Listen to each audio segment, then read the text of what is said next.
Hi, everyone. We'll be starting in 2 minutes.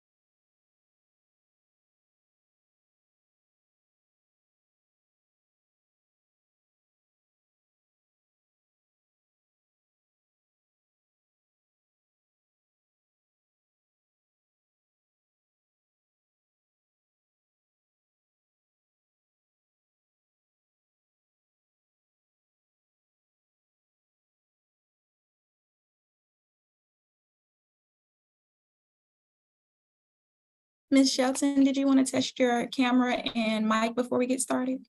Yes, good morning. Good morning. Can y'all hear me? Yes, ma'am.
Good morning, everyone, and welcome to day 2 of our GODA, the Governor's Office of Disability Affairs 2023 conference.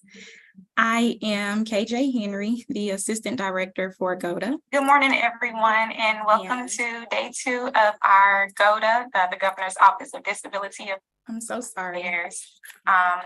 Is anybody else hearing that recording? Conference. I'm hearing myself play back. Okay, give me 1 second. Henry, I do apologize. Director for GODA.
All right. Let's try this again. I'm so sorry. Can everyone hear me? Okay, I'm so sorry about that. So picking back up where I was, I am KJ Henry, and today I am an African-American female. I have natural curly hair with blue framed glasses and a blue and white pinstripe shirt on with navy pants. So today, to start off our conference, we have a presentation on the collaborative wins for voting accessibility in Louisiana. The presenters will be Ms. Ashley Shelton. She's the president and CEO of the Power Coalition. Dr. Ashley Villion, the policy analyst at Disability Rights Louisiana, and Ms. Victoria Winger, attorney at the Legal Defense Fund, LDF. You can read the description for this session and their bios located on pages 8 and 9 in the conference booklet, which is linked in the chat. So whenever you guys are ready, you will be excited to hear from you all.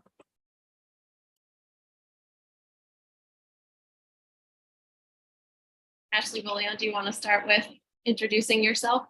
Yes. So, hi, I am Ashley Bullion. I am a Filipino white woman with my hair pulled up in a ponytail, behind a blurred out background, and I'm wearing a blue and orange striped dress. I have dark colored eyes and I am sitting in a wheelchair.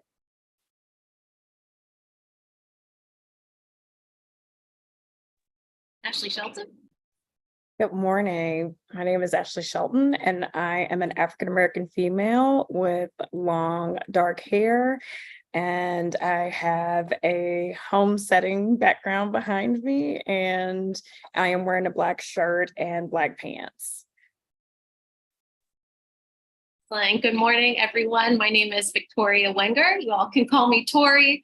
I am a white woman wearing a pink blazer. My light, kind of dark blonde hair is slicked back in a low bun, and I have green eyes.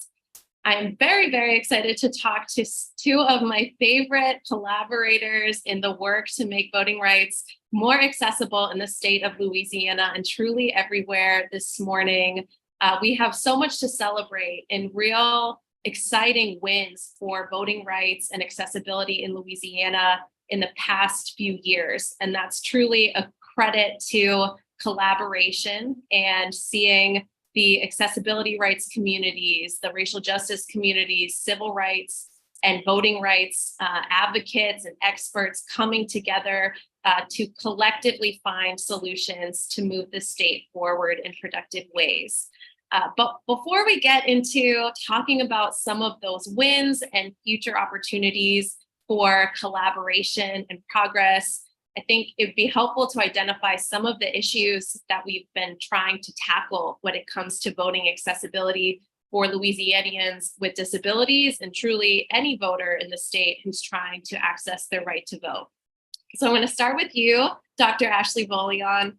Can you speak from your experience as a voter in Louisiana and also as an advocate in accessibility and voting rights about some of the issues with voter accessibility that either you've experienced or heard about from voters in the state? So thanks, Tori, for that question. And before I go on, I just want to apologize if you all can hear all the road work going on in the background. They're fixing my neighborhood, and it's right outside my door. But some of the issues that I've experienced as a voter is some voting locations are still non-compliant. There's one close to our office on Oak Street that has a ramp to get up to it, but the ramp is broken and rotted out. And I'm still working on getting it fixed for the next election. So we have just complete non-compliance to some of these polling place locations. And some of this is due to even inaccessible schools in the city of New Orleans. And also we see a lot of parking issues. So a lot of the parking in New Orleans is not available for people with disabilities, but along with day of voting and physical accessibility, there are also issues with absentee ballots. So we saw a lot, especially during COVID, where people's absentee ballots were not being received by the voters or registrar's office. I get a lot of phone calls of people that just need me to register them to vote because they don't know how, or they can't do it themselves for one reason or another. And then one issue that coming off the top of my head is that when I personally applied to be a part of the permanent absentee ballot for people with disabilities and seniors, there is a place that you need a witness to sign, certifying your absentee ballot. And that may seem like a small task for people, but some people with disabilities and seniors don't have people around them every day to get this done. And for me, it wasn't done in a way that was clear that you needed it done. So I didn't even notice that I needed a witness. And so in order to get my ballot to be valid, and I needed to get one of my personal care attendants to go down to City Hall to sign for me, which was another barrier to go over for people with limited mobility. Also, even though there is the email ballots with the link, you still need to print it out and get the signature on it as well, which is another barrier to voting for people with disabilities and for a lot of other people as well that may not have access to printers or things like that. So that is just a few of the things that I've seen that are most prevalent interstate. Thank you. So Ashley Shelton, you and I across the Legal Defense Fund and Power Coalition for Equity and Justice have been hearing stories like this for years now and doing election protection and other advocacy in the state. And Power Coalition for Equity and Justice was pivotal in 2022 to advancing HCR 14, which was a joint resolution in the legislature calling for the creation of a task force to look into these issues and to develop recommendations for solutions to the legislature. Can you talk a bit about the effort behind HCR 14 and the intentionality that you and colleagues had in crafting that resolution to ensure that voices like Ashley Volion's and other voters across the state were empowered to come up with these solutions? Absolutely. Good morning again. And, one of the things that I'm really proud of is that, HCR 14, really created a pathway to, ultimately this legislative win this year, at our legislature around, voting rights for not only folks with disabilities, but everyone in our state. And so HCR 14, what it did was, create the pathway for us to have a task force that was made up of members with disabilities, so that as we crafted recommendations, as we talked through and tried to understand, the issues facing voters with disabilities, this task force really, it was really important to us that it wasn't just a task force of folks that weren't directly impacted. It was also really important to us that we were actually getting to the heart of the issues, and that's for any disability, whether it was having operators hang up the phone because they wouldn't wait for the telephone relay, or of course having members of our community not being able to access a polling location because there's an ineffective, like there's not a ramp or the ramp is broken, and making sure that we were hearing and understanding all of the voices and all of the ways in which our current, procedure for voting, creates additional barriers for, the disability community. And so with HCR 14, that task force was diverse And it was, absolutely made up with, folks from across the state of Louisiana. So even from a perspective of geography, but also from the perspective of any, of the diversity of the disability community, to have their voices at the table was critical and so important. And also, I think it is the reason that we were successful this year, and actually winning, several of the recommendations that the task force ultimately made to the legislature, and Representative Matt Willard actually carried that legislation successfully this year. I think one thing that I would also, say that is really important, important for us was that, we see a lot of times when the legislature creates these task forces and or creates a body to review an issue, they oftentimes, stack the deck with folks that aren't going to push the line or, really get to the heart of what those issues are. And with HCR 14, we were able to actually, hold the line on who should make up this task force, and to have that task force come together and do the work of identifying, issues with voting and access. And so we are really proud of that win. We're really proud of the recommendations that ended up coming out of that task force. I think, one of the things, there are a couple of things that were surprising about the task force, but I think also, made it so important that we had a diverse, set of voices around the table, was one, this belief that because someone has a disability, that means that we, that somehow anyone's voice is less than or shouldn't be accommodated. I think we challenged that and really pushed back against that throughout this task force process, as well as this, this current legislative session that just ended. And I think it was really important to, to fight and to be really clear about the fact that all voters in the state of Louisiana have agency, and in particular our disability community. And that one of the things I really appreciate is that, at the end of the day, we pushed hard on the Secretary of State's office to do the right thing and to come up with solutions steeped in people's real lived experiences. And it was one of the things that actually shined through. We also, at that same time that we created this task force, had an early voting task force, and we're not able to actually get a diverse set of folks to be a part of that task force. And so we know the power of having leaders, throughout the, the community to actually have their voices heard in the process. And so that was a lot of the success of the task force last year, that then led to the legislative wins and recommendations and wins of this year.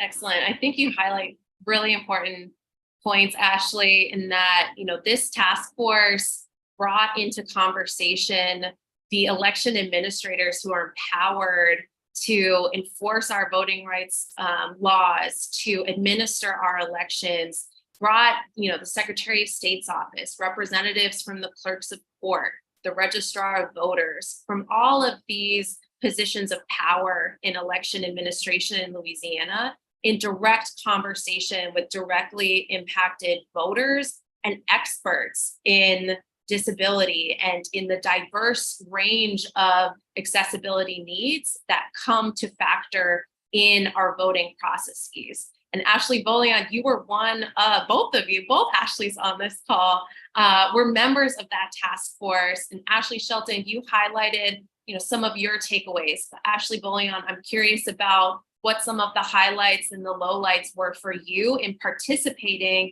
in those meetings for the task force and in the process of coming together with a report to the legislature as the ultimate product of that effort. And you're on mute, Ashley William. Thank you. So as I was saying, Ashley brought up so many good points that needed to be highlighted. And I remember at the very beginning of this task force, when it was being put together, one of our initial meetings, Tori and Ashley, I remember us saying how excited we were because this was actually going to be a task force that did something, that made some change. And I think oftentimes in Louisiana, we go to things with the thinking of it just is what it is, or Louisiana is just the way they are. And so we don't expect a lot of change to come about because we're set in our ways, right? And so this task force just showed us that if you stand at a united front, that anything is possible. So that was my biggest takeaway of the task force, and just the diversity of people with disabilities that we had on the task force. It brought up some accessibility issues that even I didn't take note of. One of our task members brought up the fact that there is no sip and puff technology available. And so that's one barrier to people with disabilities and being able to cast their vote that I didn't even think of because it wasn't in my personal lived experience. So it brought up those issues too. And then one of the low points, and I won't even say the low point because it brought up a lot of camaraderie between the community, is just the audacity of some of these comments that we received at the meetings about issues not being in the realm of those of us with disabilities, or that we wouldn't even care about them or be interested in them. Because I think oftentimes people look at people with disabilities as just having limitations, but they don't look at us as a diverse group. And the thing about people with disabilities is that we belong to every group out there. So we have to look at things through an intersectional lens. And without that, we don't really get the full picture. Like I said, some of the issues that affect other people don't affect myself, so I don't think about them. And so I think that was important. And just that this task force, if we wanted to get something done, we stood as a united front.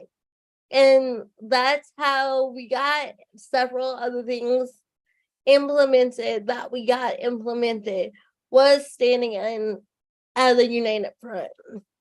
When other people voted no against us, we had enough yeses to get things put on the addendum. And so that showed a lot of strength in our community. And I think, although this was a voting accessibility task force, this was such a great task force for people with disabilities because it showed us like concrete change of what we could do in Louisiana. So I think this was powerful, yes, for disability accessibility in voting, but this was even more powerful to show people with disabilities what could be done.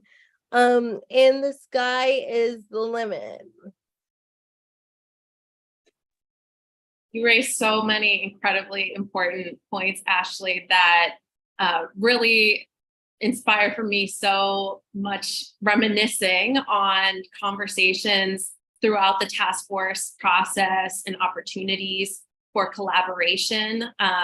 While the Legal Defense Fund was not one of the members on the task force, like both of you and your organizations, we had the opportunity to submit testimony or to speak to the task force because of exactly what you were saying about intersectionality. LDF is a racial justice organization. It's the oldest civil rights law firm in the country and a much more expansive organization now. And for us, we always saw this, as an intersectional issue because 1/3 of the state of Louisiana adult population has a disability. 1/3 of the state of Louisiana are Black people who we represent in all different realms of legal cases or other advocacy. And the incidence of disability in the state is much higher within the Black community. But the solutions to voting accessibility truly impact everyone. There's this idea of the curb cut effect, where curb cuts were, often seen of and originated as an accessibility solution to ensure, people don't have to step up onto a curb, but everyone utilizes them in beneficial ways all the time. And we see that with voting accommodations today, in making sure that parking lots are accessible and are not full of potholes or going to get swept away in the rain in the rainiest seasons, in making sure that vote by mail is secure and accessible to people in times of need, whether that's for health or other reasons.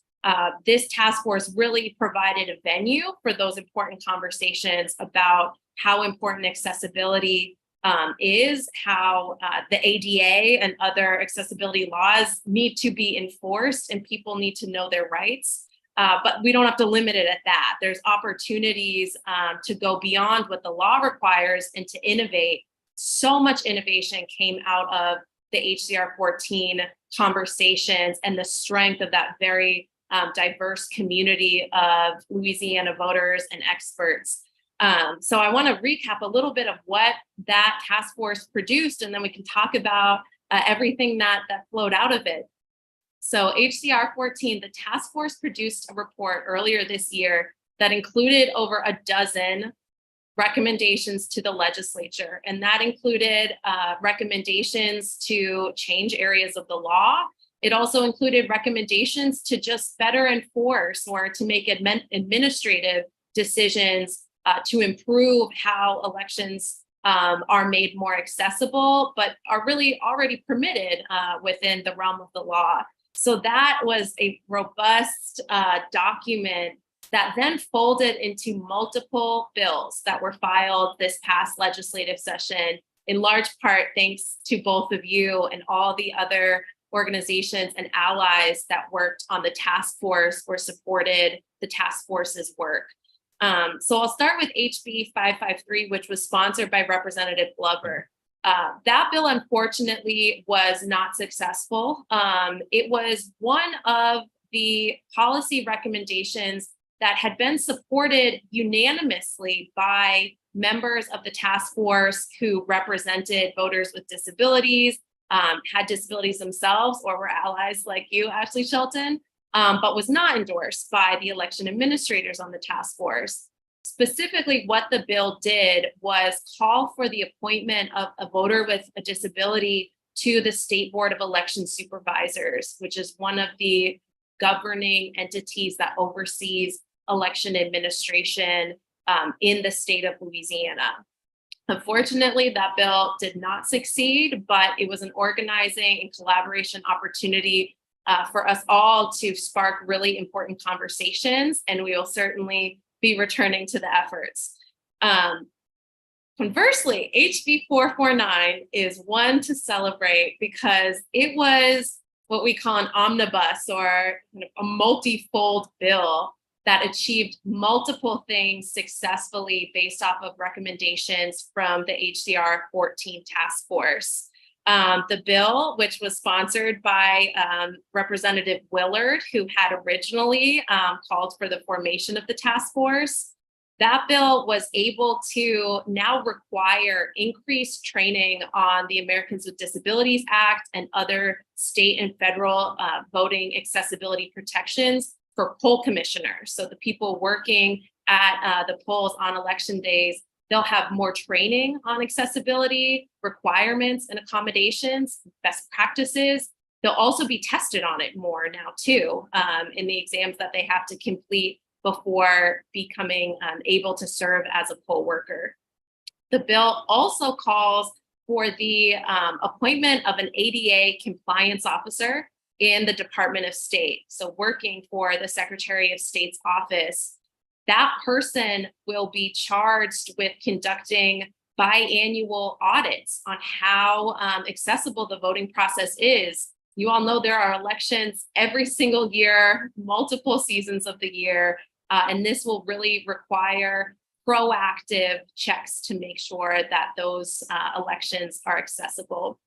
That officer will also convene a advisory group. So another part of the bill is creating a voting accessibility advisory group, which is really inspired by the success of HCR 14, the innovation and the leadership from the people with disabilities on that task force. That'll fold now into a more permanent advisory group working with and for the Secretary of State's office to make sure that there's that information exchange and collaboration to ensure election administrators know what the issues are and have a real support system to come up with solutions from folks that are most versed in those solutions because they're living these experiences every day.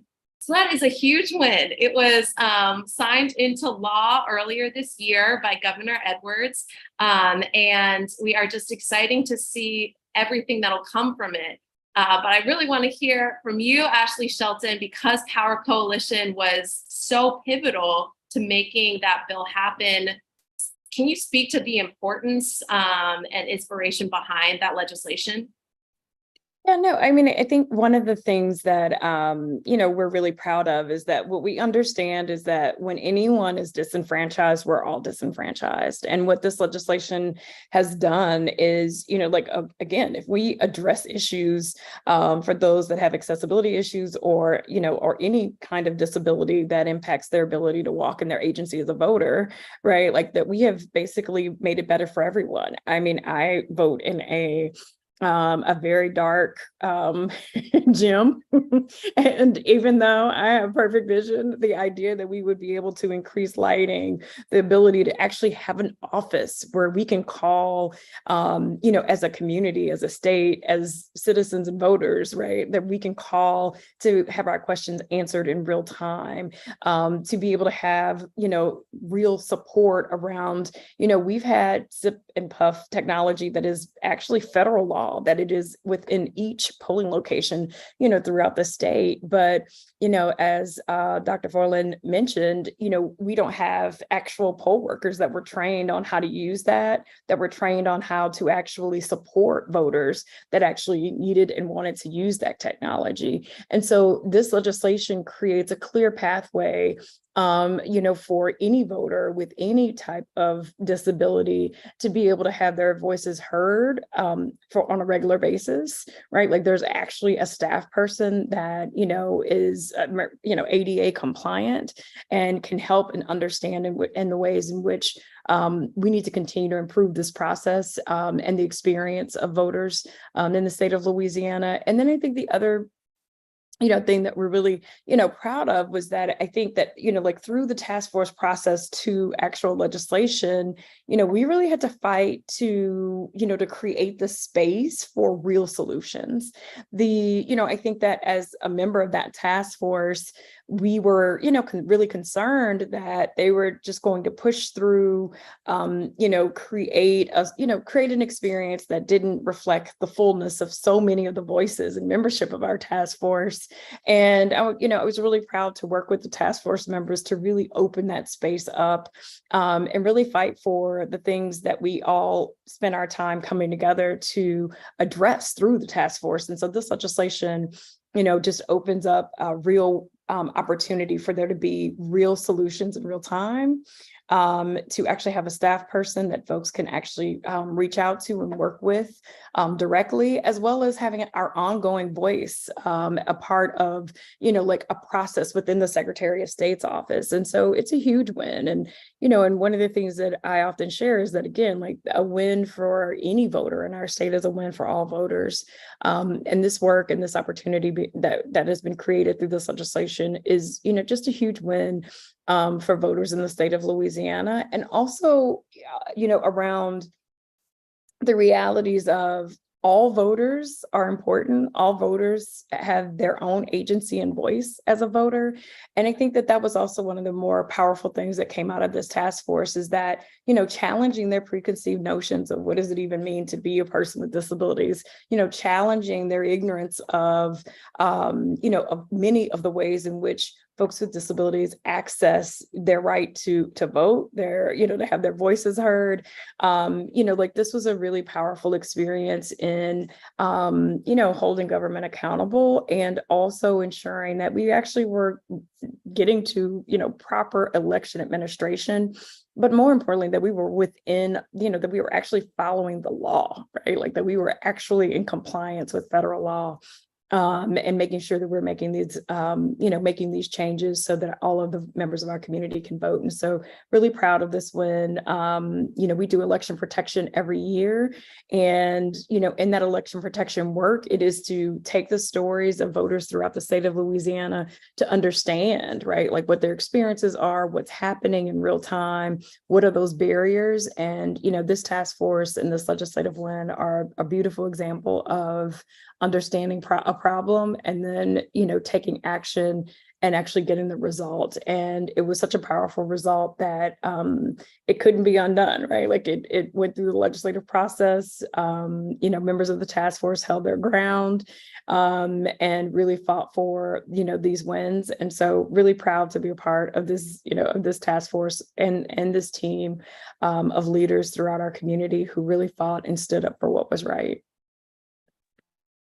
I think that you raise many good points, but one point kind of speaks to one of the questions that we had from the audience about whether or not sometimes voting rights violations are just a blatant disregard of the ADA and a lack of enforcement. And I think that's one of the things that really came out of the task force is that there needs to be that dialogue and communication between, those of us who are either actively trying to make observations of ADA compliance issues so we can advocate for voters and do this type of work, but also voters with disabilities understanding what their rights are and making sure that there is a line of communication, whether it's a compliance officer or other means to make sure that those stories are heard, are understood, and then are addressed through active enforcement of the accessibility laws that already exist. We don't have to rewrite.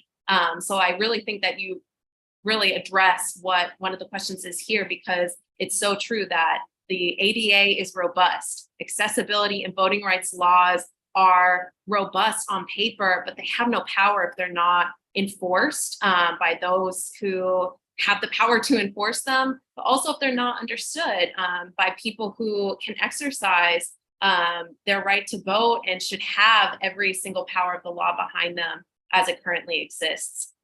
So Ashley Bolian, I'm curious kind of what you would say is the message that voters with disabilities in Louisiana can take from this advocacy win or the other lessons learned from the process that led to HB 449?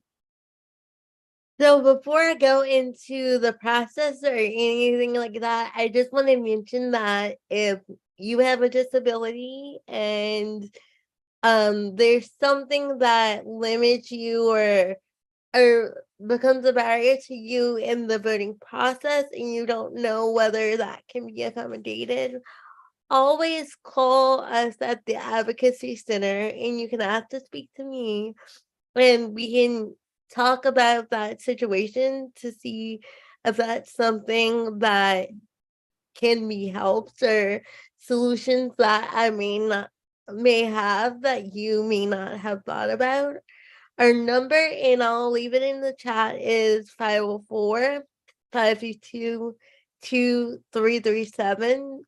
So I just want to put that out there. But the one lesson that I want people in the disability community, as well as people all over, is that as long as you fight for what you believe in and stand your ground, anything can be possible. And as Ashley was speaking, it brought back great memories in my head.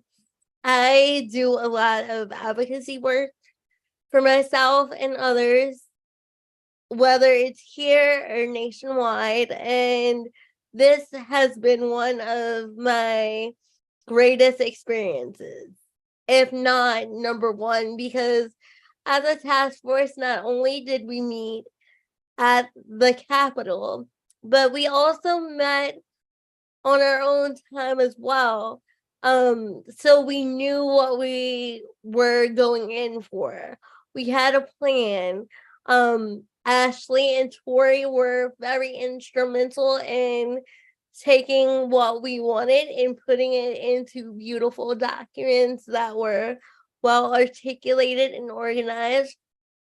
So we are so thankful to all of your work for that. But it just goes to show that what a task force can actually do if you put in the work behind it. Because the one thing that we went into the task force all saying is that we just didn't want a task force for to be just a task force for the written word. We wanted a task force that actually made change and actually did something, and that's actually what we did.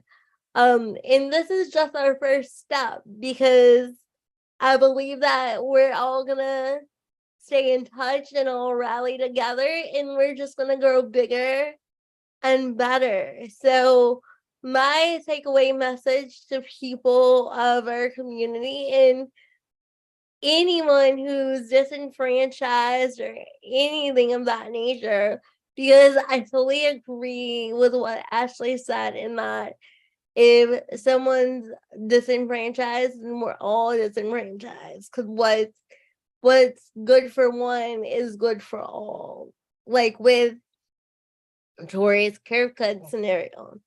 And so I just want people to know that if you're unsure about something, ask, because the most that can be said to you is no, but you never know until you ask. And there's so many things out there.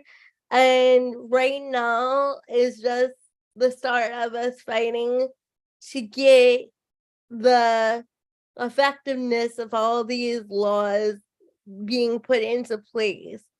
Because like Tori said, there can be all the laws in the world, but if no one's enforcing them, then it's just written words that don't mean anything.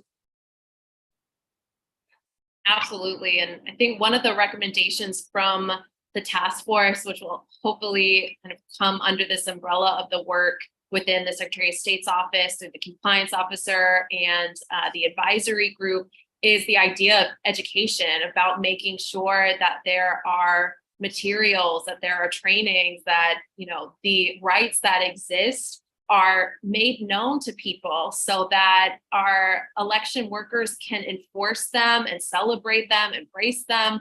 But voters can also feel fully empowered with their rights and with knowing that they have people that they can ask questions, including every person on this panel. We're all accessible to answer questions about voting rights and accessibility at the polls, whether that's through the number that you provided, Ashley Bolian, or the election protection work that Ashley Shelton and I and people across the nation collaborate on through 866-R-VOTE and the election protection hotline. But really speaking to that idea that knowledge is power, Ashley Bolian, you do so many great trainings on voting rights and accessibility at the polls. And while we have this audience, I'm curious if you can share a few of the key voting rights or other attributes at a polling site that people should be aware of, so they know that they can ask for these things or can otherwise, you know, be on the lookout at their polling site to make sure that those accommodations are there. Thank you for asking this, because before doing this work, I didn't know that half of these things existed. I didn't know anything existed, to be honest. And I am a wheelchair user with cerebral palsy. So a few key things that people don't know is that if you have a visible disability, you can go up to the front of the line when going to vote in person. The voting machine can be moved up or down depending on your height requirements.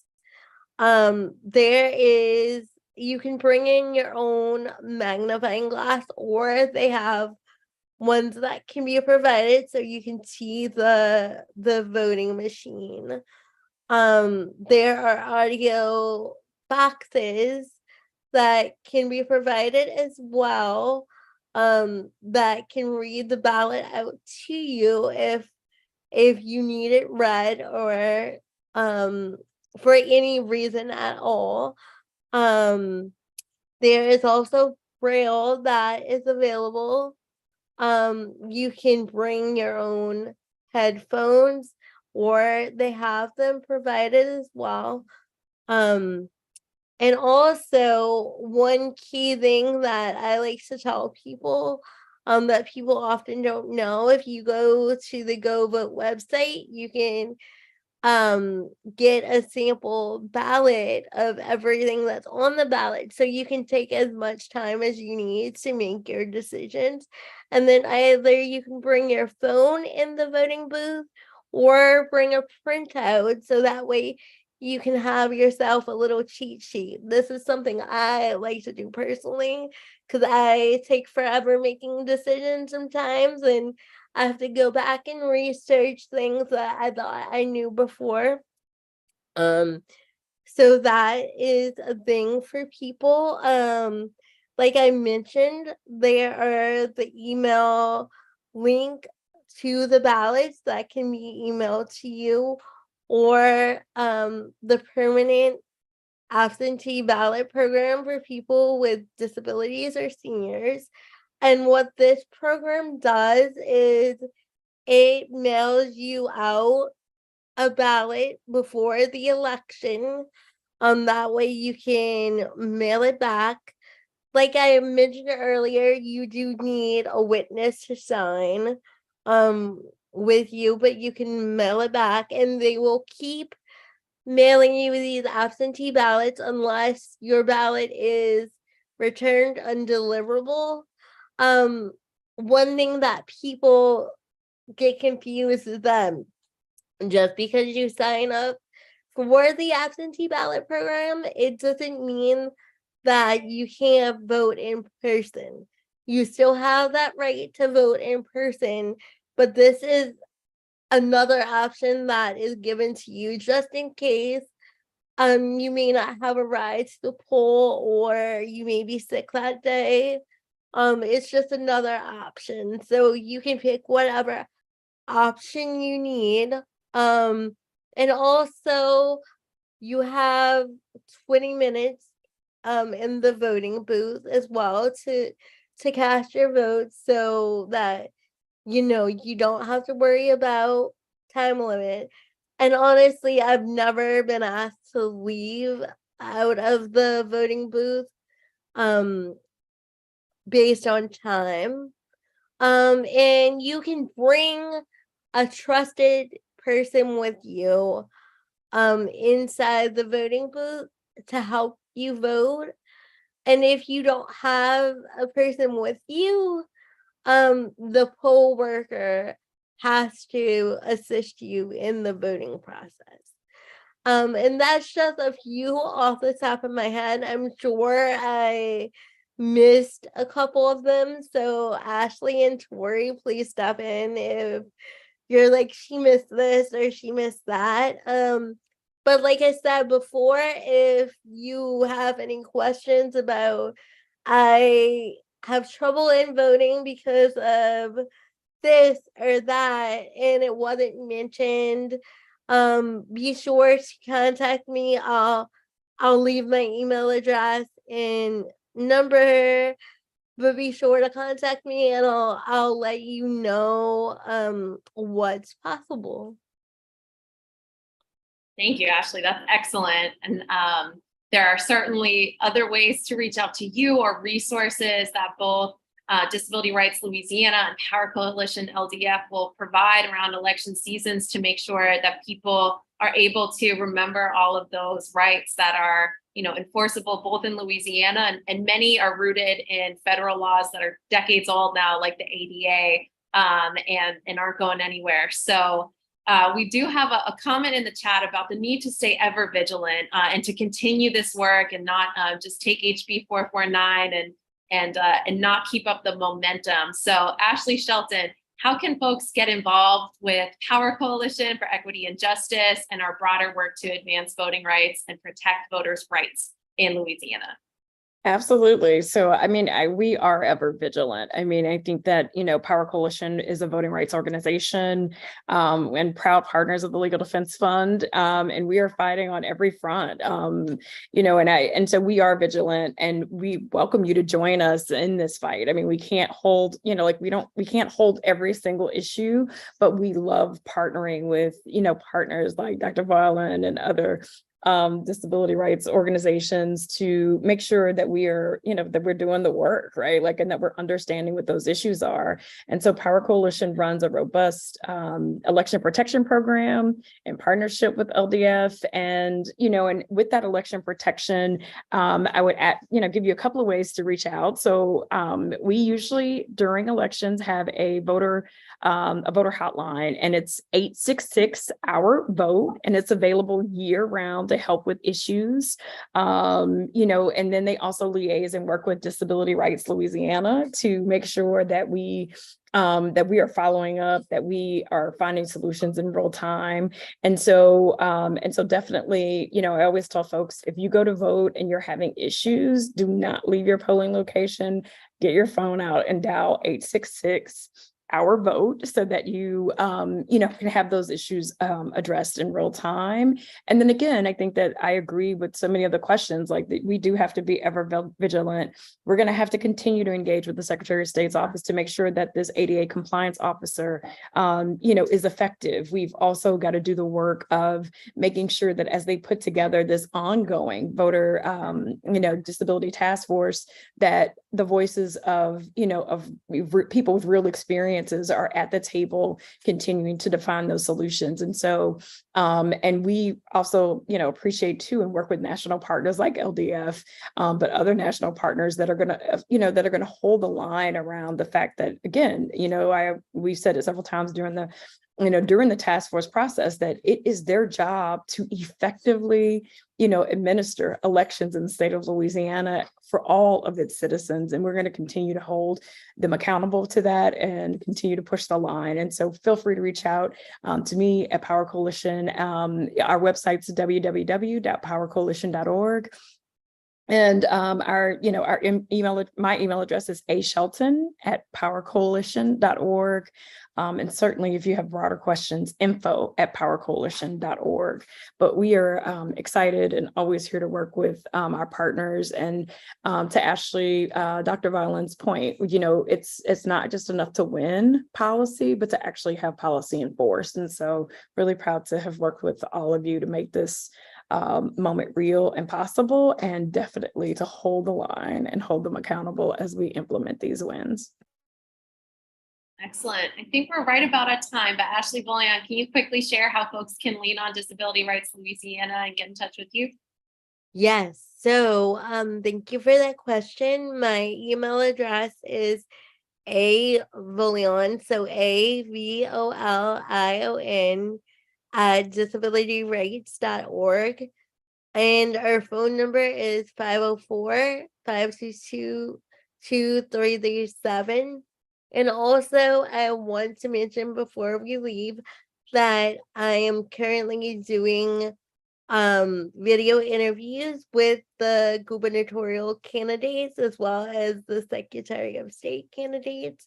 So keep an eye out at our website or on our social media. Our website is www.disabilityrightsla.org. Thank you to both of my favorite Ashleys. To close things out, you can reach myself, my colleagues, and learn more about the Legal Defense Fund at naacpldf.org. And as Bambi has put in the chat, you can find more links to our organizations and information about each of us in the conference booklet. Thank you all. Thank you to GODA. Thank you to both my Ashleys. It's a pleasure to have this conversation, and I'm so excited to continue this collaborative work together. Yes, and I forgot the most important thing, statewide elections this fall in October. And, one of the most important ways that we can make sure that this issue stays front and center and top of mind is that as we think about who's running for Secretary of State and governor, all statewide elected office, as well as your local House and Senate rep, House rep and senator, make sure that we're bringing these issues directly to them and holding them accountable as as they seek reelection and seek office. And so, really want to make sure your voice is heard this fall. Thank you all.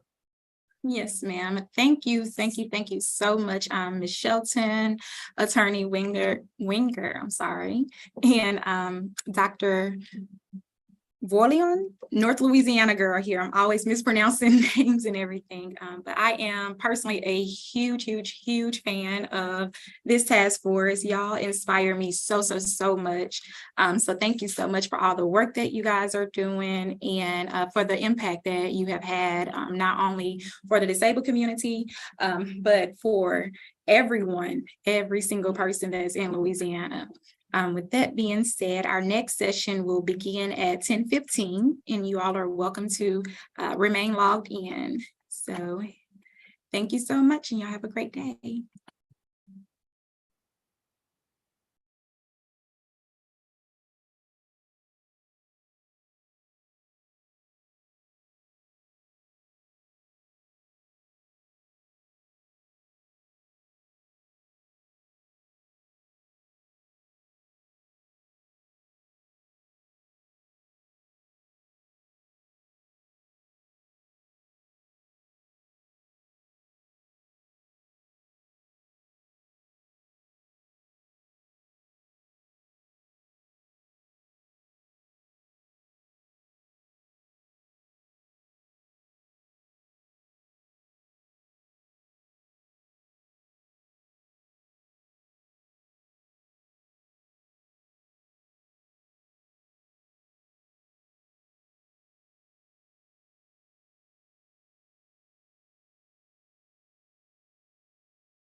is, that's for the most part quite accurate. Yeah.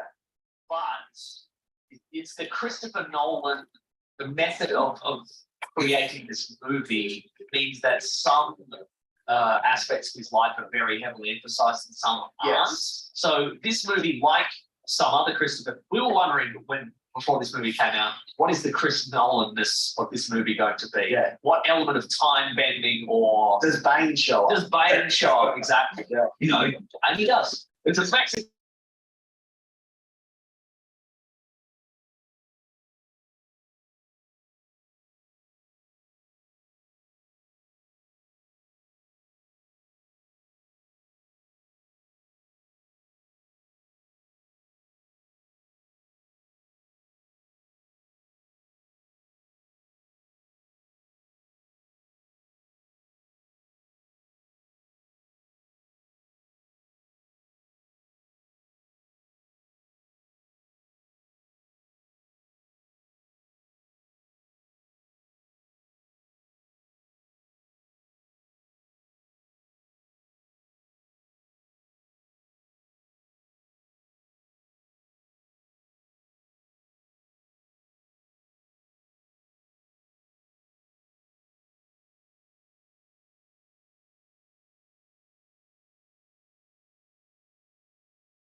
Hi, Tammy.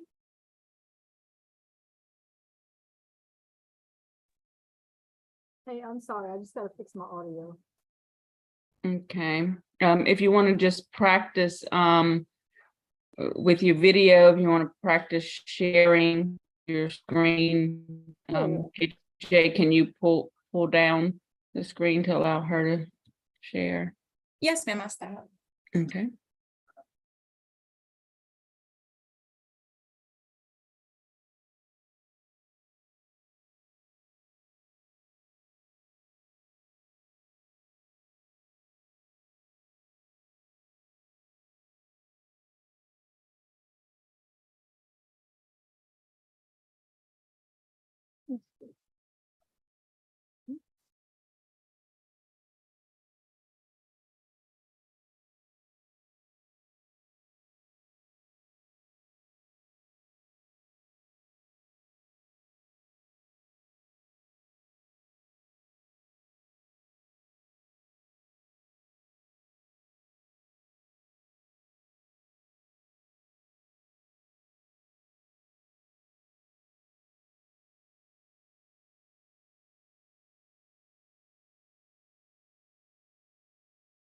Okay, is that good, Bambi?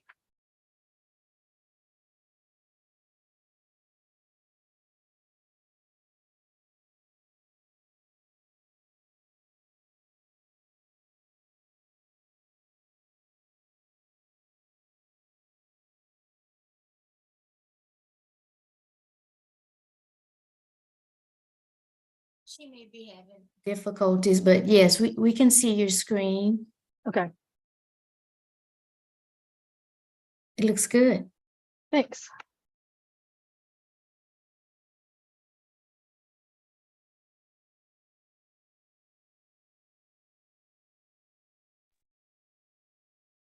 Now, your background is mirrored. I don't know if you could fix it.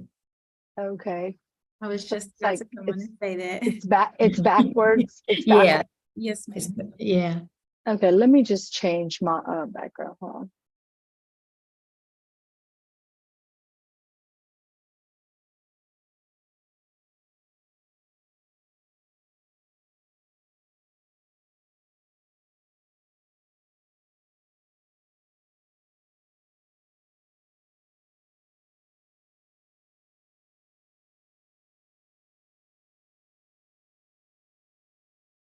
I could just go with none.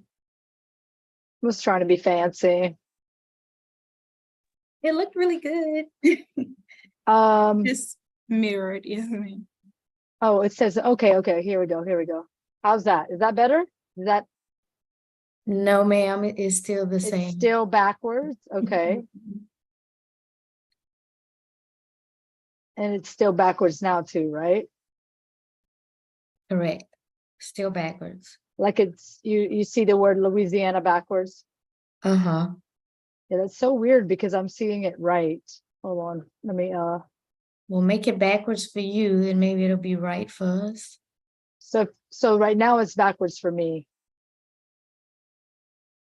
Oh, okay. No, it's still backwards for us. Yeah, that's so weird. Okay. Let me see if I have another picture. Hold on.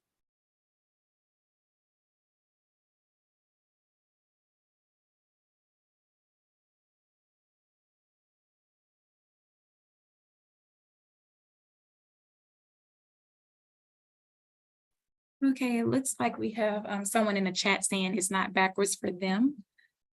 Oh, So it may just be Miss Elation. We have a history with. I'm seeing it's fine. so right now it's not It's backwards. fine for you, Liam? Yeah, It's fine for me. Yeah, Miss Elation, That's you and I, weird. usual. that tracks that it's the two of y'all that are having problems. Right.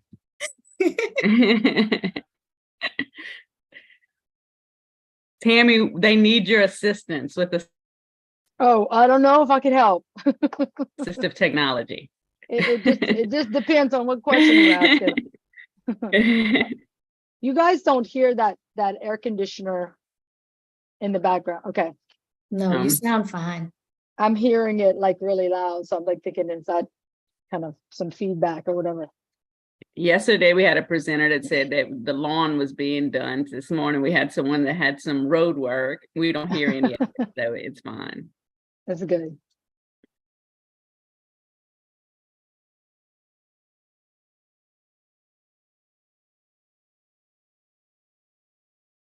Everyone will be starting in about 5 minutes. So Tim, it seems like we have everything set up. So I'm just gonna shut off my camera and then get back on in about 5 minutes. Okay. Thank you. Thank you. Miss Tammy, I'm gonna put back up our next up sign. So Okay. it'll stop sharing your screen for until about like 4 minutes prior to the event starts. Do I need to stop sharing or you just take over? Yes, ma'am. It'll allow me to Okay. take over and then we'll give it back to you. Okay. Okay. Thank you. Thank you.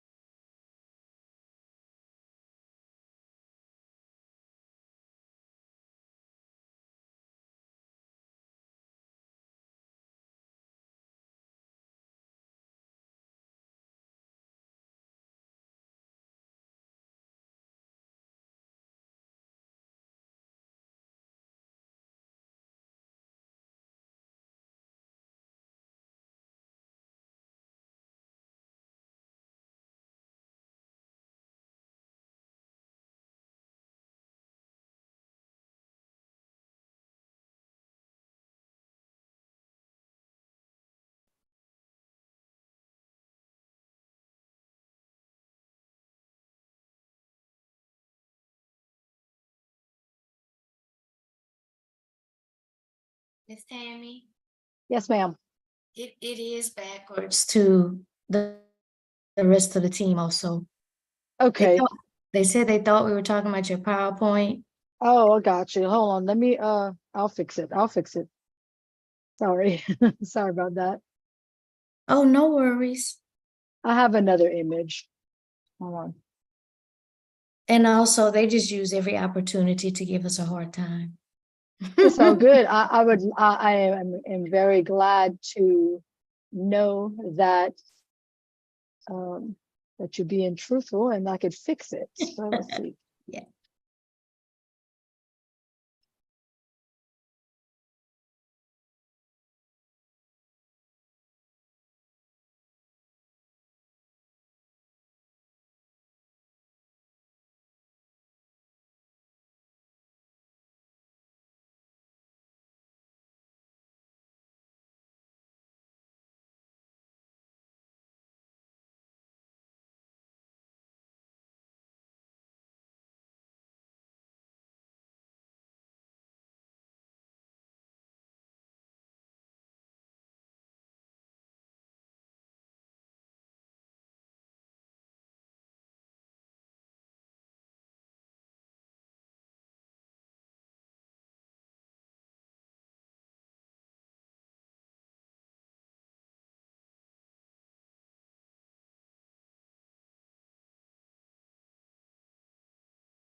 Yeah, I don't have that image.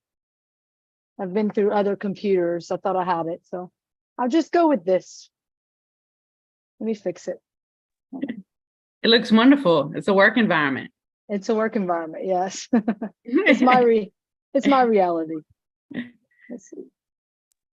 Yeah. So I'll go ahead and kick it off. My name is Bambi. I am the director of the Governor's Office of Disability Affairs. I am a white female in my 40s, in a white polo shirt.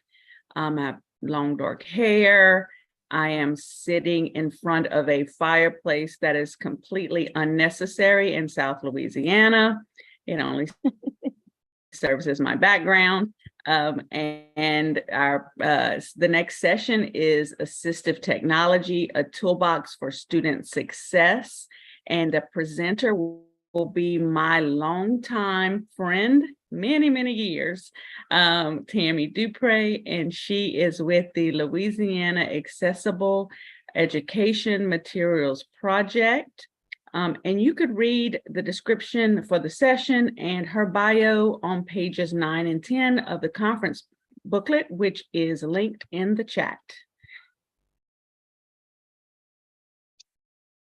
Hi, everybody. My name is Tammy Dupre. I am a white 50-something-year-old. I'm sitting at a desk. My hair, I have dark, short hair. And a gray sweater and a black dress. So, okay, so I was gonna wait for the, I don't see that. Okay, yeah, I see the interpreter. I was looking for the interpreter. Okay. So hi, like Bambi said, I've been friends with her for a very long time.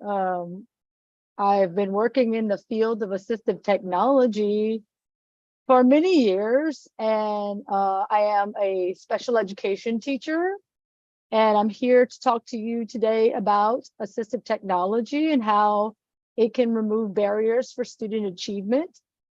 And it also can increase independence and improve their academic performance. So I have right here a QR code on my screen. If you would like to join our mailing list, you can scan that and sign in, and we'll put you on our mailing list. Our services are free to everyone. We do professional development. We have a lending library. I'm going to just go on to the next slide.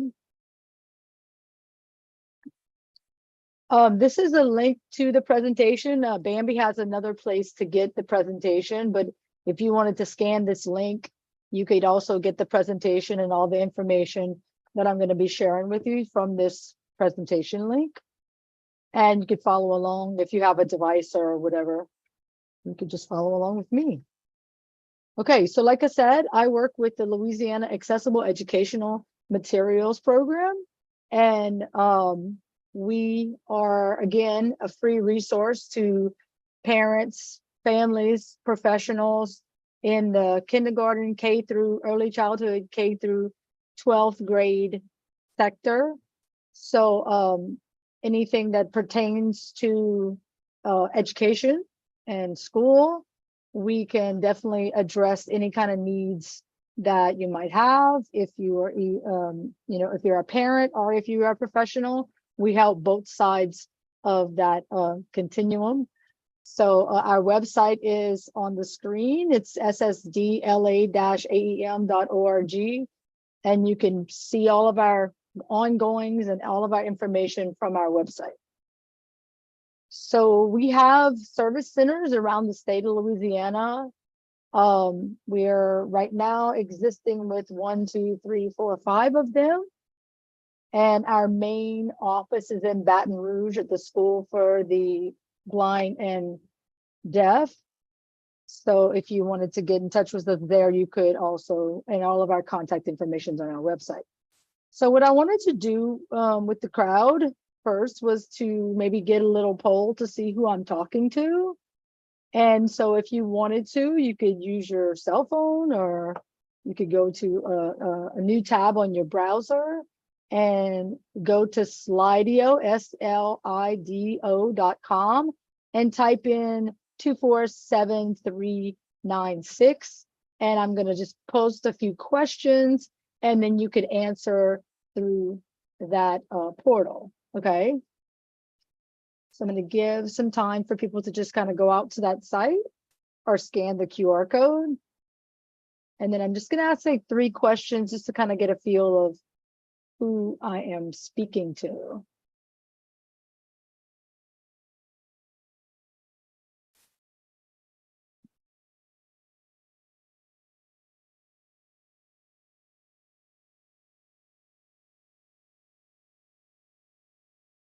A few more minutes before I start it.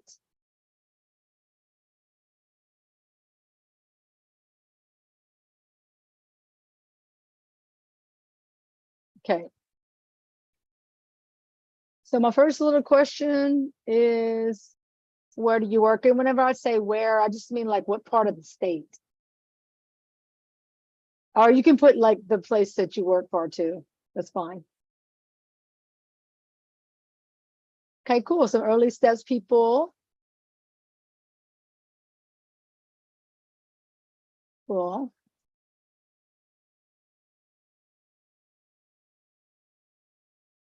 Okay.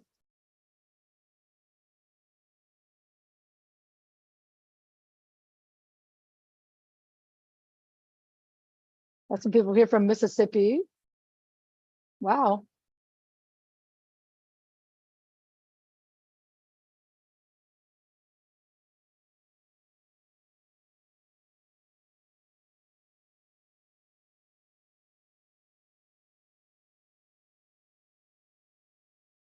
Okay, so next question is, what is your title? Like, what do you do within your job that you're currently in? Like, what is your... So it's cool that I'm seeing a lot of program managers and coordinators. They'll be able to share the information that I'm sharing with you guys to different schools or people that you might be networking with, just to know about the information. Awesome.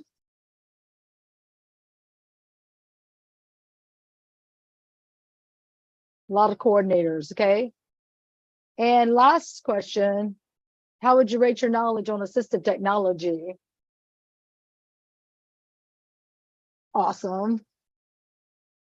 Some very experienced people, maybe a few newbies too. Tammy, I pressed 5 without knowing what the question was. I thought I was rating you. Oh no, I'm asking the crowd's information participation. I mean, the knowledge about assistive technology. And you probably know more than you think you know about it.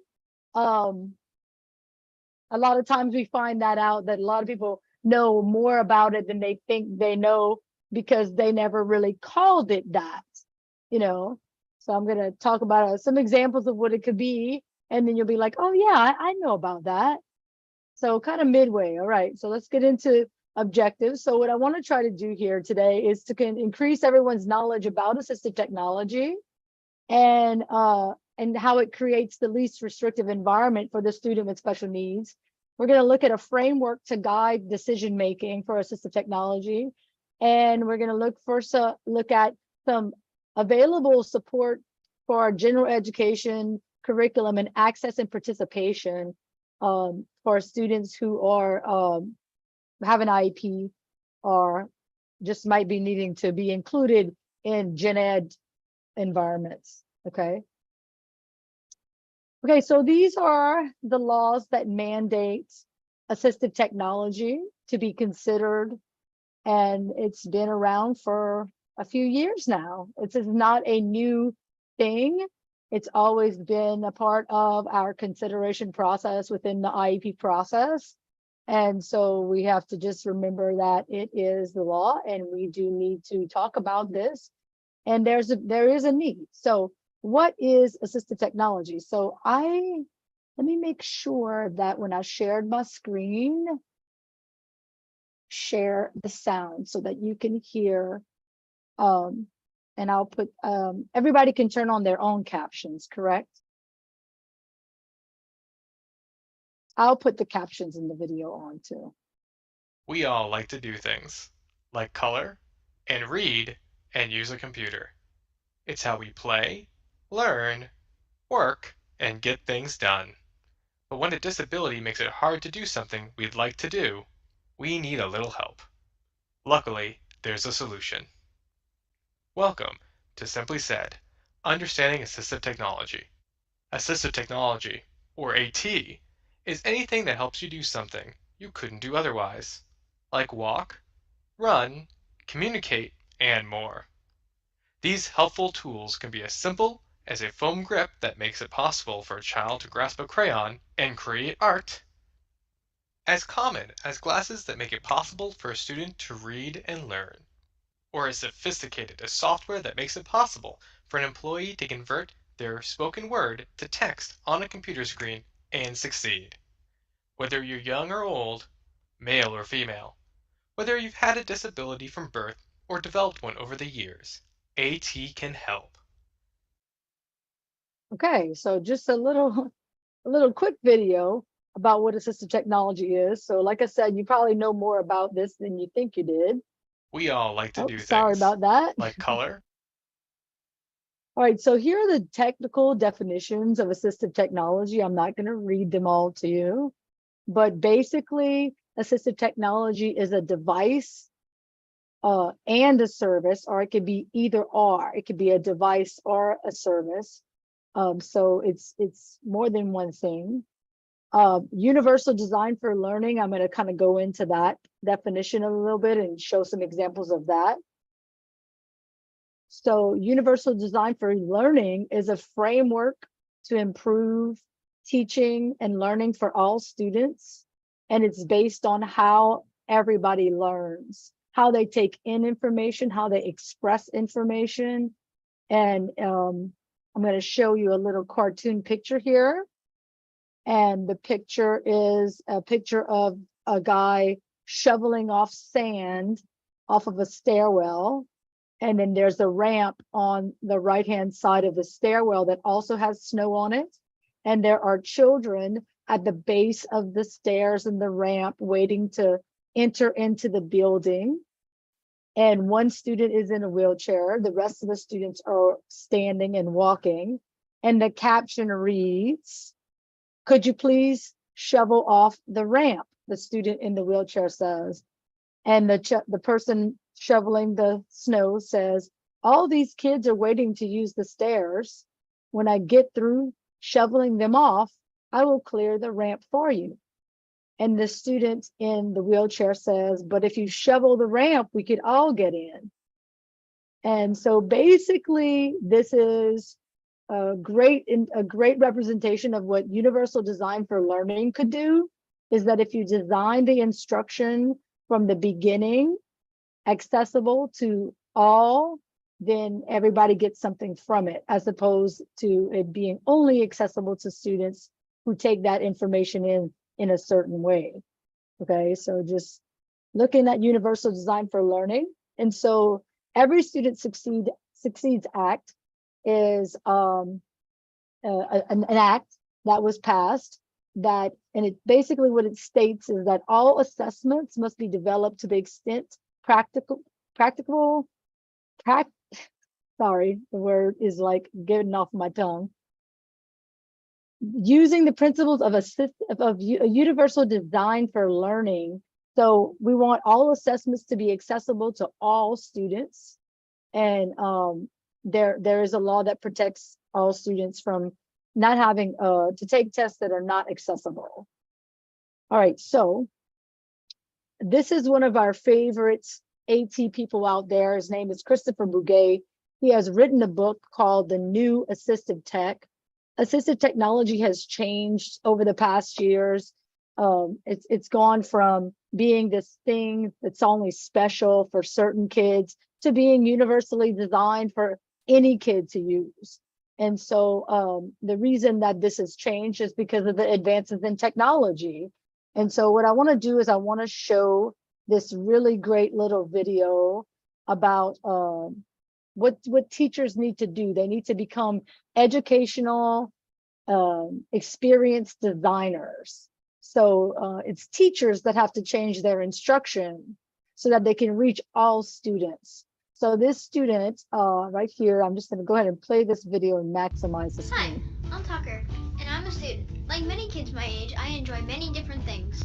Like playing soccer, like riding my bike, like walking my dog, and like playing video games. But what I like to do most is learn new things. School is a place where I can do just that. Teachers, I thought I'd make this video to help you know what I'd like. This way, you can help me learn how to learn. I made it into a 4-step process. Step 1. I'd love to solve problems, not just memorize facts. I have all my facts right here. What I really need to know is how to find the facts, prove they really are facts, and find out what to do with them. Also, the more real the problem, the more interested I am. Helping others feels great. Step 2. If you always tell me what to do, how will I ever learn for myself? I learn to make good decisions by making decisions. I'd love to make my own choices. One of these decisions includes the technology I use. Please design lessons with some flexibility. Not everyone learns exactly like I do. Technology allows you to provide options for everyone. Step 3. I love to make things. Sometimes this is with my hands, and sometimes this is with technology. Filling out worksheets really isn't that interesting. Creating things, whether that be a video, podcast, story, cartoon, or anything else that will be seen and used by others, is super fun. What are we gonna make together? Step 4. Finally, and most importantly, I want to have fun. I don't want school to feel like a chore. I have enough of those at home. I want learning to be fun. If you follow steps 1 through 3, then you can't go wrong. And if I'm having fun, then chances are you're gonna have fun too. Now for a quick review. 1. Introduce me to real problems to solve. 2. Guide me to help me make my own choices by providing options for everyone. 3. Give me an opportunity to make stuff. 4. Let's all have fun. Instead of thinking of yourself as a teacher, think of yourself as an educational experience designer. What kind of awesome educational experiences can you design? I, along with my entire generation, can't wait to find out.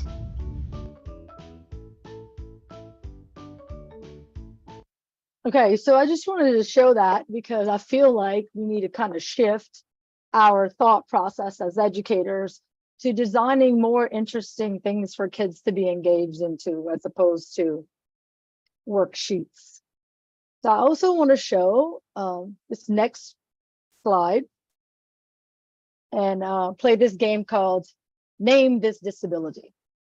On this slide, there is a picture of a worksheet with 5 questions, and the student has filled out the answers, and they have written to the best of their ability. So in the chat box, can they chat? Can they type in the chat box?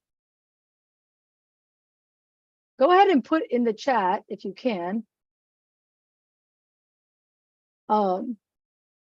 What disability you think this child has by looking at this worksheet. I think you can type. I'm not seeing people type, so I'm not sure if you can type.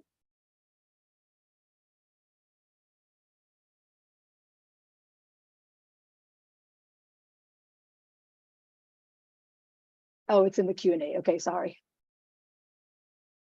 Okay. I see some people saying dyslexia. Some people said autism.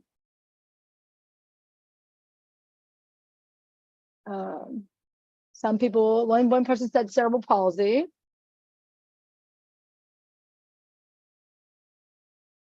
Okay, let me How would you even know? Someone said, I cannot tell. Those are all great answers. Okay, we'll move this out of the way. So the answer is the child doesn't have a disability. That this work right here is produced by a typically neurotypical child in 6th grade with no known disability. And the main concern with this example is that the students is not that the students' abilities are learning, but it's the design of the lesson. Did the student did this activity really was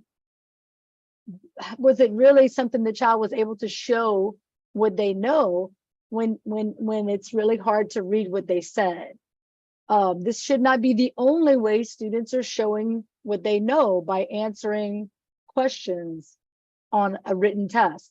They should be able to show things that they know in other ways besides just answering questions on a test. So so I just wanted to kind of show you that lots of kids out there are performing like this on written tests, but they probably could do a much better job if they were given alternate ways to show that they know, like maybe creating a video, or maybe doing a PowerPoint presentation, or maybe creating something with their hands, you know. So just showing that example just to kind of give you an idea. So this is the International Society for Technology Using Educators Standards for Education. And so we want to be able to shape and empower learning through technology.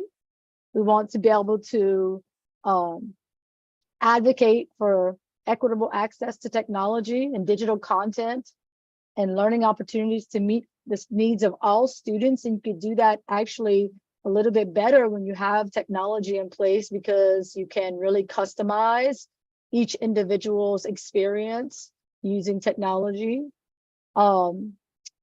You can collaborate and you can create authentic learning experiences and by leveraging the technology. And so these are the standards for educators using technology.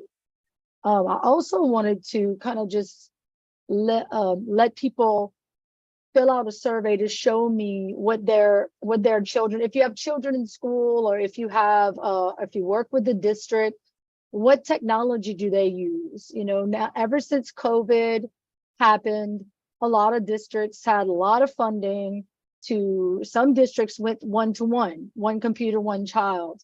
So I wanted to kind of like do a little survey, or let you do this survey just to kind of let you comment about what is the technology usage in your district. Because we have noticed over the past couple of years after COVID that there was a big push to use technology with students. And then once we came back face to face, everybody went back to paper pencil. Not everybody, that's an exaggeration, but a lot of people went back to paper pencil because that's what they're comfortable with. But if you notice on this slide right here, the Department of Education has a document called Building Digital Literacy. It's very interesting to see what is expected, what digital skill is expected at what level the child is in, from kindergarten through 12th grade. If you take a look at some of these skills, you'll see that keyboarding and the proper use of posture and how to locate letters and numbers on the keyboard is introduced in kindergarten, and it's mastered in 5th grade. So the expectation for kids learning to type with a computer at the department's level is that they get keyboarding from they learn how to do that in 2nd, 3rd, 4th, and they master it by 5th grade. How many kids do you know have mastered typing in the 5th grade?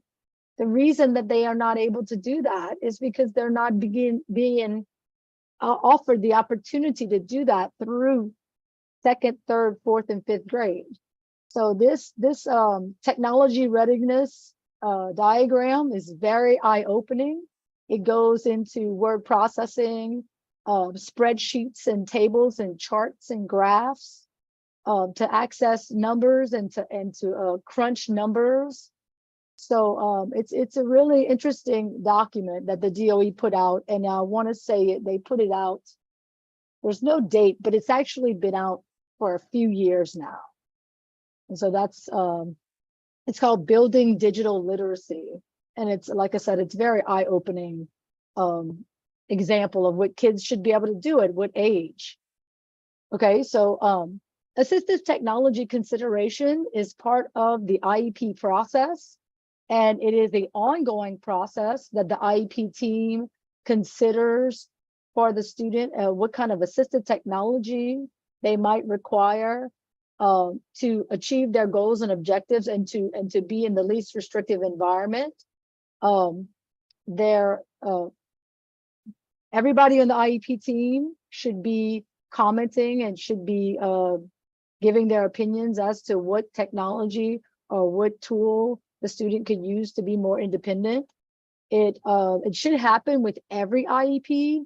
So every annual IEP, you should consider the use of assistive technology, and that sometimes will change. Sometimes it will grow. Sometimes you will reconsider what they've used in the past if it's no longer working, and maybe something new came out that the team wants to try with the student to promote their independence in the classroom setting. And it is legally required to do every IEP meeting. A lot of times what we find is that the IEP team says, oh, they don't need that. And that's not how you consider. You don't consider it by just saying the child doesn't need anything. If the child didn't need anything, then I'm not sure why they have an IEP. So there is a framework for consideration called the SET framework, and I'm going to talk a little bit about that.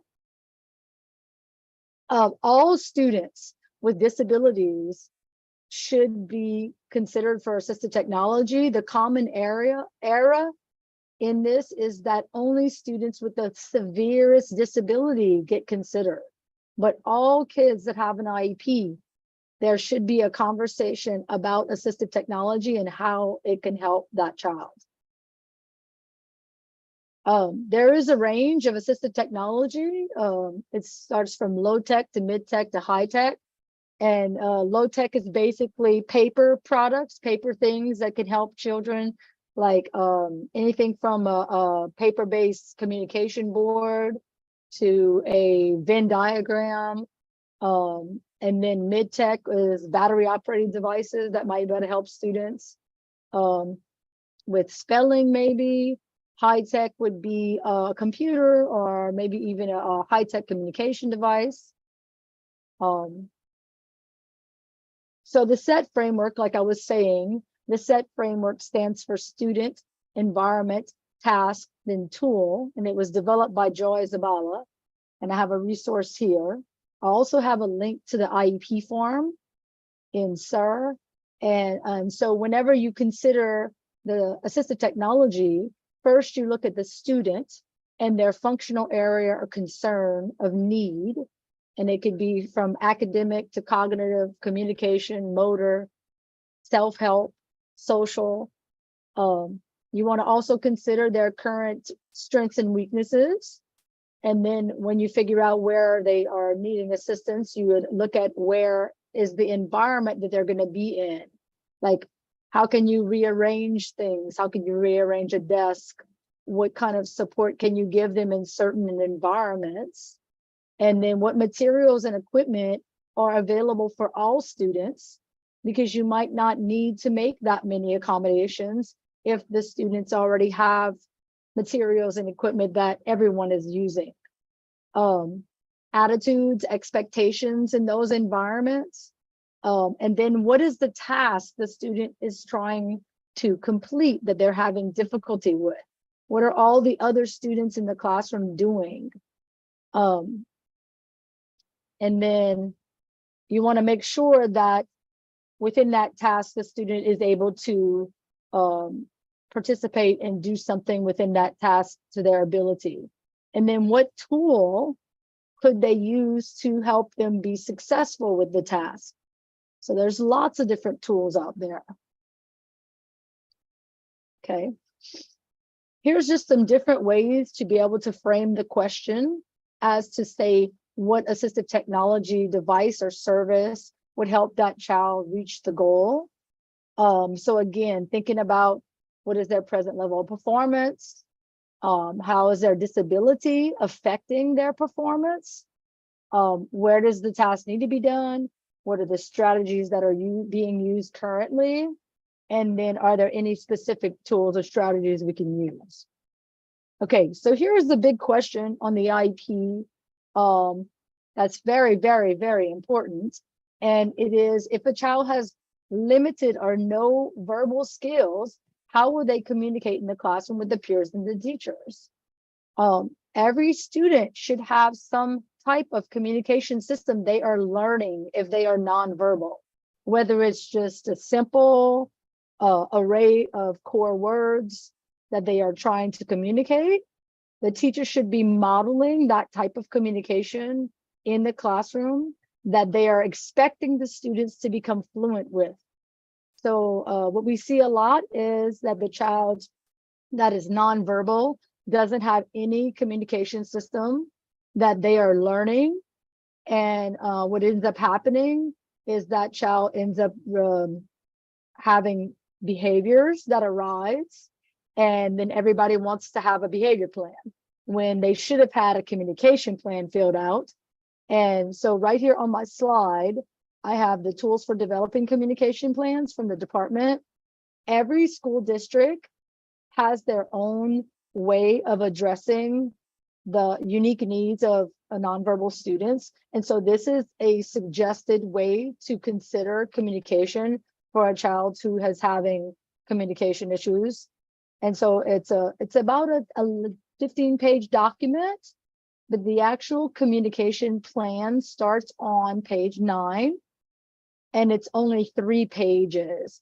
So the first 8 pages are all about that conversation that the IEP team would have to talk about the unique needs of the child as it pertains to communication.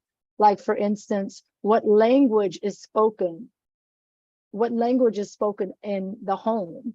So if the child is coming from a home with a different language other than English, then the IEP team and everybody working with the child needs to know that the child's first language is Spanish or Laotian or whatever, so that you can understand that the child might understand what you're saying if you speak it to them in their native language. So all of these questions in this document are really critical to considering the unique needs of that student and how you can approach teaching a communication method to that child in the classroom. So that's there for your information.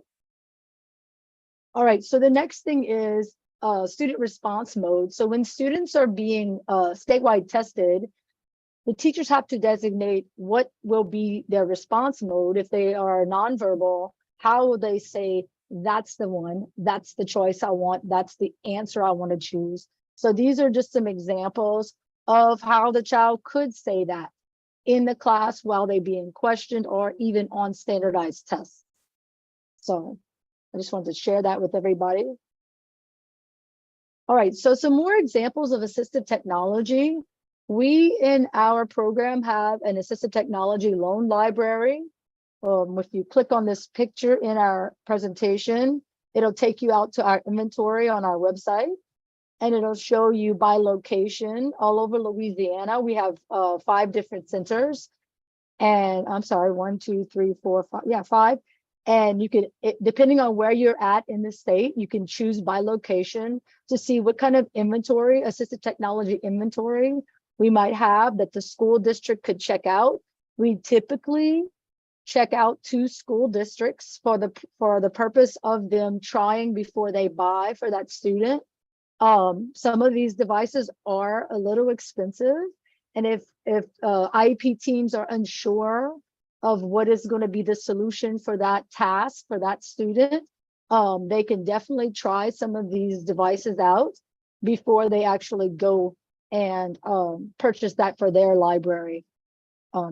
So This again is on our website, and anybody could peruse this library, but typically we check out to school districts so that they could try before we buy, but they could try before they buy. Okay. So what I wanted to do today, as I have enough, if I have enough time, is show some examples of accommodations and modifications within a curriculum, so you can kind of see what teachers could do to modify and accommodate for students' specific needs. And so what I'm looking at here is the LDOE's ELA guidebooks, English Language Arts curriculum, and the particular unit is The Lion, Witch, and the Wardrobe. And I think it's a 6th grade unit, if I'm not mistaken. And so I'm just going to take some lessons and an activity from this example and show you how you would apply assistive technology for student outcomes. Okay, so for the purposes of my examples, I want to explain when I say high incidence disability, what I mean, and when I say low incidence disability, what I mean. And so I just want to be clear, when I say high incidence disability, I'm talking about students maybe with dyslexia. These are students that have a disability that's a larger part of the population than low incidence disability. When I say low incidence disability, I don't mean low cognitive necessarily, because that child could be either hearing deaf, or they could be visually impaired. And if they are, then they are academically, typically those students are academically on level. And it just means that it's a low incidence disability. That means that it's not a large population of students, and their disability doesn't, it's more common with like hearing impaired, deaf, or significant cognitive or physical disability.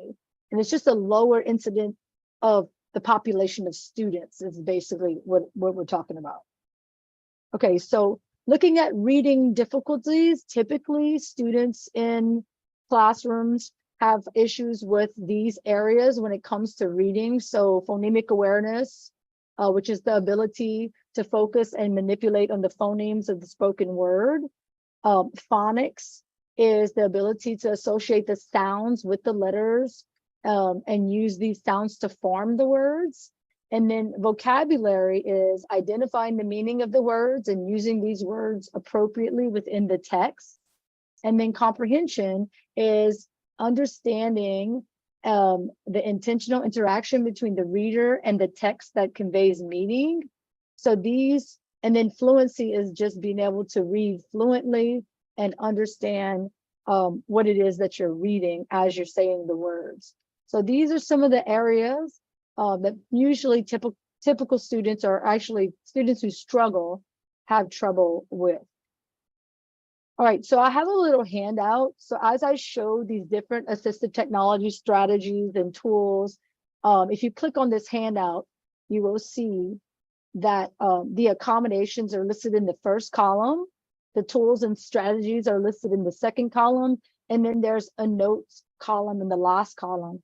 And I've put in here, if it's a response accommodation or a presentation accommodation. And this is actually taken from the IEP, this third column. So that's just a resource that you can share with anybody who is kind of wanting an example of these kind of accommodations. All right. So this slide is a slide that just shows, hold on one second. It shows what the teacher would be doing with the students in this lesson. They're going to be reading the chapter from chapter 1 from The Lion, the Witch, and the Wardrobe. And the class is going to read and work with words, discuss and express understanding in the summarizing activities. The second card shows what the students need for the lesson. So they're going to need a copy of the book. They're good in the way that they can read it. So like if they're visually impaired, they might need a Braille copy. Some of the students, if they're not reading on level, they might need a digital copy so that they can listen to it being read to them. They also need a reading log where they're going to be taking notes, and they're going to need their semantic map, their handout that they're going to be doing. Okay, so this is what a gen ed lesson would look like. Now, so here's what maybe the resource teacher might do to prepare for that student to be included in that lesson. And I'm talking about high incidence supports for students who are maybe dyslexic, or they may just be reading below level. So digital formats of the text are available. Sometimes you can just Google that title of that book, and sometimes you'll find the digital text just out there for you to grab. This example that I put in my presentation is actually from Canada, and it goes out to this Canadian website, and it's the entire text for The Lion, the Witch, and the Wardrobe. So basically, some different things that teachers can do to make this accommodating for the student without changing what it is that they are doing. Project Gutenberg and Bookshare are two resources that you can get digital materials from, and students that have print disabilities, meaning they cannot derive meaning from just looking at print on paper, will qualify for Bookshare, and school districts do not have to pay for this resource. It is free to any child with an IEP with a print disability. So school districts typically have a Bookshare policy, and they have students that they have a policy where they certify students for Bookshare, and they are able to get all their books in digital format for free to the schools. Okay, so what I would like to show is different ways to simplify text. If you have students that are if they visually look at text that's too close together, they kind of shy away from that. They don't want to look at it because maybe the font is too small, or the words are too close together. So there is a Google Chrome add-in called Mercury Reader. And this is, oops, sorry about that. Whenever you have that loaded on your computer, it looks like a little spaceship, and I think it's right here. It's kind of grayed out on mine. So let me click off of it. Okay, sorry, that shouldn't have happened. Let me just go through my presentation back to the slide I was on. Sorry, kind of reset my slide deck.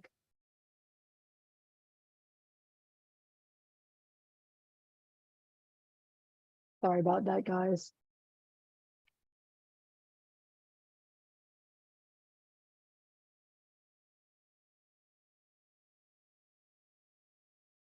Okay, so what I'm going to show here is I have the digital text up, and if you could see the digital text is like small, and all the words kind of jumbled together. With this Google Chrome add-in, when I click on it, it gives me some features that I can make the text with a different background.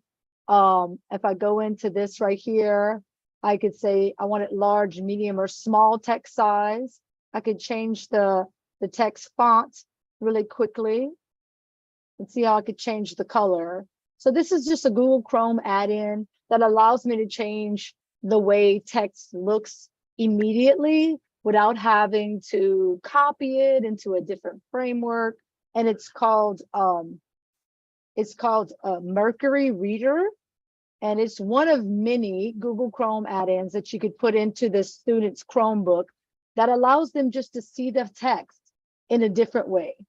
And a lot of times students say, oh, I like the way that looks better. And they're not, they don't shy away from looking at that text. Another thing you can do to simplify text is use the free tool Rewordify. And so this tool will change what the student would be reading by simplifying some of the vocabulary on that document. So what I could do is I could come in here and I could grab the first paragraph of what they're reading, copy it, and then come back into this tool called Rewordify, paste it in there, And then I could tell it at what level I want to rewordify it. Okay. And then when I hit rewordify, it rewordifies it down, maybe a reading level, but I could look at the stats here. So that gives you the stats of the reading level, and it's all free. You can teach to the students how to rewordify paragraphs if they're too difficult or they don't understand the words. And what happens is they'll take the word, and this was air raid, and sometimes they'll rewordify the word inside, and when you click on it, it'll tell you the original word. So it's exposing that child to the vocabulary and the words within the gen ed text, but then it's giving that definition within that same view. So you're still exposing that student to that content. You're just giving them a little extra something by giving them that definition built into the paragraph. And again, it's rewordify.com, and it's free for students and teachers to use whenever they're getting exposed to new texts that they might not know all the vocabulary words. And it would be hard for them to follow because they don't have that prior knowledge. Okay. Color coding materials is another way to create an accommodation for a student, just by using color coding. And so I have an example here of color coding and using color coding to help students just see materials in a different way. Okay, so this is a reading accommodation log with color coding.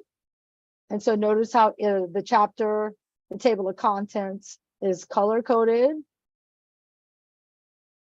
And as you go through the document, you're using color coding just to kind of help the student out. Okay. So looking at, let's prepare for the same activity for low incidence students. What would accommodations and modifications look like for a student, maybe with a little bit more needs? And so this example is being able to create a picture dictionary with the vocabulary from the reading really quickly using a tool called Read Write for Google. And so what you're seeing on the screen right now is you're seeing a GIF or a video.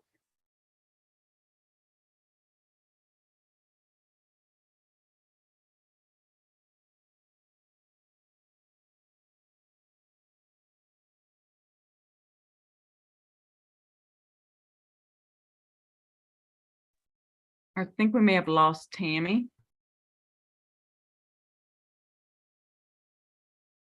I think we may have lost Tammy, but we'll work on getting her back on.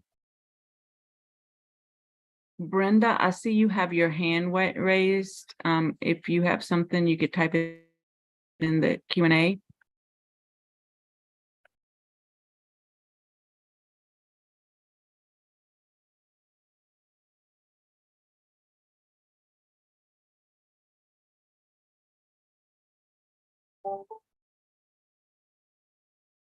Okay, we're just waiting for Tammy to get back.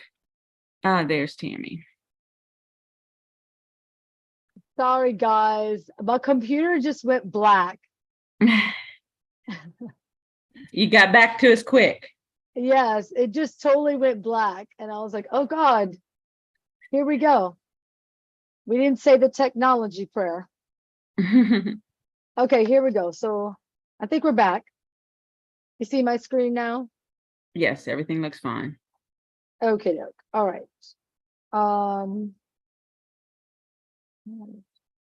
Okay, so what I was talking about was Read Write for Google has a tool where teachers can go in and automate a picture dictionary. So what you're seeing on the screen is just the steps to go do that, so that teachers can create these accommodations and modifications really quickly, because it does take a lot of time and preparation for teachers to give students the materials that they need in the way they can take them in. So another idea is, I want to just show you this adapted book.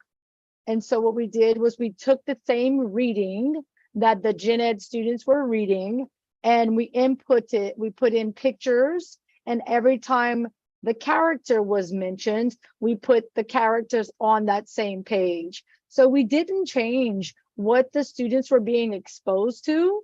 We just added pictures that supported what the text was saying for those students that understand better through pictures. And so every time the character talks in the paragraph, we would put the picture of that character before what they were saying. So this is just an example of that first chapter's reading and what material could look like for a student that's maybe included in this gen ed setting for this lesson. So just that little example.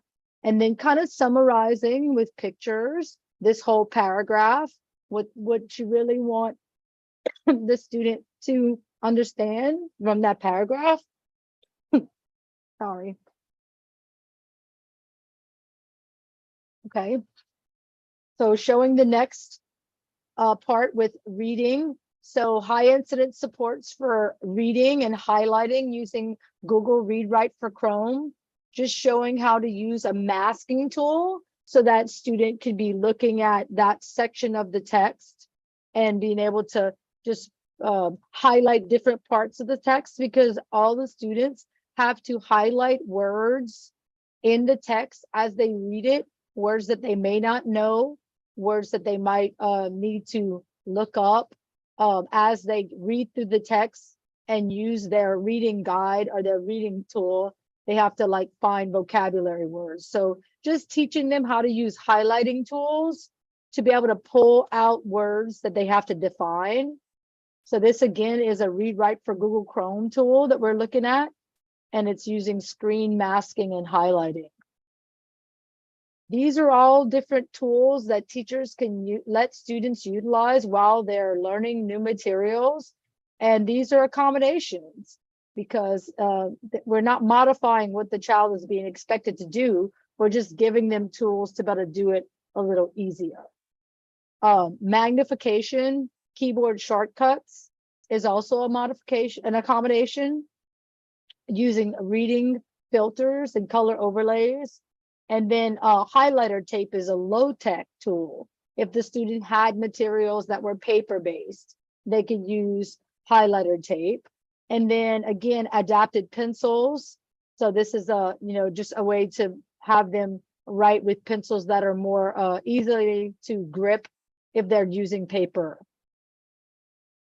Okay, so for low incidence, let's read section, you can put in something like the pen friend in place. The pen friend is an audio pen where you can record a word or a sentence. And when you show the pen the yellow highlight, it reads back that audio message.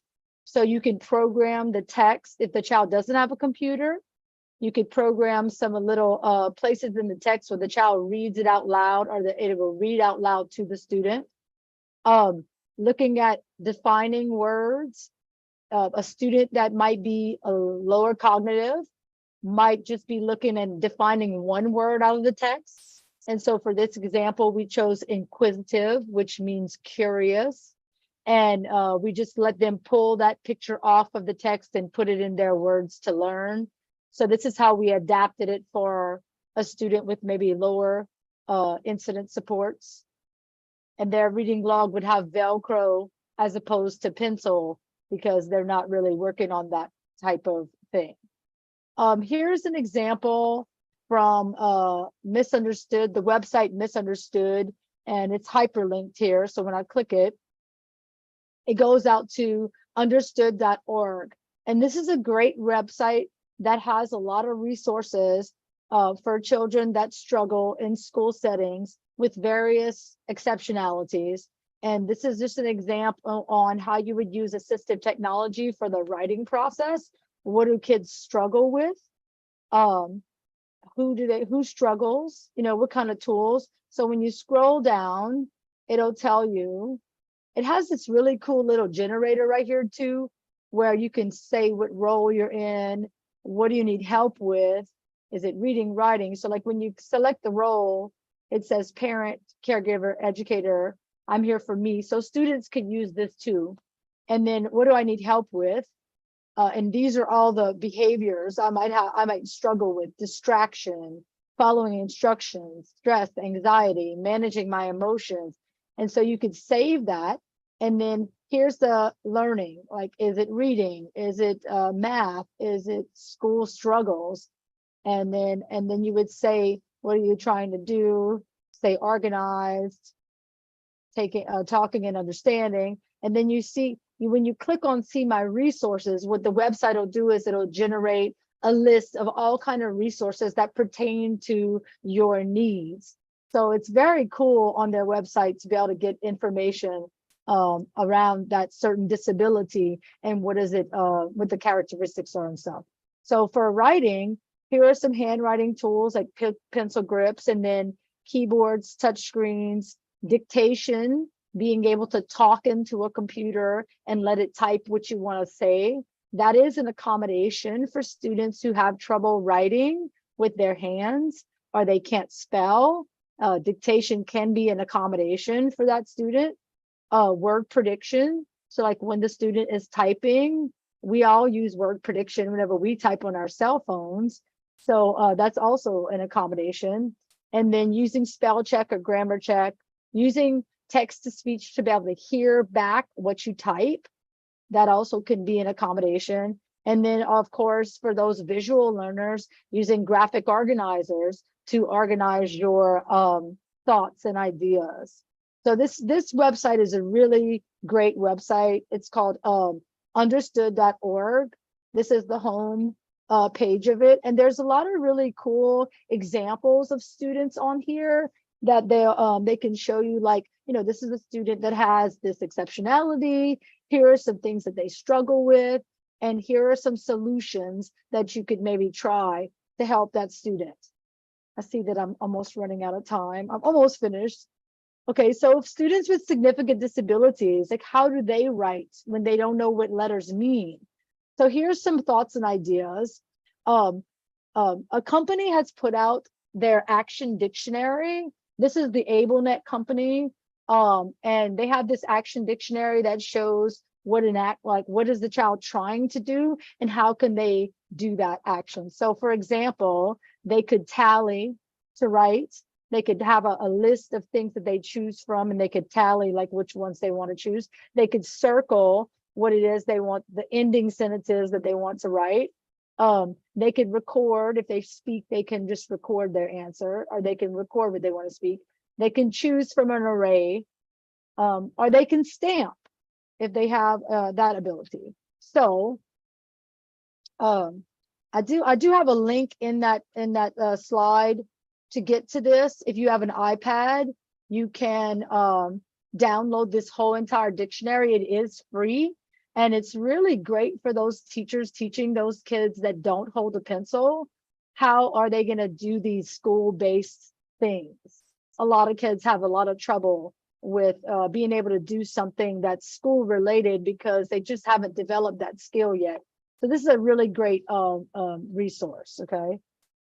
So just as a summary, using a comprehensive approach, like for students, if they can just listen to an audio book with social studies content, they can answer related questions based on that. And basically they're not being assessed on their ability to read, but they're being assessed on their ability to listen and come back and answer questions about what it is that they heard.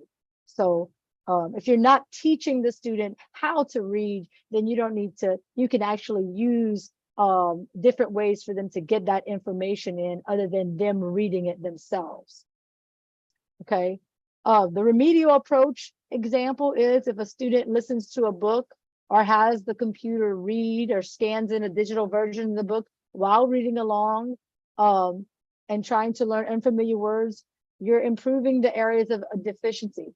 So just know that if you offer it to them in a different way, it doesn't mean that that's cheating.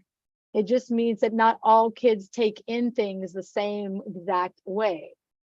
So assistive technology, in a summary, fosters inclusion it facilitates learning experiences, it removes barriers to the curriculum, and it increases independence. The most important thing is that we want kids to be able to be independent when they get out of high school and be able to do things on their own. If you are in an agency where you guys are working with adults, Latan is your assistive technology resource out there. Their services also are free like ours. Our program goes from kindergarten to 12th grade. So I just wanted to share Latan's website with you guys if any of you guys are working with adults over the age of 21. This is my contact information. Thank you so much for listening to my spiel about assistive technology. If you have any questions, if you want to know more about our program, this is our website, but you could email me directly with any kind of questions. And I'm gonna just look. Are we able to use AbleNet with unique learning system? Absolutely. A lot of AbleNet's products actually go hand in hand with unique learning. And so because unique learning is the curriculum and AbleNet offers some of the tools to access the curriculum. But if you have any questions about that or what that would look like, reach out to me, and you can probably come to our center and I can actually show you some examples of that. If you're a teacher or if you're a parent helping a teacher, definitely we are here to help you help students. And then I think that's it for my presentation. If there are no other questions, Bambi. Yeah. Yeah, you actually have until 11:30. Oh, I thought it was 11:15. So that's okay, but we did have some Q&A. Okay. I can give that to you. So is there a legal requirement that teachers and staff are trained to use the child's technology effectively? This is a complaint I hear often from parents, that the teacher and aides don't know how to use the AT. Right, right. So you're asking, is there a legal requirement? Yes, that's what I'm asking. Mm-hmm. So when the student is considered for augmentative and alternative communication, typically the parish, the district goes through a assistive technology consideration process where they recommend the AAC for that student. Now, when students come to school with their AAC device already like designated, and the school system did not recommend that device, that's where it gets kind of cloudy, you know? So so that's where the parent could come in and say, well, I want my child to be evaluated by the school so that the school can deem what system they recommend.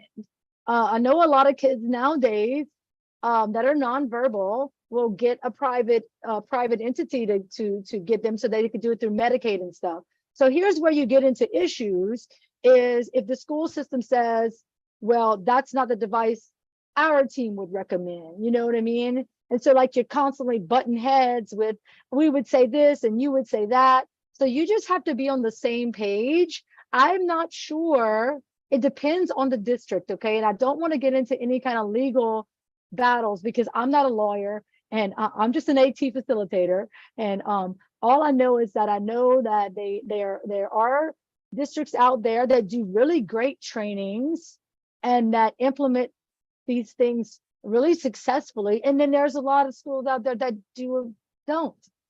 And so what I want to say about our services is that we are here to help people learn those systems and to help them become fluent so that they can help the child be fluent with those systems. Because if those people are not modeling the use of that system within the classroom setting all day long, then that child will never have the exposure to become fluent with that language. So again, about the legal requirement, I'm just not sure how to answer that question other than saying that the district has policy and procedure in place for AT consideration. And if the child is nonverbal, they have to consider that. They have to have, it's called the communication plan. And so every IEP, if that child is nonverbal, that IEP team should be doing that communication plan. So if the communication plan states that they need an augmentative communication system and they send one from home, then yes, those people on that IEP team need to learn how to use it. And so sometimes districts do internal training for that. And if they don't have the facility, if they don't have the people on staff that know the language, they can reach out to us and we can help them learn it. We can send them resources, and we can help them come up with strategies on how to learn it. But ultimately, they have to model using that system. And so that's what's happening is they're not modeling language through that system. And so I hope that I kind of answered the legal requirement. So Tammy, just had a follow-up question. So what you're saying is there a legal requirement if the team recommends the device? So if they put it in the IEP, that student will utilize this device or this assistive technology, then there is an obligation for the staff to know how to use it, right? Absolutely. Okay. If it's in the, we all know if it's in the IEP, it better be happening. Right. And so a lot of times the district will put that in the IEP. And so what those teams and what parents could maybe do is reach out to us and you know, we could help with the training of the usage of that device, because a lot of times people don't know what they don't know. And a lot of times when they look at those higher, more high-tech devices, the language looks really foreign and it's intimidating. And people are like, oh, he can't do that. You know, they'll have that attitude where the student can't do that. No student learns Spanish without being spoken Spanish to. You know what I'm saying? Like if you're teaching a foreign language to a child, you have to use that language. Just like if the child was learning sign language. In order to learn that language, you have to use that language with that child in the environment 100% of the day. So I think that we just need to be diligent with our practices and use the device. So you're not going to ever learn it if you don't use it. So I'm not sure if you address how to use. Okay, so someone just said, hi, Laura Nada. I think I know her. So this is a great statement she said, and it was about using the AT during holiday breaks in the summer. A lot of school districts, I don't know exactly specifically which ones, but a lot of them have that holiday policy in place where they will send the device home with the child. You just have to ask the person at the district, the person who is over it all, what's the policy? You know, what is the take-home policy? And if they don't have one, then I would push for this year being the year they create a take-home policy. Because again, if the student is not being able to use their tool all the time, then they're not going to be fluent in using that tool. So, I mean, there's lots of different solutions, you know, to this issue. And you just have to work it out. We have to learn to work together. We're not fighting against each other. We should be working together, communicating, and figuring out what's the best solution for that student. Because independence is what we're trying to promote. So again, every school district is different. So you really have to reach out to that person in the school district that deals with those decisions. If you do not know who that person is, reach out to me. I have contacts in almost all the districts in the state, and I could find out for you who that person is in your child's district that you would talk to directly to get the answers. Because you need to better find out the answers. So, great. to follow up on this, Jim had said basically a child needs to access their AT at all times, like you said. And of course, this includes their homes, weekends, holidays, and over the summer. Do kids and their families get this type of access to AT, which you answered? Parents' involvement and understanding in assistive technology can make or break a student's educational experience.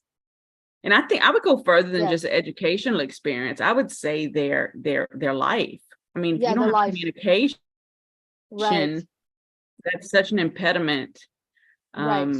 So thank you for that point, Jim. And I mean, what we notice a lot about augmentative communication is that making the decision of which device to use is only one problem. The next thing is, what language set do you start with?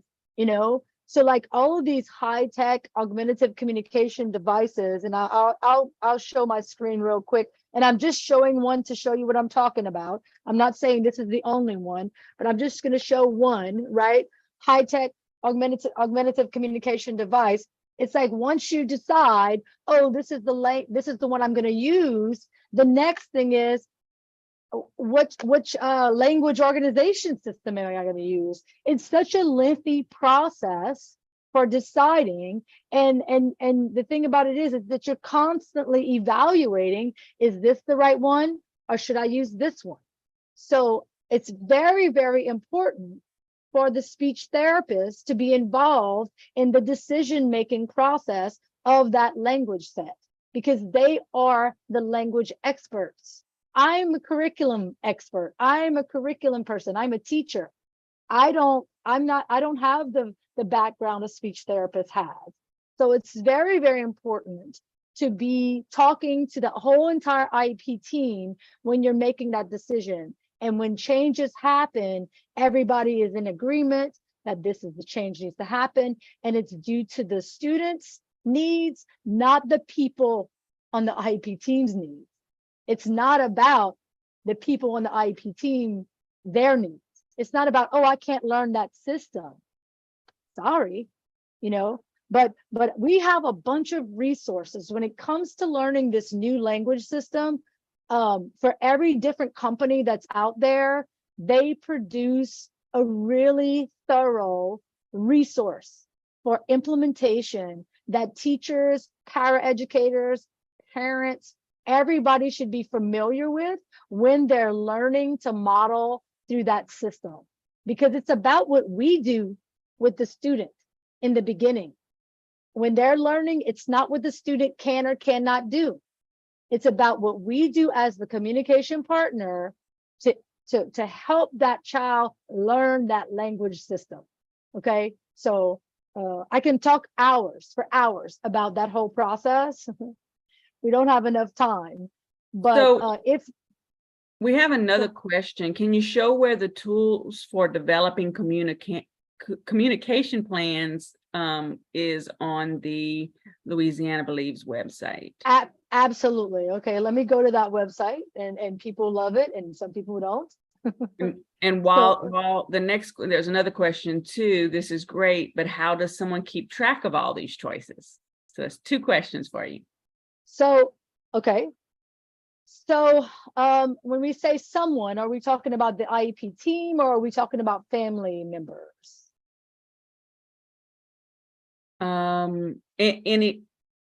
Anyone, I guess the choices that you were showing, like you gave a lot of tools. I think this is what I'm understanding. You gave a lot of resources. So how to, you know, to go through and figure out what's right and where to access it. After this presentation. The IEP does have a document.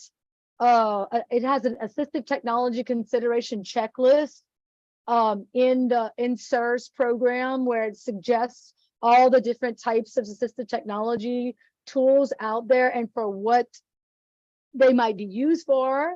So the IEP team does have a resource built into SIR that helps teachers do the assistive technology consideration checklist.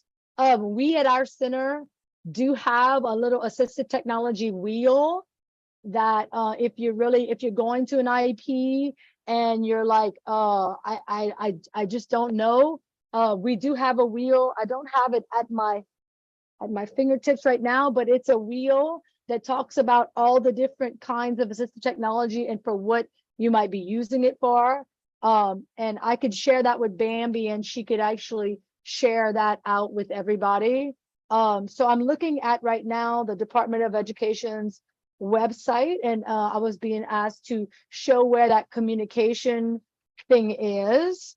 And so I'm going to take you down the road where I would go to get it. So I would go to the library. Of course, you can search it. You can search by communication, but I'm going to go library, and I'm going to go category, and I'm going to go students with, there's a lot of different ways to get to it, but I'm going to go to students with significant cognitive disabilities. And I want to say it's down here under communication, but let me just go ahead and check.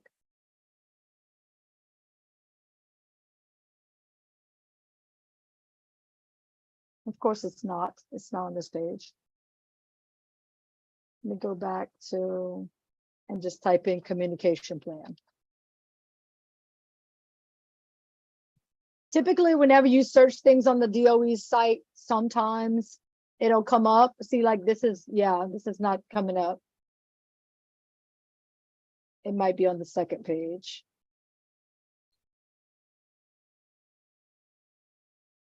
Yeah, this is great. This is great that I'm. Which I think is a excellent point that many people make. Yeah, it's an excellent point that many people make. So I'm gonna go not cognitive disabilities. I'm gonna go students with disabilities. I think it's on this page now. It's students with disabilities.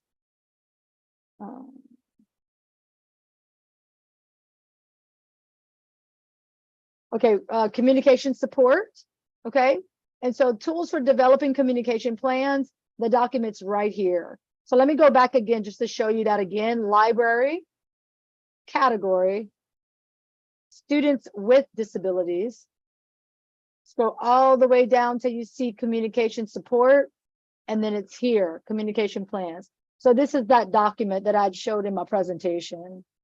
And again, some districts have taken this document and they've created their own communication plan framework for it. So if you're in a district and the communication plan with the IP doesn't look like this one, it might be because that district decided to revamp this and make it a little bit more user-friendly. But in my opinion, everything in this document needs to be discussed. Okay. And that's just like, all these questions need to be thoroughly thought about and reflected on. That's why pages 1 through 8 are just about gathering data. And then the actual plan itself is on pages 9, 10, and 11. And the last page is just vocabulary. So it's really not that intimidating whenever you read through it and you understand its purpose. It's a really great tool. So I hope I answered that question. What was that other one that I just missed, Bambi? Is there any examples of adults who successfully use AT? And it was by Dr. Jim Mitchell, who serves on the Governor's Advisory Council on Disability Affairs. So of course, he knows a great example. Unfortunately, we lost her just a few months ago, and she was the chairperson of that council, Lynette Fontenot, who is an excellent example of an adult who uses AT very effectively. I'm sorry, I do know her, and I was about to say her name. I was unaware. I did not know. Oh, I'm so sorry. I'm so sorry. But I was going to say her because she actually spoke at our last big conference in Baton Rouge last year. And she really changed a lot of people's attitudes about augmentative and alternative communication, because I had people coming in like droves because they knew of a student that was locked in their body and they could not communicate and had a lot of behavior that was communicative, And so I think it's just important for teachers, paras, and service providers to understand that, just because a student can't verbally communicate doesn't mean that they don't have something to say. So we're constantly preaching that in our trainings about listening with not just your ears, but your eyes and your whole entire being, so that you can provide, the right tool for the students to better communicate.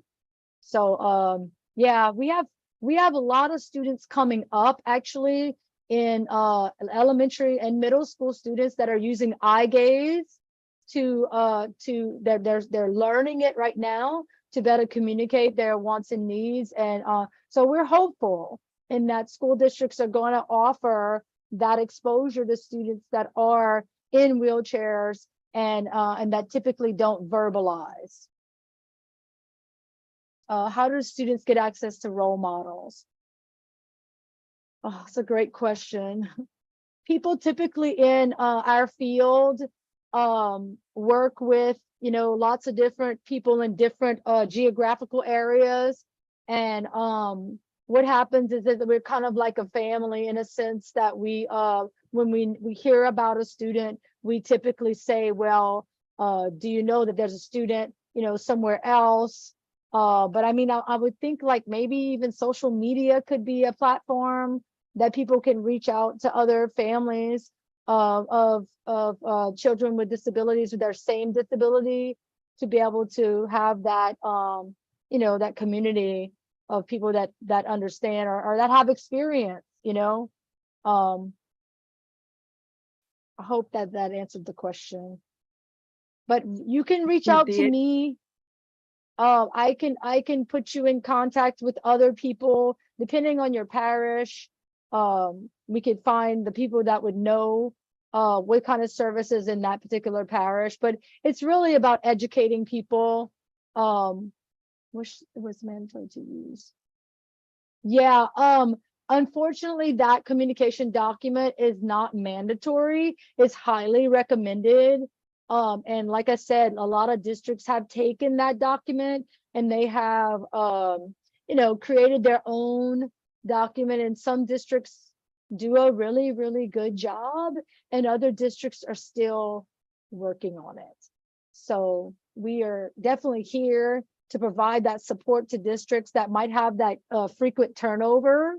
You know how people retire and then they get new people in there and then they have to learn the process again. So I hope that answered all the questions, but just know that we are here for families and school districts that are having that frequent turnover of people that are, maybe it's their first time working with this population.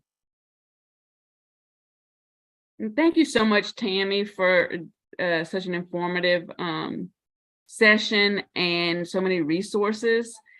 We will link any resources that you send in the conference schedule, as well as the recording of this session. The next session will begin at noon, so everyone grab something to eat and meet us here again at noon. And you are all welcome to stay logged on during the break.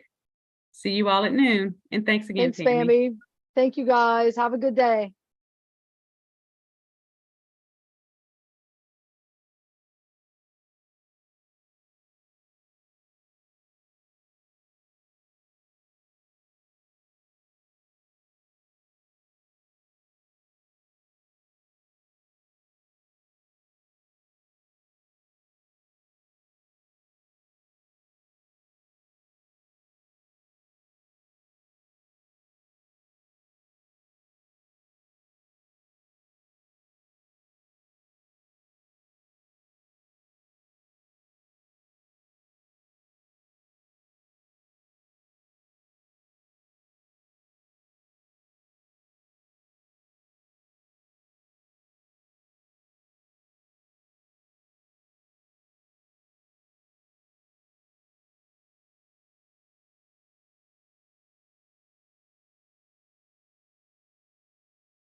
Dr. Beckers, I'm trying to promote you to panelist.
Hi, if you're on the next panel, I will promote you to panelist. Please raise your hand and so I can see you and we'll move you over to panelists.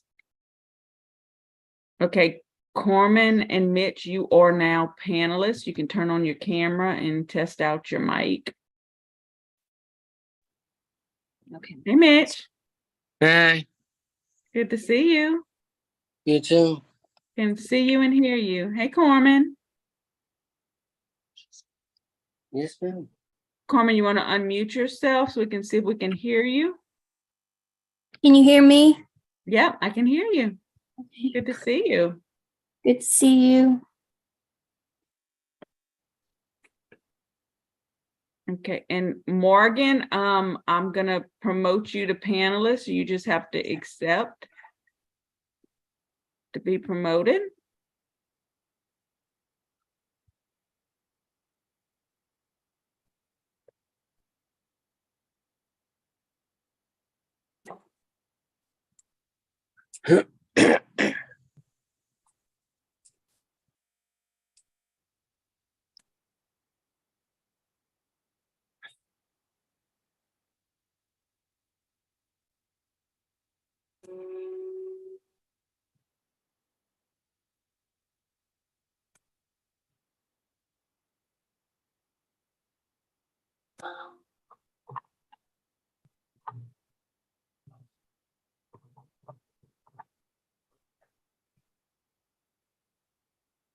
Hey, Morgan. You want to unmute yourself, see if we can hear you? Hi. Yep, we can hear y'all and we can see you.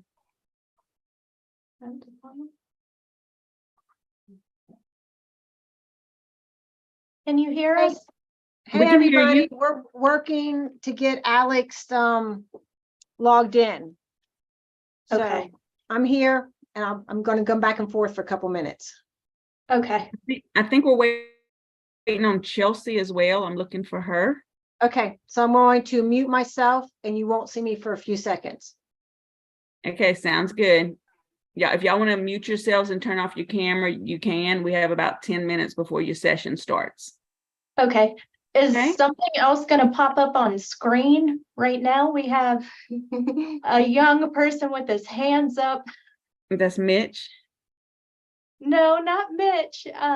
It's just a photo. It looks like a woman and she's like Oh, wearing. that's the interpreter. Okay, so you need to go into the top where it says view, like the top right-hand corner, where it says view, and you could do view gallery is what I would suggest.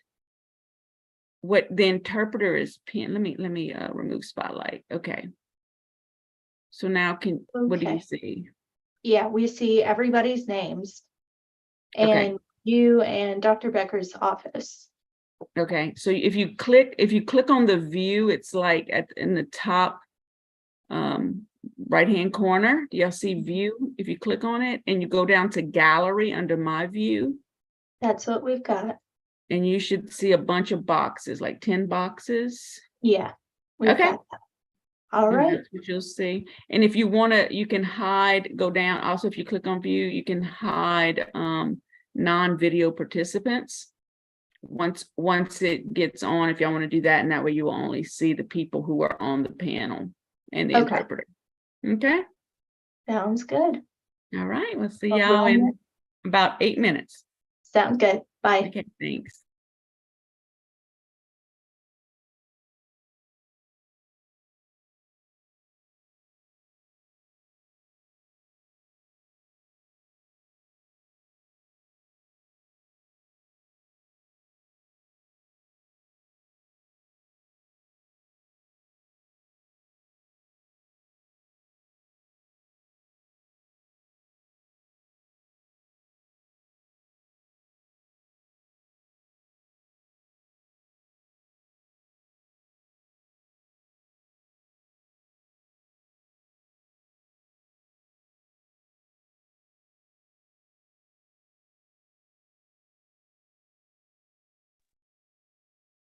So I just promoted Alex to panelist.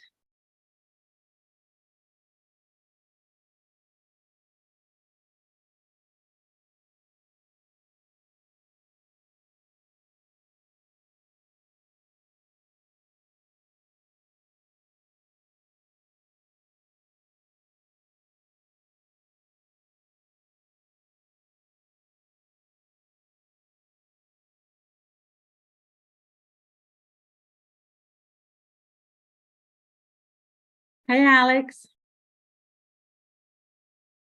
You want to unmute yourself so we can see if we can hear you? Hello. You gotta unmute. Hey. Okay, Yep, good. You did? we see and hear you. All right.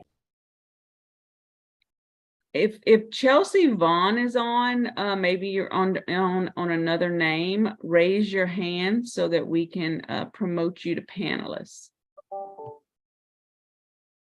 Chelsea Vaughn, I think, is the only person we're waiting on.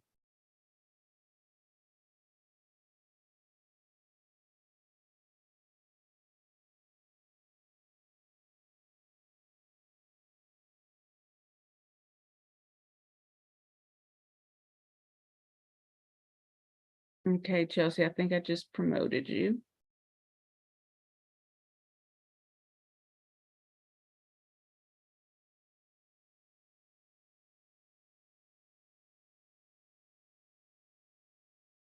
Chelsea, if you want to turn your camera and your mic, we can test and make sure everything's working. Are we good? I think so. We're just waiting for Chelsea to turn on her mic and video just so we can test. Okay. Hey, how are you, Chelsea? Good. Good. So we can see and hear her. So Dr. Becker's, all of your participants are on. We have about 5 minutes and we'll come back and get it started. That sound good? Okay, do any of the participants have questions about the questions? We all good? I have no idea what the questions are. Okay, so Chelsea, since you're a graduate of the program, I will ask you to basically tell us, how did the Bridge to Independence help you prepare for working, for living, that type of question. Okay. And then at first, once we start, I'm going to have each of you introduce yourselves. And then, so basically you'll say, my name is Chelsea Semino. Are you a Semino? No, Vaughn. Vaughn. Okay, I'm looking at the top. Chelsea Vaughn. I'm a Yes. graduate of the Bridge to Independence program at Nicholls State University. Okay, Okay. perfect. Any other questions? Mitch, I think we're good. Morgan? And Alex, Just If whenever, you'll hear sorry, go ahead. if you'll hear any animals in the background, just ignore them. we'll do that. And we are asking our panelists to, if when you do introduce yourself, just briefly give us a description of what you look like and what you're wearing for people who have visual impairments, please. Perfect. Okay, we have like 5 minutes. I'm going to mute myself again. I'll be right back. Dr. Beckers, so are you going to introduce Morgan with the statement that I sent you, or would you like her to read that? At first, we're just going to give name, the program, and the university. So each of them will just briefly introduce themselves, and we have the questions about, I think, what was her question about what would be a day? Yeah. A typical day for you. She has the reason I like being in Sparrow, and a day usually starts with, or a day. That's fine. That's absolutely fine. And I mean, we're going to be real flexible, no stress, and we'll just go from there. Okay. She has it typed out. So can That's she fine. just read it from that? Absolutely. Alex has his, and I think Mitch probably has his. So we're good. Sounds good. We're gonna teach a lot of people a lot of good things, and we're not going to be stressed about any of it. And we're all going to smile. There's Mitch. I see Mitch. Okay, so just remember, when you introduce yourself, give a brief description of what you look like for those people who need it. Okay. Okay. Okay. I'm gonna go out All and right, check thank on you. Alex. See you guys in 3 minutes or less. 2 minutes, we'll get started. Y'all can turn off your camera if you want for a moment. And when you're not speaking, if there is background noise, you can just mute yourself. It's no big deal. We're relaxed.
We'll start in 1 minute, everyone.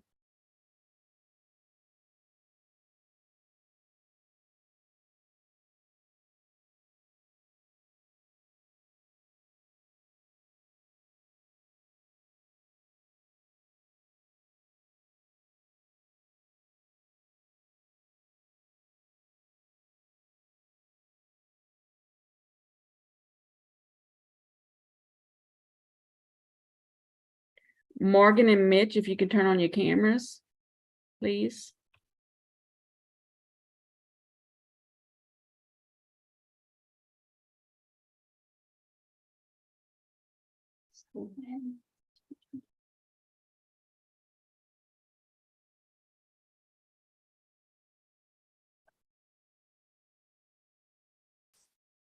Okay, but make sure to look at the camera.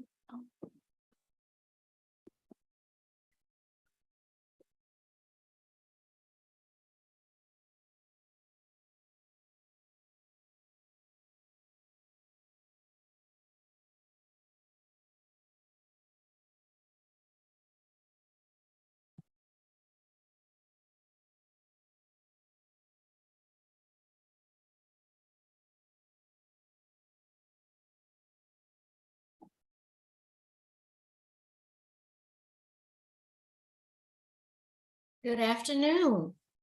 My name is Alicia Valiant with the Governor's Office of Disability Affairs. I am an African American woman with shoulder length brown hair.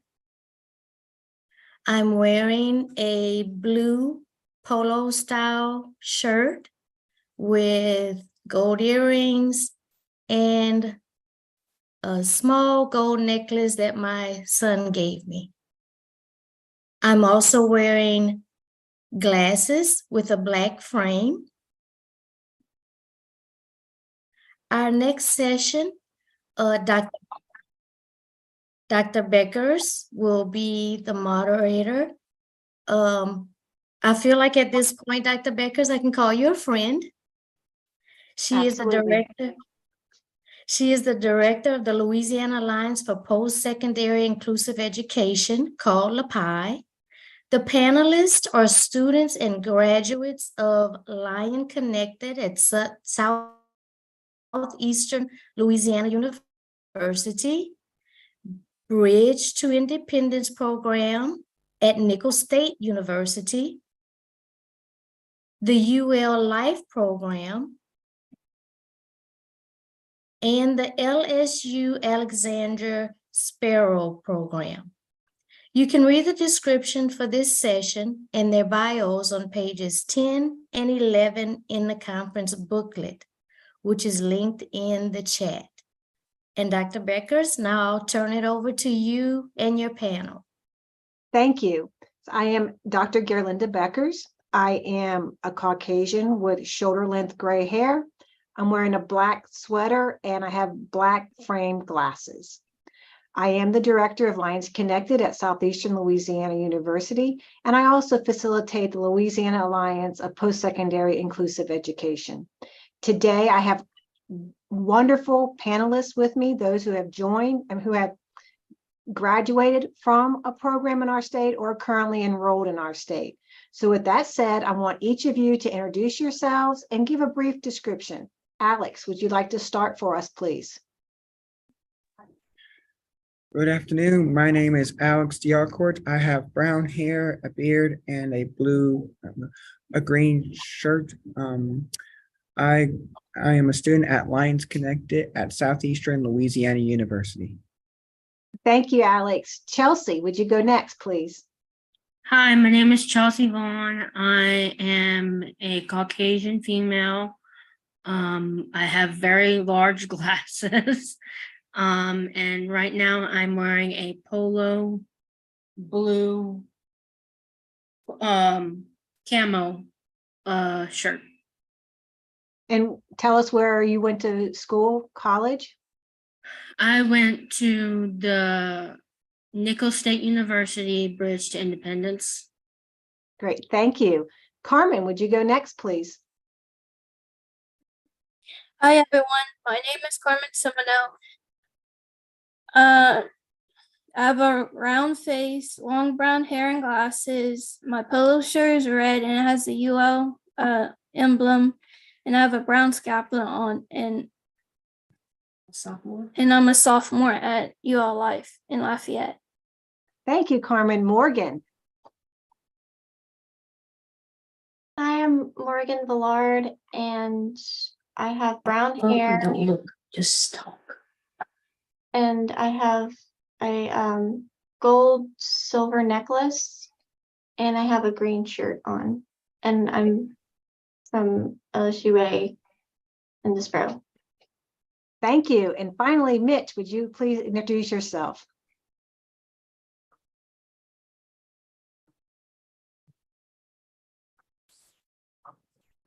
Hi, my name is Miss Dylan. I like to watch TV shows and movies. What do you?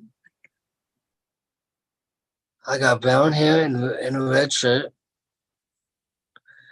And I like to watch movies and TV shows in Nichols State University. Yeah, I like music and TV shows and movies.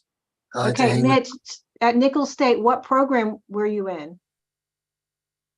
Bridge Independence. And are you currently a student or have you already graduated? Are you currently there or have you graduated? I graduated. Great, thank you. So everybody, those are our panelists. And I want to give a brief description of what inclusive post-secondary education is for those participants who might not know. So inclusive post-secondary education are programs on our university campuses and community colleges across the state. Students with intellectual and developmental disabilities attend these programs to get a true college experience while continuing to work to for gainful employment and independent living. And most recently in the 2022 legislative session, we were allocated funds to continue to grow our programs across the state of Louisiana. And again, this legislative session, we added to those funds. So that's through the Post-Secondary Inclusive Education Fund. So if you're listening and you are an alum from a university or a community college and you're interested, please reach out to the Louisiana Alliance of Inclusive Post-Secondary Education. That is, I facilitate that, and we have members from across the state, and we're continually trying to grow our programs to give our students opportunities to have true college experience. So with that said, if you have questions, you can enter them into the chat and we'll review those at the end. And I would like to start with a few questions to our panelists, and we'll start with Alex. Alex, what does Lions Connected mean to you since you are currently enrolled in the program? Lions Connected means everything to me. We are a family. I have made friends with fellow classmates and mentors. I enjoy being on campus to go to class. I am interested in technology and learning more about computers. I would like to work in technology after I graduate. I have also enjoyed going to SLU football, basketball, and softball and baseball games to cheer on the Lions. I enjoy both the academic and the extracurricular activities on campus. Great, thank you, Alex. So Carmen, since you're still enrolled, tell us about a typical day you would have at UL Life program. So I would arrive at the UL Life building at 7:30. Then I would go upstairs to meet some of my classmates. Then at 8 o'clock, we start our courses, and it ends around 3. Some of the courses in the UL Life program are independent living, which learning what we need to do whenever we, let's say, leave our homes and find an apartment. And then academic writing, we learn about email etiquette on our phones and on our computers. And then career readiness, we're learning our strengths and weaknesses. And then this is pretty cool. For our program, we have mentors. So we have like a group of mentors that does cohort, which they check in on us, which is cool. And personal finance, which were understanding money and transactions, time management, learning how to juggle life, and then skills lab, which we have our own kitchen. And we get to learn different cooking skills and then prepare simple foods.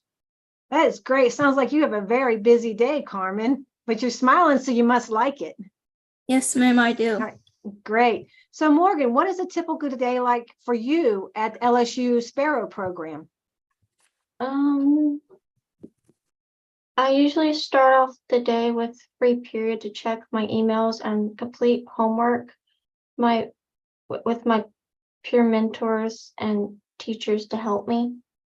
And then I go to my audited classes. I've taken animal science, tennis, communication, fundamentals, and pottery. And next year I will take drawing and kinesiology. I have a social skills class and daily living skills class with my Sparrow classmates. I will learn employment skills next semester.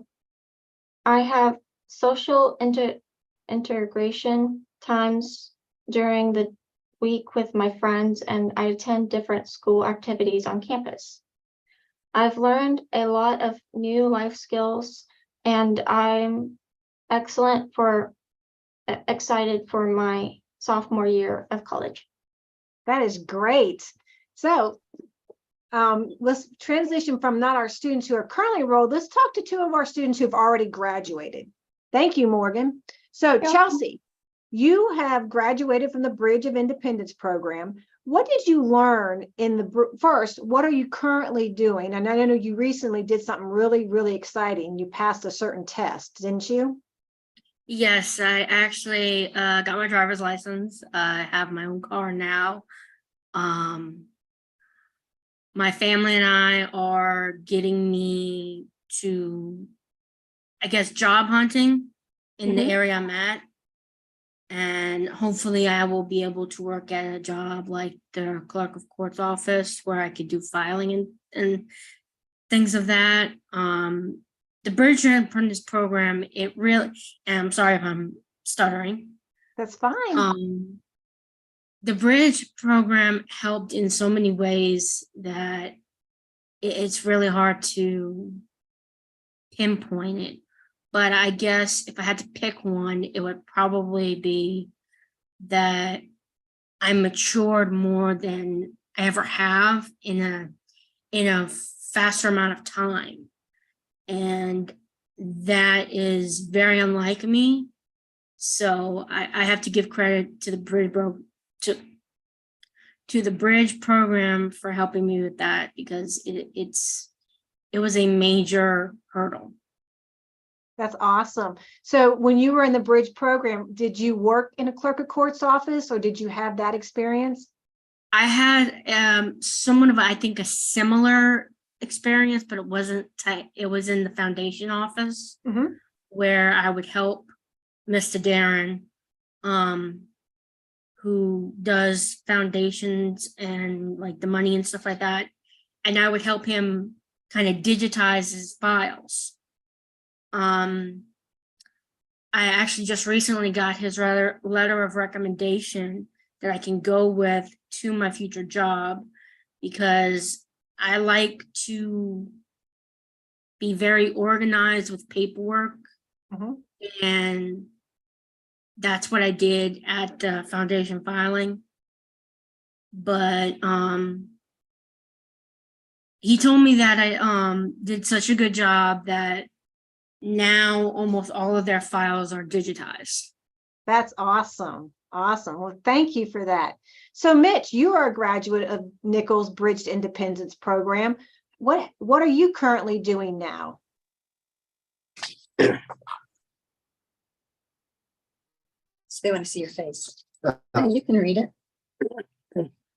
It was fun, ways to learn new job skills with friends. Since I was able to work at the rec center at Nichols, the prepared for me my job at Stone Creek Health Club. Living in the dorm helped me to understand the responsibility of living independently because I had to get myself up and ready for class on time and keep my room and my bathroom clean, and I follow the dorm rules. Now then I live in an apartment. I have to do the same thing now that I do live independently. I shop for my own groceries and prepare my own meals instead of going to a cafeteria. The Bridge program helped me become a leader for people with disabilities or without disabilities. I would like to make technology to clean and make things brighter. That's awesome, Mitch. And also, you and I serve on a certain council together. Can you know what council we serve on together? We meet probably once a month at the Board of Regents and the Board of Regents, yes. right, the Post-Secondary Inclusive Education Fund Council. You were elected to serve on that council to represent individuals with disabilities, correct? Yes, that's correct. And you sit right beside me at that head table, don't you? Yes, ma'am. Yes, that's awesome. Okay, so let's ask our other participants a couple other questions. So, Alex, what is a typical day like for you on campus at Lions Connected? I begin my day by going to the Lions Connected suite. Depending on my schedule, I may leave class with classmates and a mentor to go to class or stay in the suite and participate in a class in the suite. We also have student choice where we have various social activities in the suite or go to the Pennington Center. It's a gym on campus to play basketball or work out. Some days I eat lunch in the Lions Connected suite or in the student union with a mentor and classmates. Sometimes there are on campus events such as Strawberry Jubilee that I was able to attend. Awesome, thank you. So let's switch back over to Chelsea. Chelsea, did you live in the dorm? Yes, I did, much like Mitch. How do I put this? Was it a good experience? Would you suggest for other students to Yes, live in the dorm? I would most definitely suggest for others.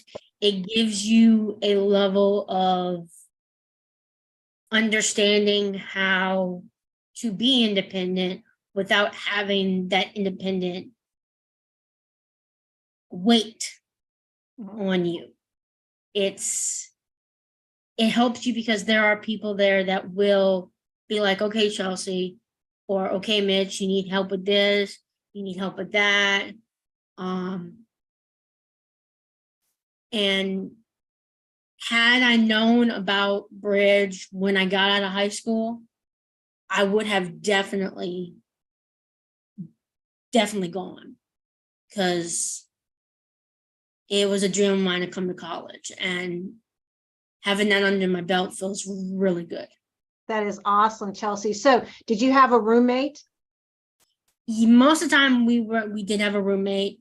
Just the last 2 semesters, the last semester I didn't have a roommate because she left for reasons that are unknown to me.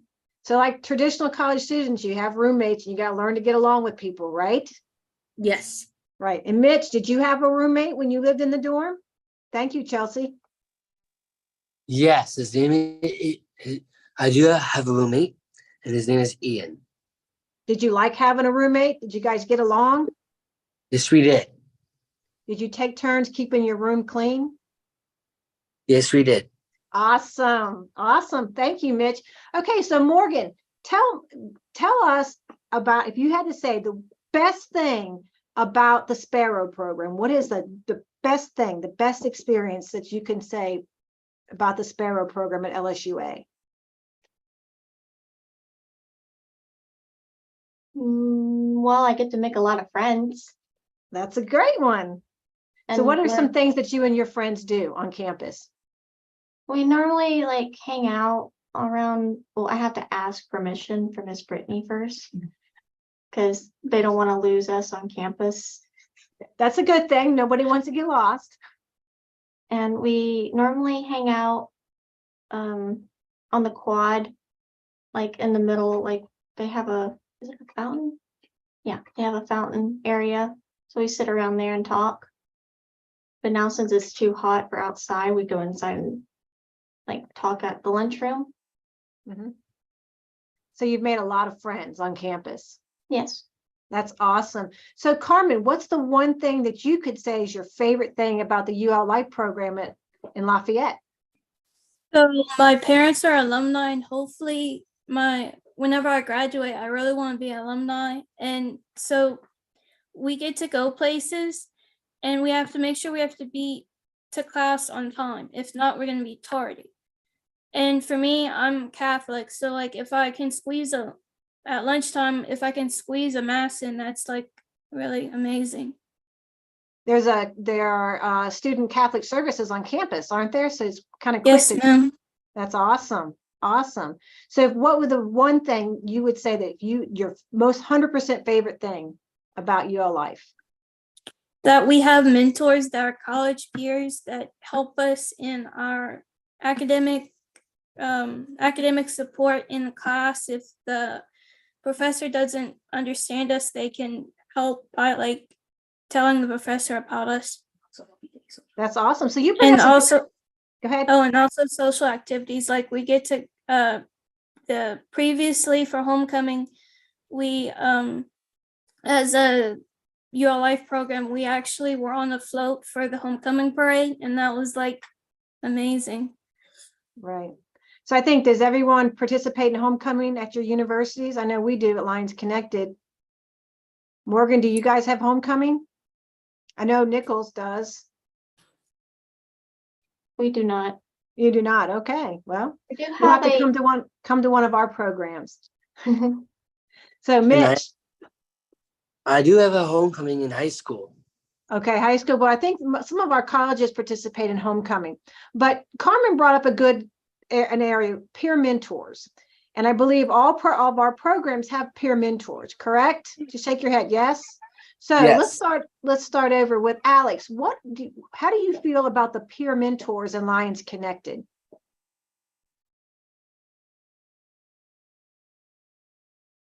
What are some of the things they do with you do with your peer mentors? So basically, I go to they take me to classes, and we sometimes like play a game in the suite, and just participate in any activities that they do, and that type of stuff. So during school and after school, correct? And what is something special you do with our softball team? I help keep score with the softball team during home games. Right. And a peer mentor goes with you over to practice, don't they? They do. One of our mentors, goes to the practices with me, and they get to see all the action there.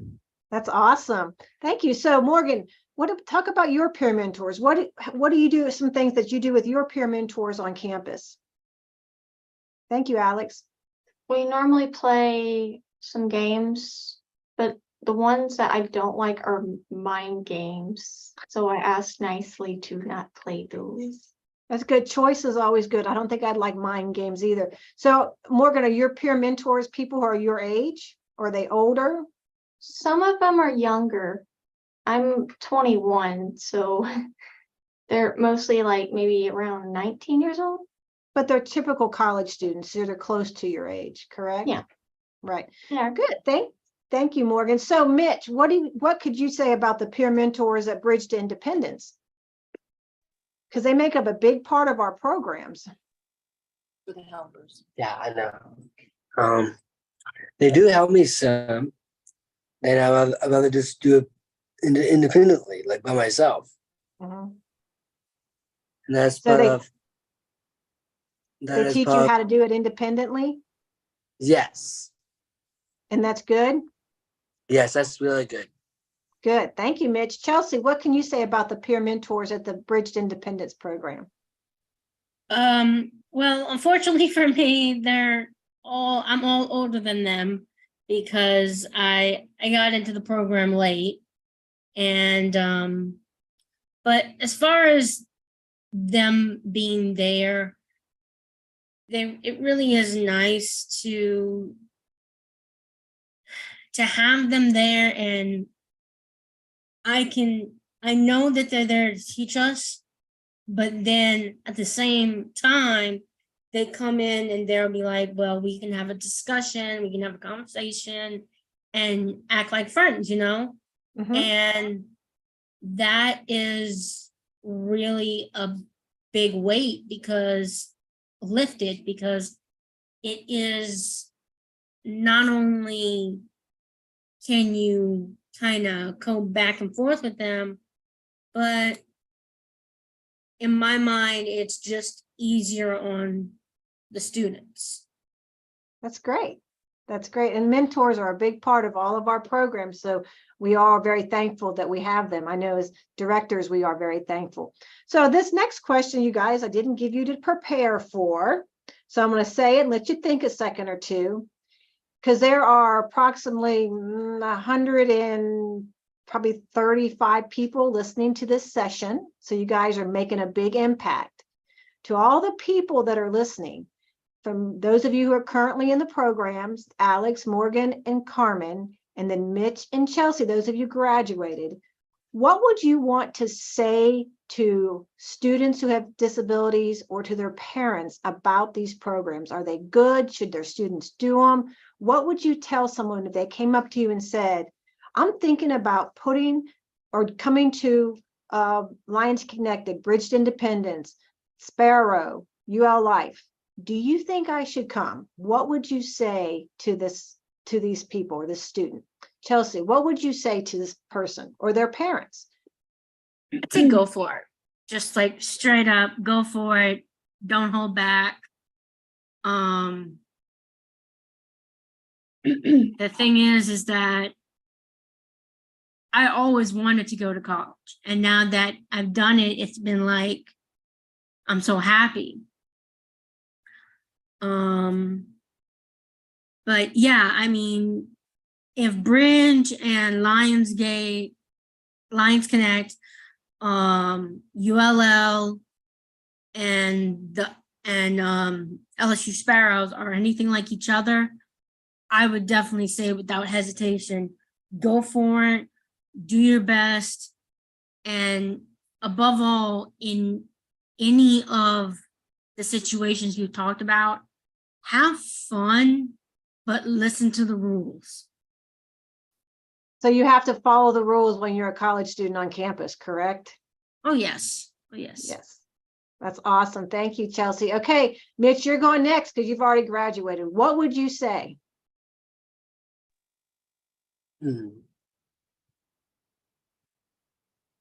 Would you tell them to live in the dorm, Mitch? Would you tell them to get a job on campus? What would you tell this person who asked you? I actually tell them about they should try to have a job, and they should get some money and buy things like groceries and your utilities, your electric bills. And going to the Bridge program helps you do that. Yes, Bridge Independence. Bridge helped you learn how to budget, how to pay your bills. So you would recommend, so Mitch, you would recommend someone to definitely live in the dorm if they have that opportunity?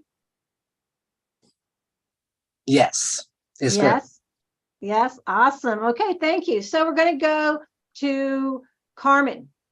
What would you tell someone who came up to you and said, you know what, I'm thinking about going to the UL Life program? What would you say to them? Let's do it. It's amazing. I get to walk on the same footsteps of my parents. That's awesome. And you're going to be an alum as well. So just do it. Do you live in the dorm, Carmen? Great job still. And great job skills too, to get a job on campus, and then after you graduate you can find your dream job. That's awesome. And what, do you have a job right now since you're still in, do you? Part-time. So what do you do? It's not. It's not on campus, but I work at the Cathedral Carmel School. It's called Tiger Care. And I get to help the little kids after school. So is your interest in early childhood, is that what you're pursuing at UL Life? I would like to work for the Diocese of Lafayette, either in the communication department, where they live stream the special masses at the Cathedral St. John of the Evangelist. Awesome. Okay, so you would just tell them do it, right? Just come to UL Yes, Life ma'am. program. So thank you, Carmen. So Morgan, what would you tell someone who came up to you and said, you know what, I'm thinking about joining LSUA Sparrow program? What would you say to them? I would say, well, if they ask me a question, I would tell them, like, there's lots of activities. There's learning about how to get a job, and there's a lot of independency in it. And I had to tell one of my former friends about it because he wants to be in Sparrow too. So I had to give him also the information about it too. That's awesome. That's awesome. So you would tell them to do it for sure. Yes. Awesome. Thank you, Morgan. All right, Alex, if somebody came up to you and said, you know what, I'm thinking about coming to Southeastern and being part of the Lions Connected program, what would you say to them? I would say, definitely, gives you an opportunity to guide you towards, your goals, and, it teaches you, just like,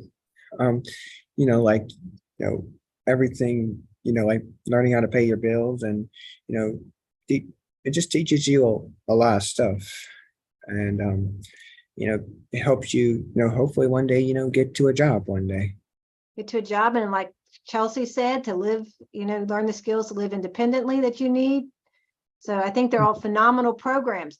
Okay, so one of the last questions I'm going to ask is, if you could change anything, what would you change in the program that you, or if you say there's nothing, it's all wonderful, that's fine. What change would you make if you could with your programs? So Chelsea, if you could, would you change something? If so, what would you change?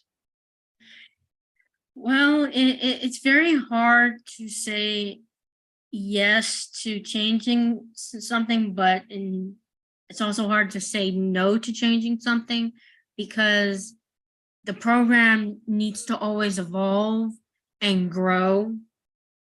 I would have to say just keep growing it the way it is as of now, because it is evolving. I mean, it was evolving when Mitch was there. It was evolving when I was there. And it just needs to keep going until all these programs are under the same, in a sense, umbrella, and are kind of communicating with each other and making sure that when they get out of high school, people already know about this. Like, they know about the college, but they know about the program in the college. Perfect. Absolutely. Because when I was coming out of high school, I didn't even know this existed. And had I known, I would have jumped on it. Perfect. Absolutely. So we all have to work together as a team, right? All right. So Morgan, are there any changes you would make? Well, I'm big in social media, so I thought of making an Instagram account with the Sparrow and telling them how much fun we are having. And maybe you can work with Miss Brittany and do that. Yes. That'd be perfect. We've already planned something sort of like that. That's awesome. And that way you can tell more people about the Sparrow program. Thank you, Morgan. Okay, Carmen, what change would you make?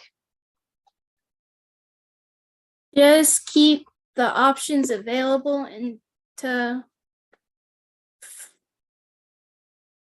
follow your own path and let the actual college people guide you where you want to be.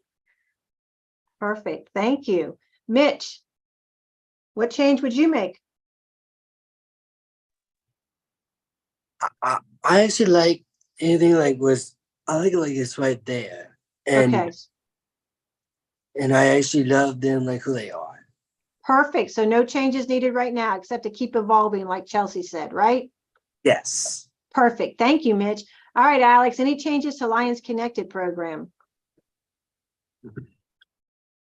To continue the program, being able to add more students and mentors and more classes to learn.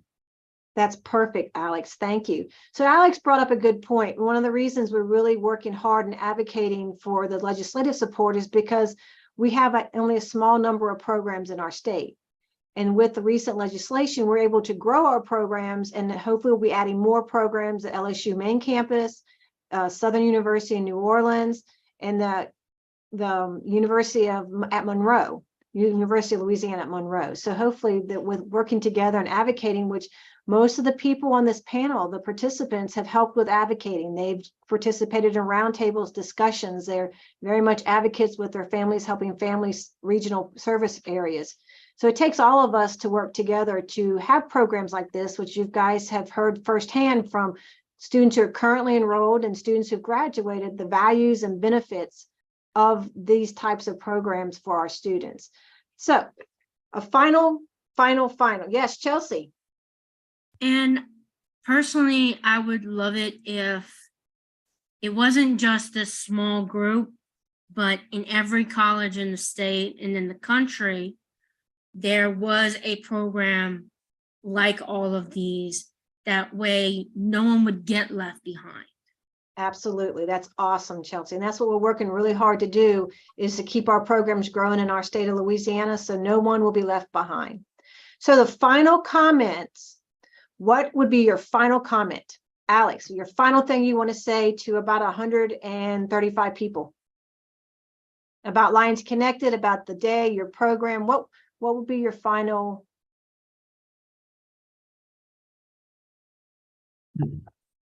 It's an amazing program and it's allowed me to, grow to the point where, I can be able to, be able to become more independent in life. In that That's time. awesome, Alex. Awesome. Thank you. Mitch, what's your final comment? I like people like how they feel about people. Like they should feel about their attitudes, how they talk, or using like if people are having like deaf or blind, they should use use your voice or your hands to move, and you can actually understand who they are. So you want people to recognize who you are and accept you for who you are, right? And then how they feel. And how you feel, and you are a college program graduate. Yes, ma'am. Awesome, huh? Yes, ma'am. Okay, Carmen. Thank you, Mitch. Carmen, what's your final statement? I'm so thankful that I get to go college on UL's campus, and I get to grow my wings and find who I am and who I'm going to be. Awesome. Thank you, Carmen. Morgan, your final statement.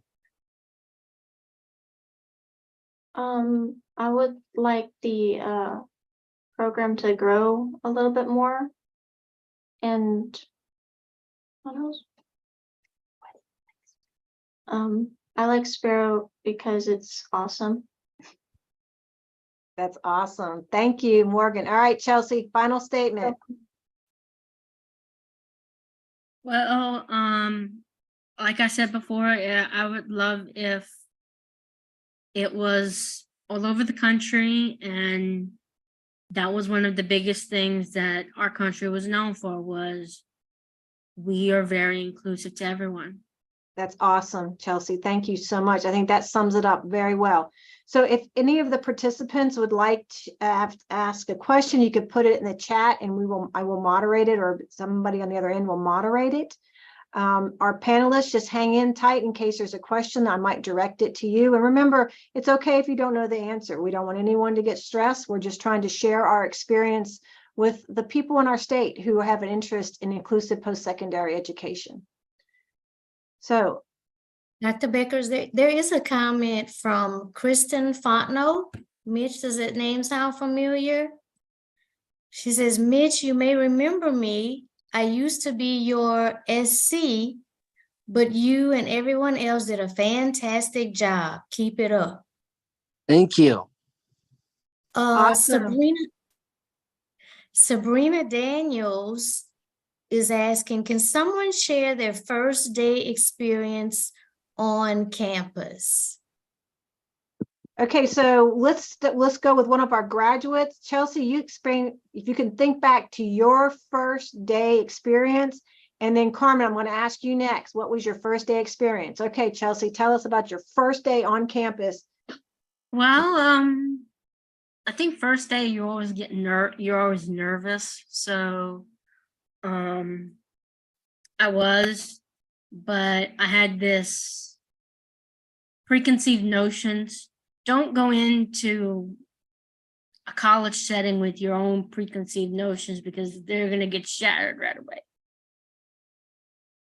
So awesome. Okay, Carmen, what about your first day? And Alex, I'm going to ask you next. My first day, I can remember I was walking up to Randolph. And I walked up the steps. I used my ID to unlock the door. And then seeing all my old high school classmates that are in the program saying, welcome home. And I'm like, happy, amazing, almost in tears. I'm like, I'm finally home. Awesome, Carmen. Okay, Alex, and then Morgan, I'm going to ask you next. Do you remember, Alex, your first day experience at Southeastern? My first day, I mean, I was, coming in the suite, not knowing what was going on, until, I see some of the activities that we were doing throughout, my first year of the program. And it's just been it's been amazing, and I've learned a lot. I've learned. Were you a little bit nervous your first day? Oh yeah. I mean, I was. But that's okay, isn't it? Isn't it okay to be a little bit nervous? Oh yeah. I mean, but the mentors, were able to help me kind of get that out of me.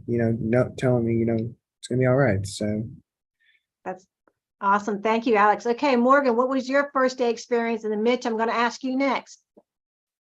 My first day experience was I was walking into school and I sat down and I didn't really talk to anyone because I was nervous. And when I saw people just like me in the classroom, I started talking to them. It made me feel comfortable.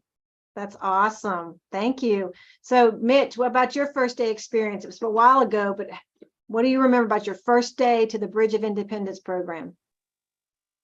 I was nervous as well, and I was in there, and my sister just cried because I went to school, and she did not know.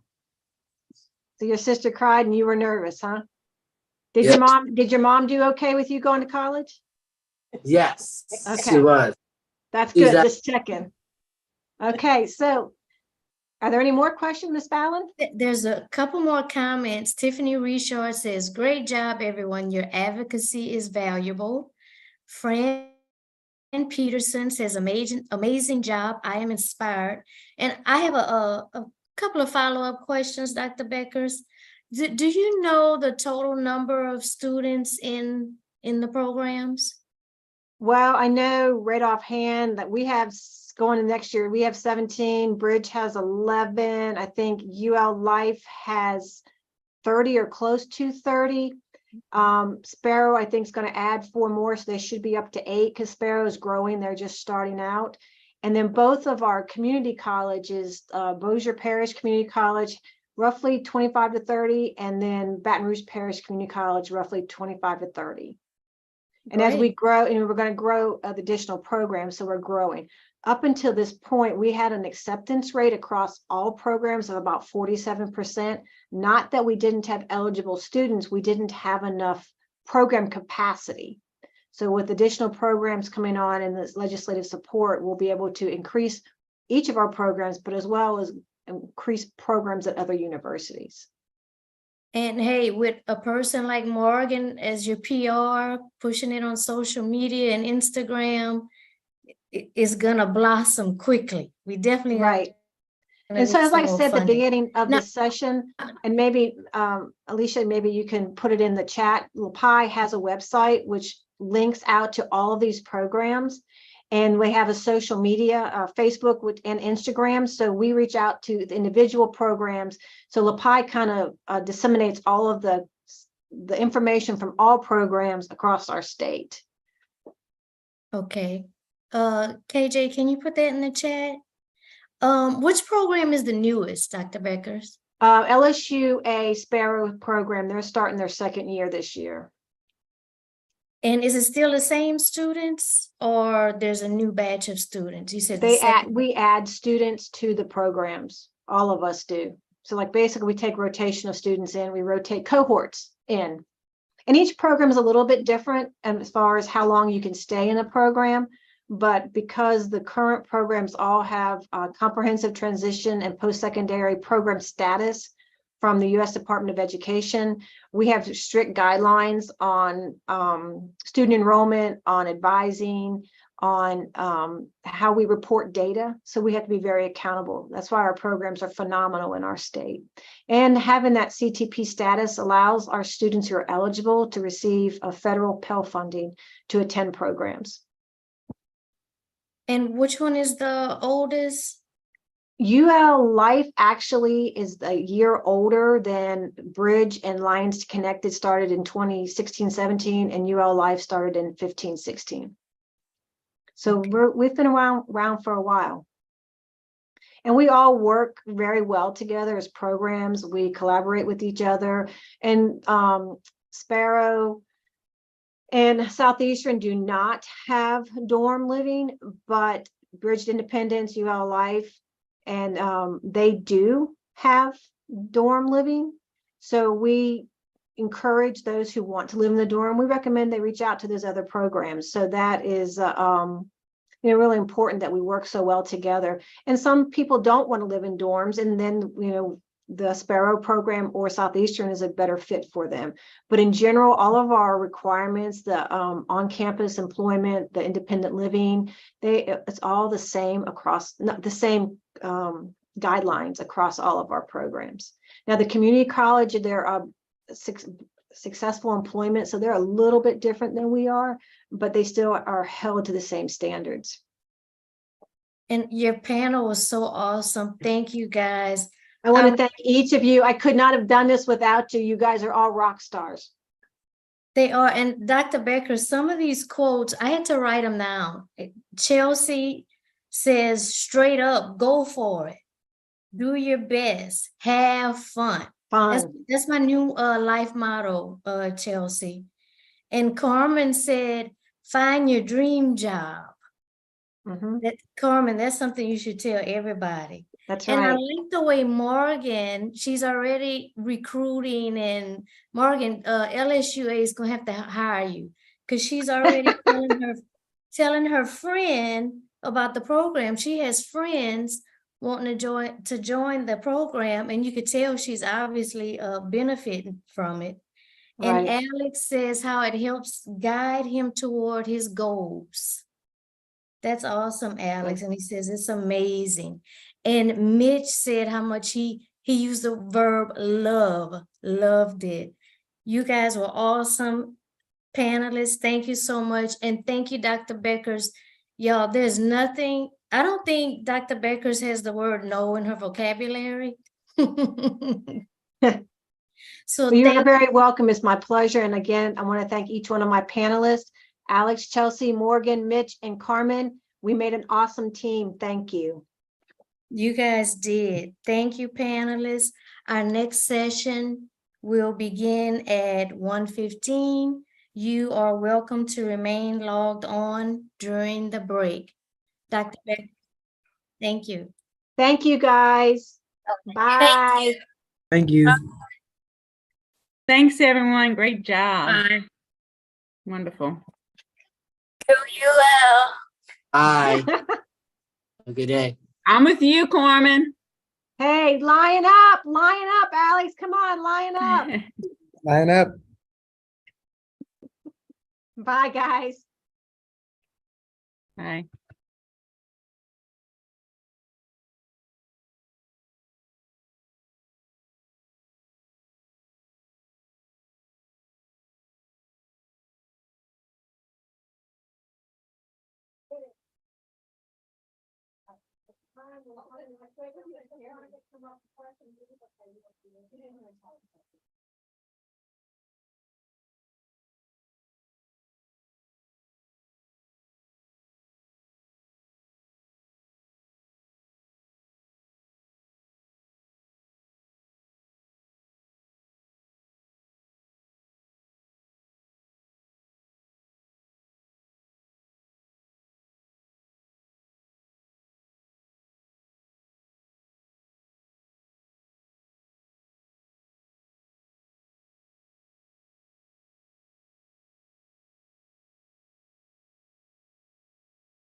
Hey, Sherrod, you want to try your camera and mic?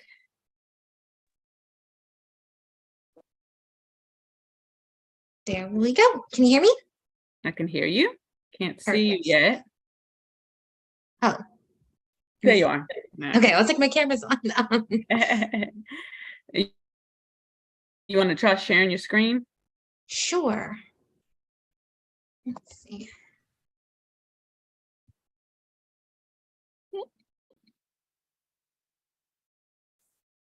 Okay, we can see it. Looks good. Perfect. Oh, whoops. Do you want me to stop sharing for now? Yeah, you can stop sharing for now because it looks like everything's working. And then Liam will introduce you. He'll start in about 4 minutes. Okay, perfect. Sounds good. Thank you. Thank y'all.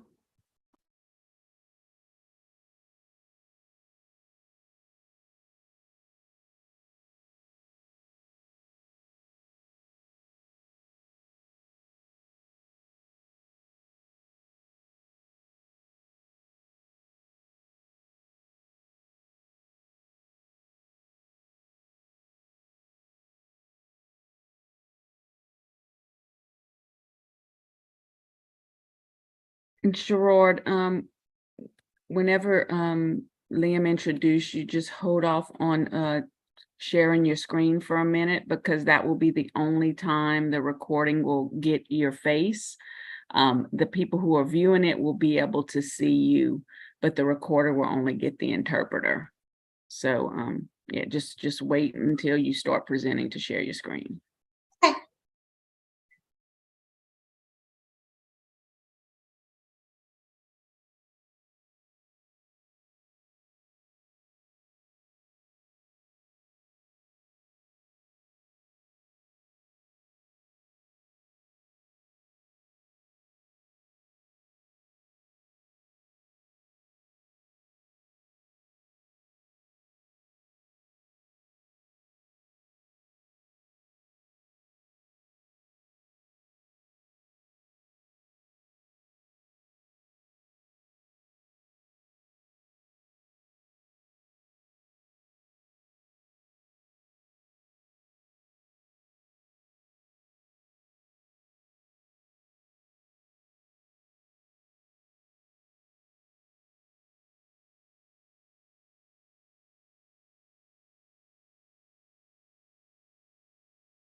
Good afternoon, everyone. Welcome to our next panel. My name is Liam Doyle. I'm the Senior Coordinator for the Governor's Office of Disability Affairs.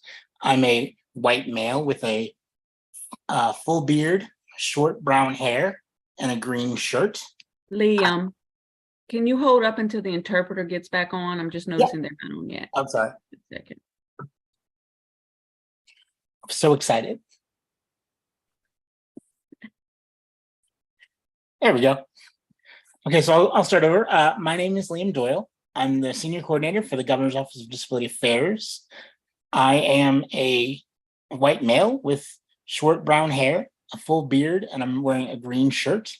I have the privilege today of introducing Sherrod Crespo and her panel, which is Understanding Trauma, How to Support.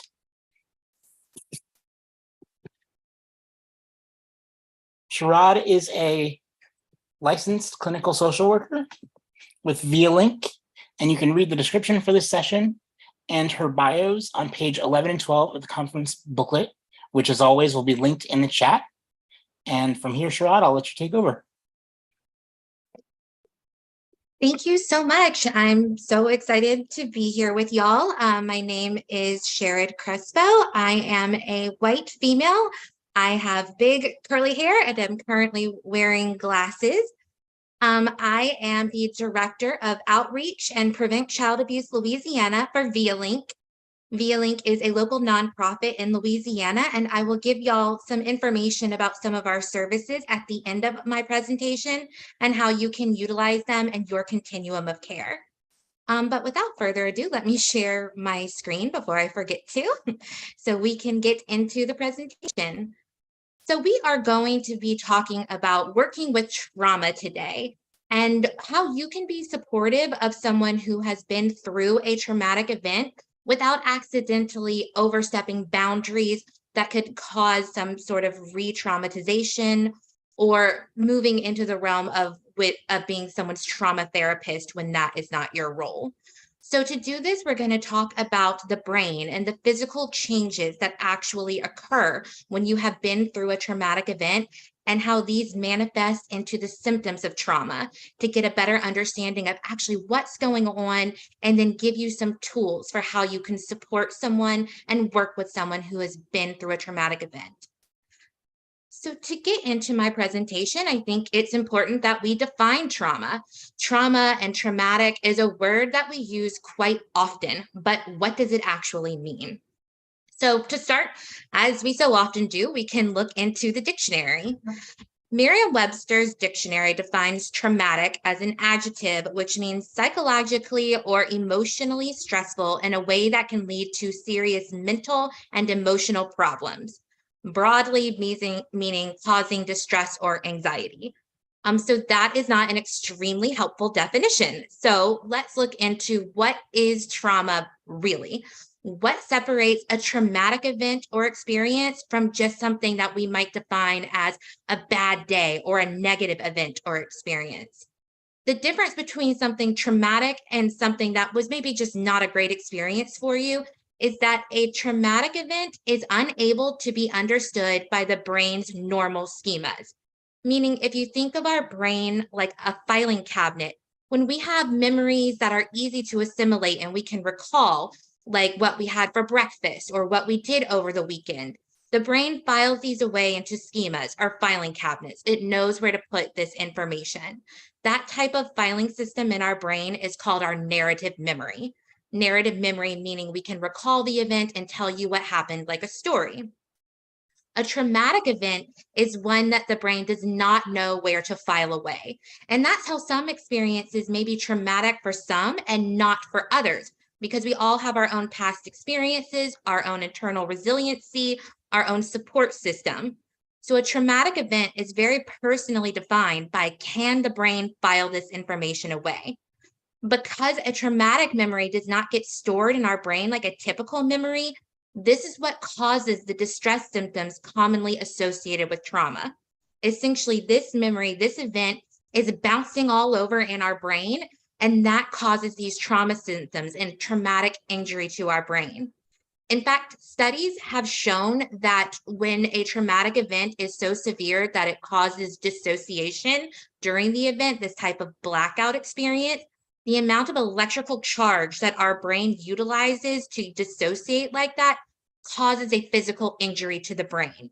So when we're talking about traumatic memories, traumatic effects to the brain, you want to think of it just like any other concept of a traumatic physical injury. The brain has to fight to heal itself and to return to normal functioning. The dissociation electrical activity, and then as well as this memory not being able to be stored in our narrative memory, is causing injury. And it takes time and effort to heal itself for the brain to get back to standard settings. It's fighting to assimilate this information, to take this information from what is our implicit memory, meaning that it is more activated by sensory information, to be able to store it into our normal memory function, our narrative memory. And that's what trauma therapy is for at the root of it, is to assist someone in being able to take this traumatic memory and assimilate it into narrative memory.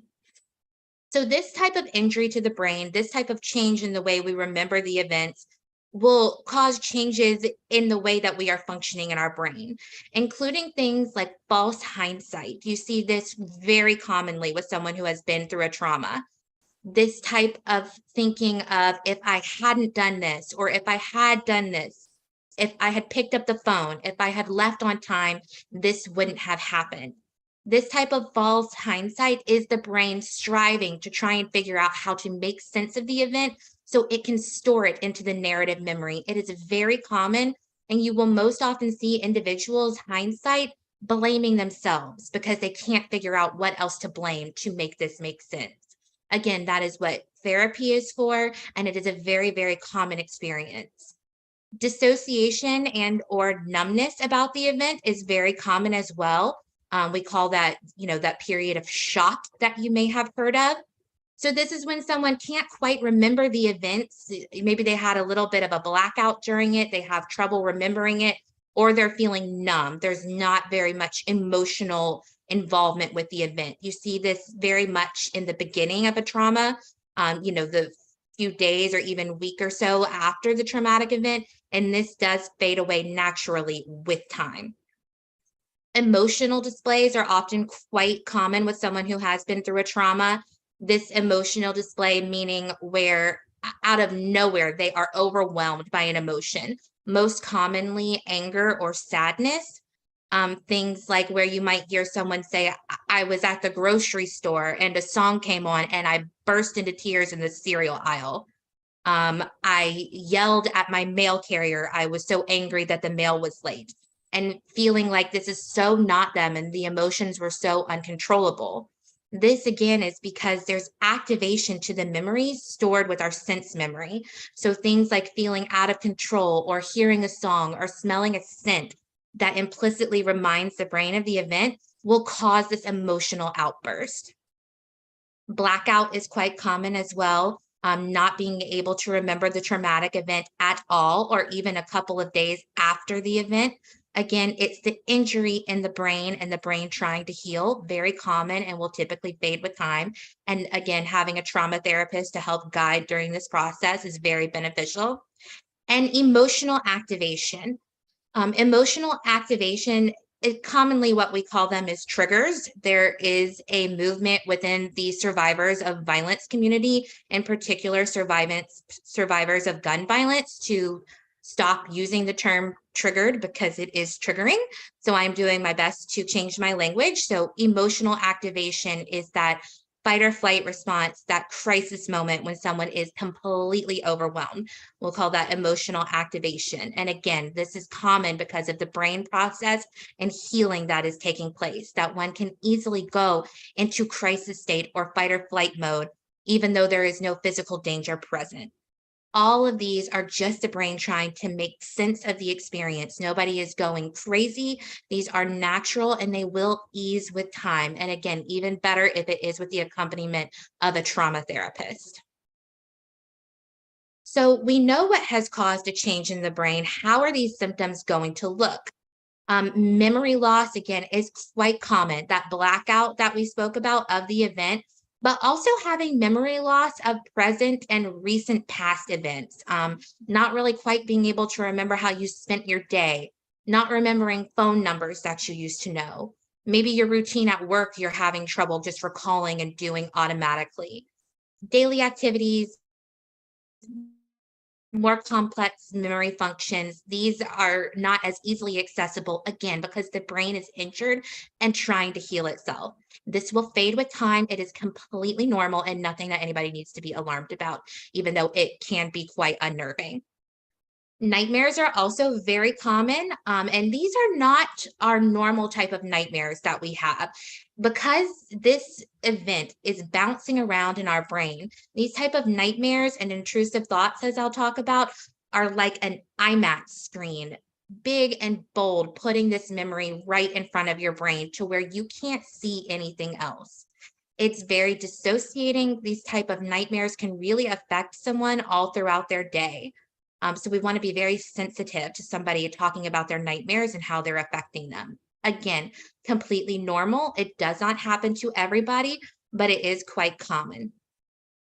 Intrusive thoughts also are a very common symptom. We call these a lot of the time flashbacks. Again, where you're just driving down the road or working in your yard, and all of a sudden you get this big, bold memory, like an IMAX again, just showing you the traumatic event or something related to the traumatic event. Again, because this memory is just bouncing around and it's not being stored away, sense memory and other things can activate thoughts, these flashbacks, to just intrude into our brain and be front and center. Again, can be very unnerving, but is very common and will fade with time. Panic attacks are also quite common, being very emotionally overwhelmed, having anxiety. I'm sure most people here have heard of that hypervigilance that can occur, where you're very concerned of your friends and loved ones that something negative is going to happen to them. Because the nature of a traumatic event means that we had no preparation for it, that it really took us off guard, it's very common because of the stress hormones going on in our brain to have panic attacks and become emotionally activated, as I spoke of before. Because the information is not stored like a normal memory, the memory function of our brain is affected. And again, these symptoms are normal. They are not universal, but they are quite common, and they will lessen with time, especially if you are finding the proper support system. So we may be asking, how can a past event cause these physical reactions in the present? This happened years ago, months ago, yet it is causing physical reactions today. And that is because of the stress hormone that is affecting our brain and altering its functioning.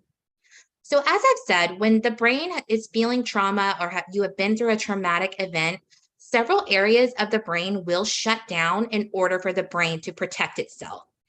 Yet the brain is feeling under constant stress. Your hypothalamus will activate your pituitary gland, which activates the adrenal cortex, which releases cortisol. Cortisol is the stress hormone in our brain. When this stress hormone crosses the blood-brain barrier in our brain, the volume of a part of our brain called the anterior cingulate cortex is going to shrink and electrical activity will diminish. The anterior cingulate cortex of your brain is a part of your brain that filters your reality. It is in charge of activating our fight or flight response. Our fight or flight response is our sympathetic nervous system. It is also called our crisis mode. It is that state of emotional activation. Typically, the anterior cingulate cortex would activate this crisis state, this fight or flight response, based upon our sensory information. When we see something dangerous, we run away. If we smell smoke, we get out of the building. Hear an alarm, you run away from it. But because of this diminishing in electrical activity in this part of the brain, it can turn on the fight or flight response when there is no physical danger. When this diminution functioning occurs, you will stop making this fight or flight decision based upon sensory information, and it will activate based upon learned information and past experiences. Now, this is a double-edged sword because if you have been through a traumatic event, which is causing this change in the brain, that traumatic event is the experience that it is going to base this decision on to go into fight or flight mode. So essentially, you are operating in a crisis state in fight or flight mode with no physical activity around you that you can get away from to tell you that you can exit out of fight or flight mode. And that is how this panicking, this emotional activation can occur. So the sympathetic nervous system is activated because of this diminishing functioning in this part of our brain.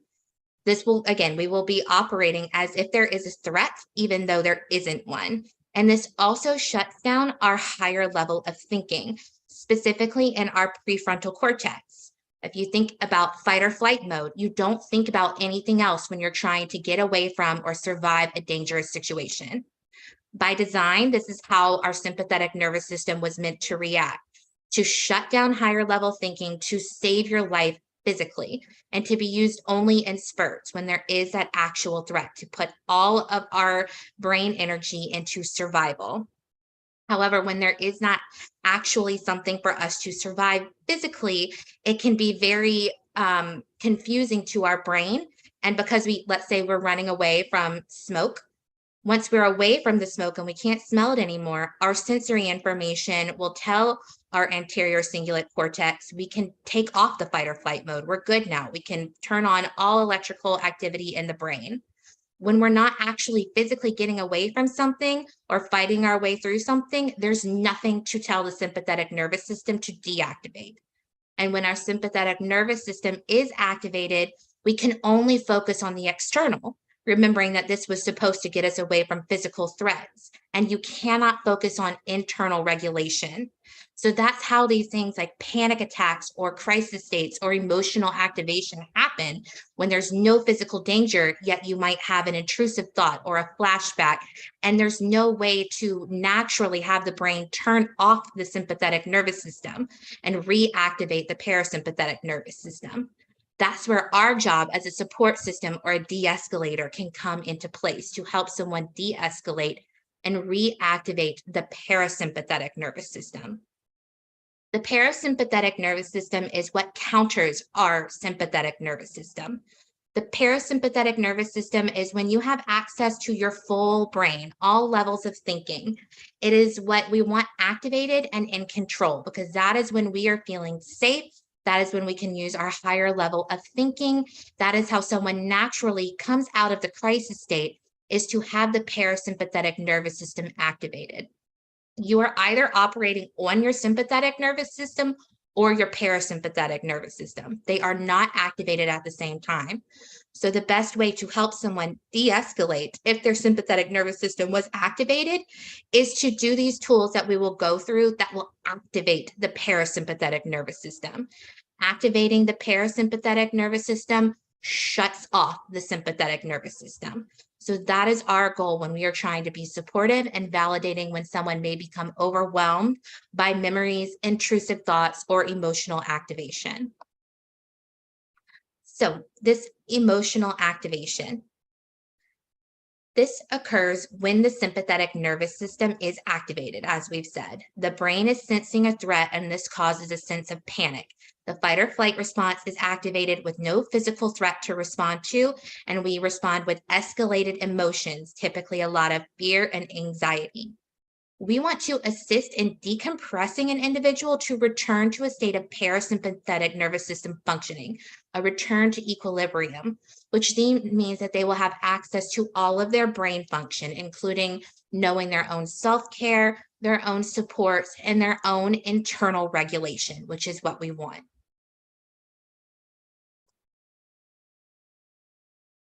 So when we are responding to emotional activation, if you're having a conversation with someone, if you're having a meeting with them, if it's a client of yours, a student, whatever it may be, and they have been through a trauma and you see them become emotionally escalated, that emotional activation, remember, our goal is that we are just trying to activate the parasympathetic nervous system, shut off that fight or flight response, that sympathetic nervous system. And we can do this in a few ways to assist someone. And the first thing you want to do is to check yourself and your response. We are social creatures. Even the most introverted person who is not social is still a social being. We still feed off of other humans' energy. So it's very important that when you are trying to de-escalate someone, assist someone who is being emotionally activated, that you first make sure that you are calm and that you are breathing regularly. If our heartbeat is up, if our breathing is shallow, other humans will respond to that. So first, give yourself a minute to allow yourself to get your breathing slow, that you are open physically, and that you are giving off calm energy. The second thing you want to remember when you're responding to emotional activation is that you're not going to be able to ask someone to just calm down. Remember, this emotional activation, this sympathetic nervous system, is causing a concentration purely on the external and not on the internal. So individuals do not have the ability to actually just calm themselves down like we can do when we are not emotionally activated. So remember that you want to be collaborative. The sympathetic nervous system is a defensive position. Remember, this is the fight or flight response. This means you are sensing a danger. So an individual's dukes are up, so to speak. So they're in a defensive position. So you want to always be collaborative and using collaborative language so that they feel as if you are on the same team. It's very important. Escalation can come a lot easier when someone's sympathetic nervous system is activated. So even just remembering to use we language and only asking something of someone that you yourself will do with them is very, very helpful. We don't want an individual who is escalated to get into a defensive mode or think that they cannot give you the desired response that you are asking for, because that will only escalate your client and raise levels of stress hormones. So let them know there's lots of time. Have your voice be calm and patient and use we language, and whatever tools you're using, use them together. A few things you can do is using someone's first name if you know it and it is appropriate. That communicates a bond with someone. It lets you know that you have an interpersonal relationship. So utilizing someone's first name when you can is very, very helpful. In general, you want to avoid using the term ma'am specifically when situations are escalated. That hard A sound in ma'am is very jarring to our ears, and then that auditory information then to our brain. So avoiding using ma'am and sir is useful. And if you know someone's name, utilize it to communicate that interpersonal connection. The main thing is that you want to get someone breathing. So we all know this. If someone is getting panicked, when they're getting overwhelmed, their breathing will often become quite shallow. And we really need that oxygen to get to the brain. So helping someone to breathe slower is going to be your first response. Again, rather than asking someone to take the desired amount of breaths in and out, do it together. There are lots of schools of thought about how many breaths in and how many breaths out one should utilize. I say go with whatever you're comfortable with, because really we just need oxygen to get into the brain. So tell the person you're responding to that you're going to do this together. You know, if you're saying, okay, Sharon, I'm going to take 3 breaths in and 3 breaths out. Do this with me when you're ready. I'm going to start now. You come in with me whenever you can, and then starting the breathing. You don't want to be asking someone to do this right now because they may not be able to, and that will escalate them further. So remember, this is a longer game. This is not a short response when you're responding to trauma. If someone is truly panicking and they can't get that breathing long enough, you may try a grounding exercise. I'm sure most people here have heard of, you know, the 5 senses grounding exercise, where you would say, name 5 things you can see in the room with you right now. What are 4 things you can touch? What are 3 things that you can smell? So on and so forth. These grounding exercises are very useful because if we remember what has happened when the sympathetic nervous system is activated, our brain is responding as if there is a physical threat, because the atrophy in the anterior cingulate cortex has stopped the brain from activating fight or flight based upon what is physically around you. So when you utilize a grounding exercise, not only does it just slow someone down and get them breathing, it causes someone to use their higher level of thinking, which is activated only when the parasympathetic nervous system is active. So we're tricking the brain into activating that parasympathetic nervous system. And you are forcing the brain to acknowledge the sensory information, acknowledging by looking at all 5 senses that there is no danger around, which can also signal to the brain to shut off the fight or flight response or the sympathetic nervous system activation. So that is how these breathing exercises and these grounding exercises are very beneficial when you are helping someone to de-escalate from emotional activation. We want to remember whenever we are responding to someone who has been through trauma, that trauma therapy is a specialty. You can have the tools to utilize to support someone who has experienced a trauma or maybe having a trauma reaction, but we want to be sure that we are not broaching into any sort of forced integration of this memory. You want to take the person you are responding to's lead. All help givers can support someone who has experienced a trauma. The basic skill you want to remember when you are not someone's trauma therapist is that you are focusing on the present, the feelings and emotions that someone is feeling today that have been caused by this event in the past. That's kind of your rule of thumb for making sure that you're not dipping into any sort of questioning that may cause someone to be re-traumatized.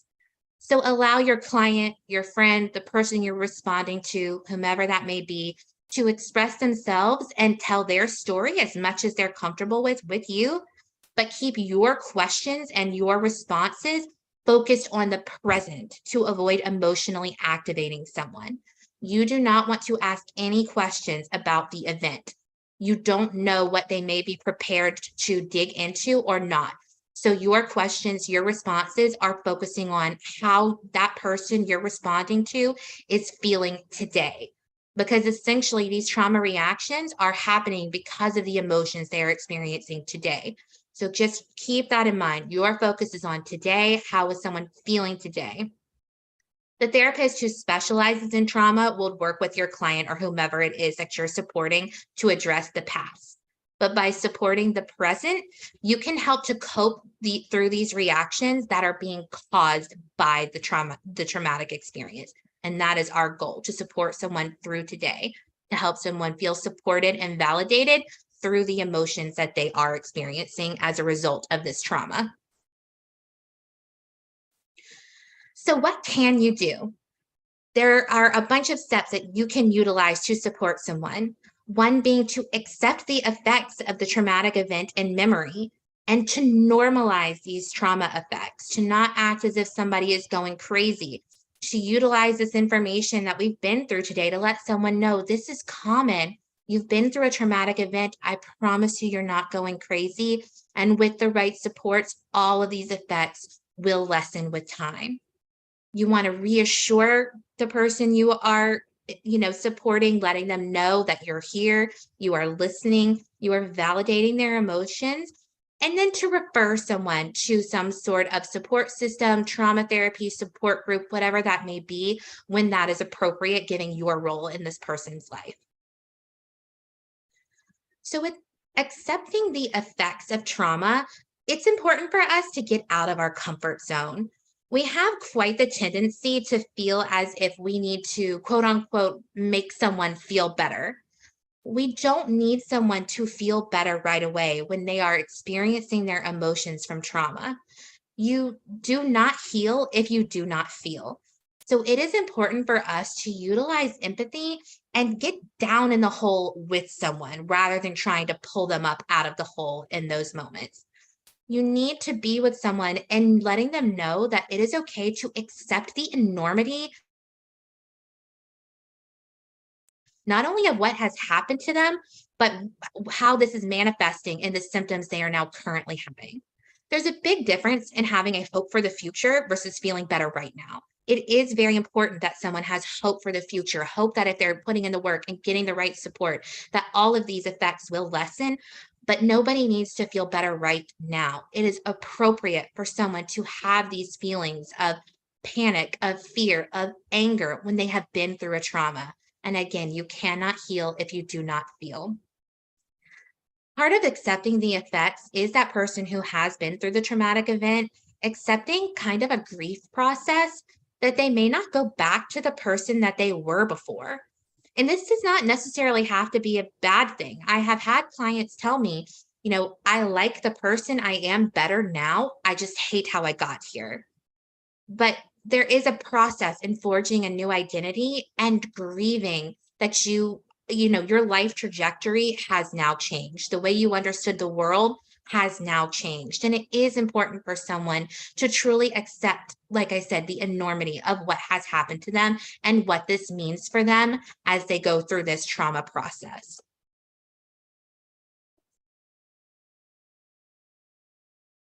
You want to do your best to normalize using the facts that you know, letting someone know that the symptoms that they are experiencing are natural effects from trauma and that they will not feel this way forever. I work personally with survivors of suicide loss, which is a traumatic form of grief. And the one thing I do tell my clients is, I promise you will not feel this way forever. If you keep putting in the work, if you keep utilizing your supports, it will take time, but you will not feel this way forever. The emotional and mental trauma is just like any other form of traumatic injury. It takes time to heal, and the healing process can be painful, but it is important to feel the pain, to feel the emotions, to talk about your experiences as you're having them, because that is the way that you will get stronger through this trauma process, and you will not feel the way you are feeling right now forever. You want to do your best to assure your clients that they're not, quote unquote, going crazy. This is quite often a fear that people have when they have been through a traumatic event and they are having these symptoms of memory loss and emotional activation and feeling out of control, is that they think that they are going crazy. And many people handle trauma in different ways. So it's very important to reassure those that you are supporting that what they are experiencing is common and it is normal and it will not last forever. And that there's no right or wrong way to feel. Even individuals who have been through the same traumatic experience may experience the effects of this trauma differently. Individuals have varying support systems, past experiences, genetic makeup. You can go through the same experience with another person and your levels of traumatic response will differ and your process will differ. That doesn't mean one person is better or stronger or what have you. It just means all of our brains are designed differently. The focus is on learning and understanding the reactions to trauma to cope adaptively, helping someone to feel like they are not going crazy, helping someone maybe map out and understand what activates them. Is it certain songs, certain smells, certain people? Because that's going to lessen these trauma reactions when someone is not being taken off guard by these emotional activations. And as time goes on, an individual will learn more about what activates them and be able to mentally prepare or cope even better, understand when their brain is having a trauma reaction, knowing what it is, labeling it for what it is, and riding the wave through it. You want to do your best to validate, displaying empathy and positive regard. These are your biggest tools, really in any form when you are supporting someone. And you want to remember that you can validate the way someone feels about a traumatic event without having to validate someone's opinions or behaviors. You may find in your professional experience that you are supporting someone or have a client who maybe you don't agree with their opinions or maybe the decisions they have made, but you can always validate someone's emotions, and that is very important. Remembering that you can just use your tools of paraphrasing, saying, I can hear that you went through this experience today and that you are feeling angry, or I can hear that you are feeling sad. By doing that, I have let my client know that I have heard what they've said. I have not said one way or the other what my opinion is on that action, but I have validated the emotion they are experiencing because of this action, behavior, opinion, whatever it may be. Keeping the focus on emotions and feelings will validate them. This is also de-escalating, which is healing, and it gets your client talking, utilizing their narrative memory, their narrative skills, their parasympathetic nervous system, which is what you want. Validation brings about honest talk and time and patience, and these are the keys to healing. Remembering, you cannot heal if you do not feel. So tools for validation, your basic tools that you would utilize would be the tools of nonviolent communication and active listening. By utilizing these skills, we validate our client's experience and assist them in becoming consciously aware of their feelings. By demonstrating positive regard, your client is going to trust you and your observations. So this will lead to an understanding of the emotions that are being felt, which can lead to positive coping. We cannot change the events that someone has been through, but we can help someone to cope through the resulting emotions. And remembering that a focus on emotions keeps you focused in the present day, which is what you want. We don't want to be the ones to dig into the past. Your client may tell you whatever they want, their whole story. Do not shut them off. But you want to keep your focus as the responder on the present, on the emotions. That not only displays empathy, it also assists in de-escalation and, again, also reduces the risk of re-traumatization. So nonviolent communication, this is a form of responding where we are observing without evaluating. It's a skill in processing with someone because you are always on their side. This is how we can demonstrate positive regard and that we believe someone's story exactly as they are telling it to us, which is innately de-escalating. We are not drawing our own conclusions. We are on the path with their client as they develop their own understanding. It's very narrative focused. As human beings, often, especially if we know someone socially, when we hear a story they tell us, we are subconsciously, in the way we are responding, adding in our own evaluations or advice because we are basing that off of our own experiences.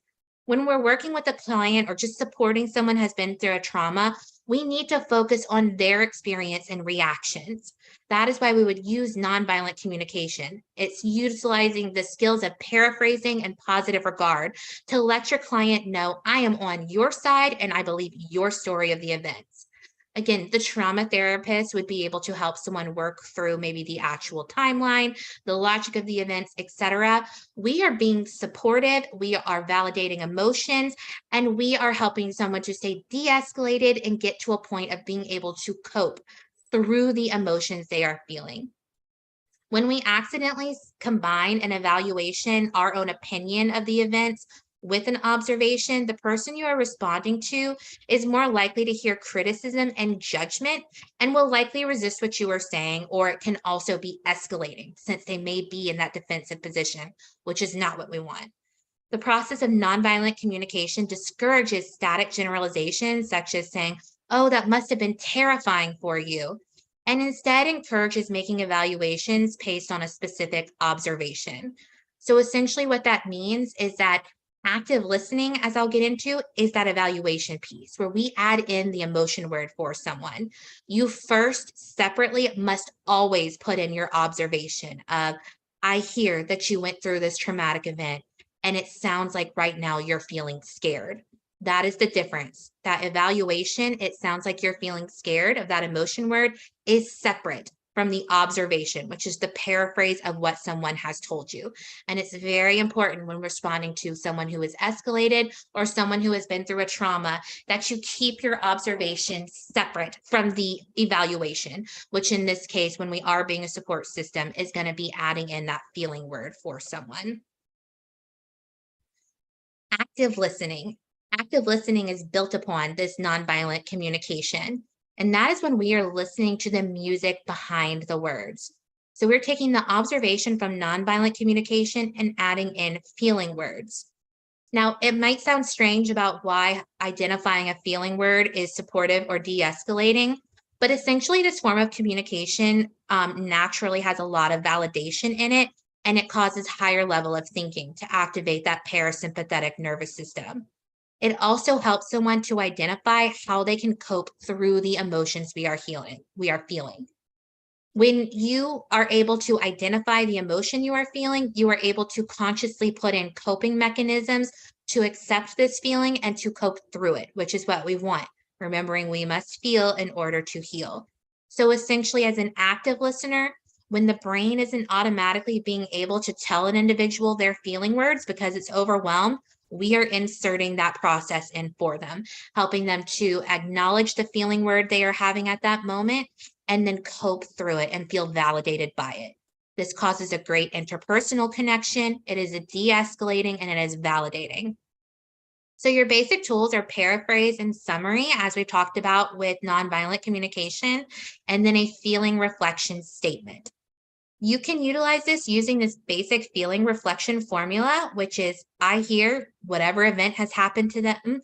That might be the traumatic event, or it might be something that happened today that caused emotional activation, losing their car keys. I hear that you lost your car keys today and it made you late for work, and it sounds like you're feeling anxious. So I have paraphrased exactly what someone told me, which was losing the car keys. Separately from that, I'm adding in my evaluation, and it sounds like you're feeling anxious. We are activating the parasympathetic nervous system. We are validating, we are displaying empathy and positive regard. These active listening, these feeling reflection statements are checking all the boxes we're looking for in supporting someone when they are feeling activated by their trauma. So remembering, I have heard this happen to you, comma, and it sounds like you're feeling whatever feeling word.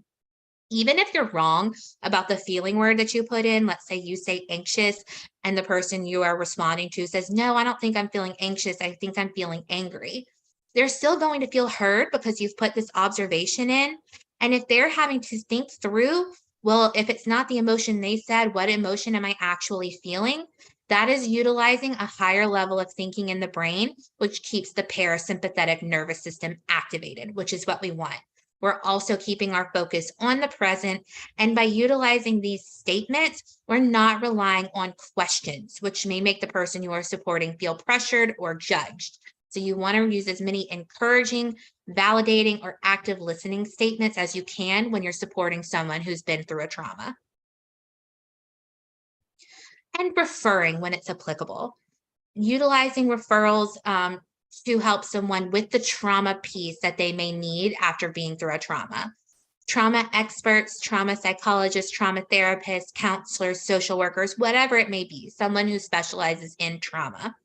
And then also support groups can be a great tool. Someone being able to be a part of a support group for individuals who are survivors of this same type of trauma. There have been lots of studies that have shown support groups can be one of the most beneficial therapeutic tools for trauma because you are sharing your experiences in a place where you feel comfortable because people have gone through the same thing and they do actually understand. There can be nothing more frustrating when you are a survivor of trauma and someone says to you, I understand, because in your mind, you're thinking, no, you don't. There is no way you understand this. Or maybe individuals may feel uncomfortable opening up. They don't want to scare anyone. They don't want to make anyone nervous, or they just fear someone's not going to be able to truly understand. So by being a part of a support group or a community of individuals who do truly understand, it can be very beneficial in the healing process and accepting the effects of the trauma.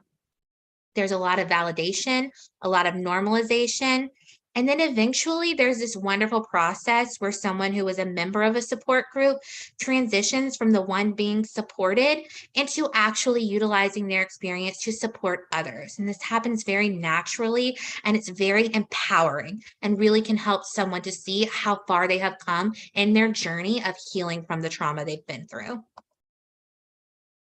There can be lots of long-term effects of unprocessed trauma. I always say it like this, that emotions are like matter. They cannot be destroyed. These emotions are naturally occurring and automatic. We do not choose how we get to feel about something. We do not choose what emotions occur, and all emotions are good. We are supposed to feel all of them. So if someone tries to repress their emotions, they're not going away. They're just buried. And they're going to surface eventually, and this surfacing will be much more explosive than if someone had been processing their emotions along the way as they are healing from their trauma. Because someone has not learned in quote unquote real time how to cope adaptively through the emotions, and they are surfacing more explosively, most likely then maladaptive coping would be utilized. That would be things like not getting proper sleep, not exercising. Substance use is quite common, self-harm, or even things that might make someone more capable of suicide. So it's very important that we support someone into feeling the emotions they are having, not having someone bury them down. I just want to touch one quick minute on ACEs, which would be the Adverse Childhood Experiences Scale. In a nutshell, with this ACEs study, they've seen that the more adverse experiences a child goes through, the more effects you will see represented long-term in someone's behavior, long-term or short-term, sort of depending on the age of the child. But the most important frame that you want to think about when looking at children is that we're turning away from when a child may be misbehaving to asking, like, why are you acting this way? But instead thinking of, what have you been through? Because these traumas that a child may have been through can manifest through things like what might look like misbehavior, what might look like rebellion, looking at it as if someone is acting out, but instead it is a child trying, or even an adult in some situations, trying to figure out how to cope with these repressed emotions because of the trauma they have been through. If you work with children, I very much encourage you to go through an ACEs training. It is very enlightening and really can help to show how unprocessed trauma, even from years before, may be manifesting in current behavior. I also want to touch briefly on suicide risk as it is associated with trauma, remembering that anyone and everyone can be at risk for developing thoughts of suicide, and it is nothing to be ashamed of. It is just the way that someone's brain works. Historically, you see that suicide rates have gone up in times of illness or financial crisis, and we have been experiencing both at escalated rates since the COVID-19 pandemic and the traumas that have been produced from that. Remember, suicide ideation is a brain issue, but the majority of people will develop to some degree, ideation being those thoughts of suicide. But for someone with suicide ideation, someone who does have thoughts of suicide, emotional activation or that sympathetic nervous system activation can increase the chances of what is called a suicide crisis state, which means that someone is in that window where they may attempt suicide should they have the capability for a suicide attempt. Not understanding or having long-term hope for the effects of trauma can cause an increase in the feelings of isolation, helplessness, and hopelessness, which are correlated to increased suicide risk. Lack of sleep due to trauma can also increase suicide risk or increase the degree of ideation someone may be experiencing. So essentially thinking of it that this constant stress can exacerbate or flare up this brain health issue, sometimes for the first time for an individual. So remember, suicide ideation, thoughts of suicide, is a health issue that stress is a correlation to, but not causal, and it is nothing to be ashamed of. So if you are supporting someone having who has been through a traumatic event and they do share with you that they've had thoughts of suicide, that is also something that it's very important for us to normalize and to validate and to let them express how they are feeling, to get the gunk out. It's very important. And then if you are not someone who feels comfortable addressing suicide directly, being sure that this person is being followed up with a professional or the suicide helpline or anything like that. You definitely need to follow up, but to do your best to at first just let someone know, I'm so thankful that you're sharing this with me. We want to be careful about this cultural concept of moving on. I think of it as kind of the Netflix concept, where on normally a young adult show, they will have, a very special episode where someone goes through something traumatic, maybe even they attempt suicide, and everyone rallies around them. And then they're kind of like, phew, glad that's over, and they never speak of it again. And that is not how we want to be. The long-term effects of trauma, it's a lifelong game. It will not always be as intense as it is in the beginning, but this will have always affected you. This is not how healing really happens, to just try and move on and act like this event didn't occur. You are supposed to feel emotions and reactions to life events. That is how our brain works. That's what keeps us functioning adaptively, is that we have a stressor. Our brain identifies an emotion being caused by this stressor, and then we cope adaptively through that emotion. That's how that active listening works. We're putting in that identification of the emotion step when the brain is overwhelmed, so that someone can choose to adaptively cope through the feelings they are experiencing.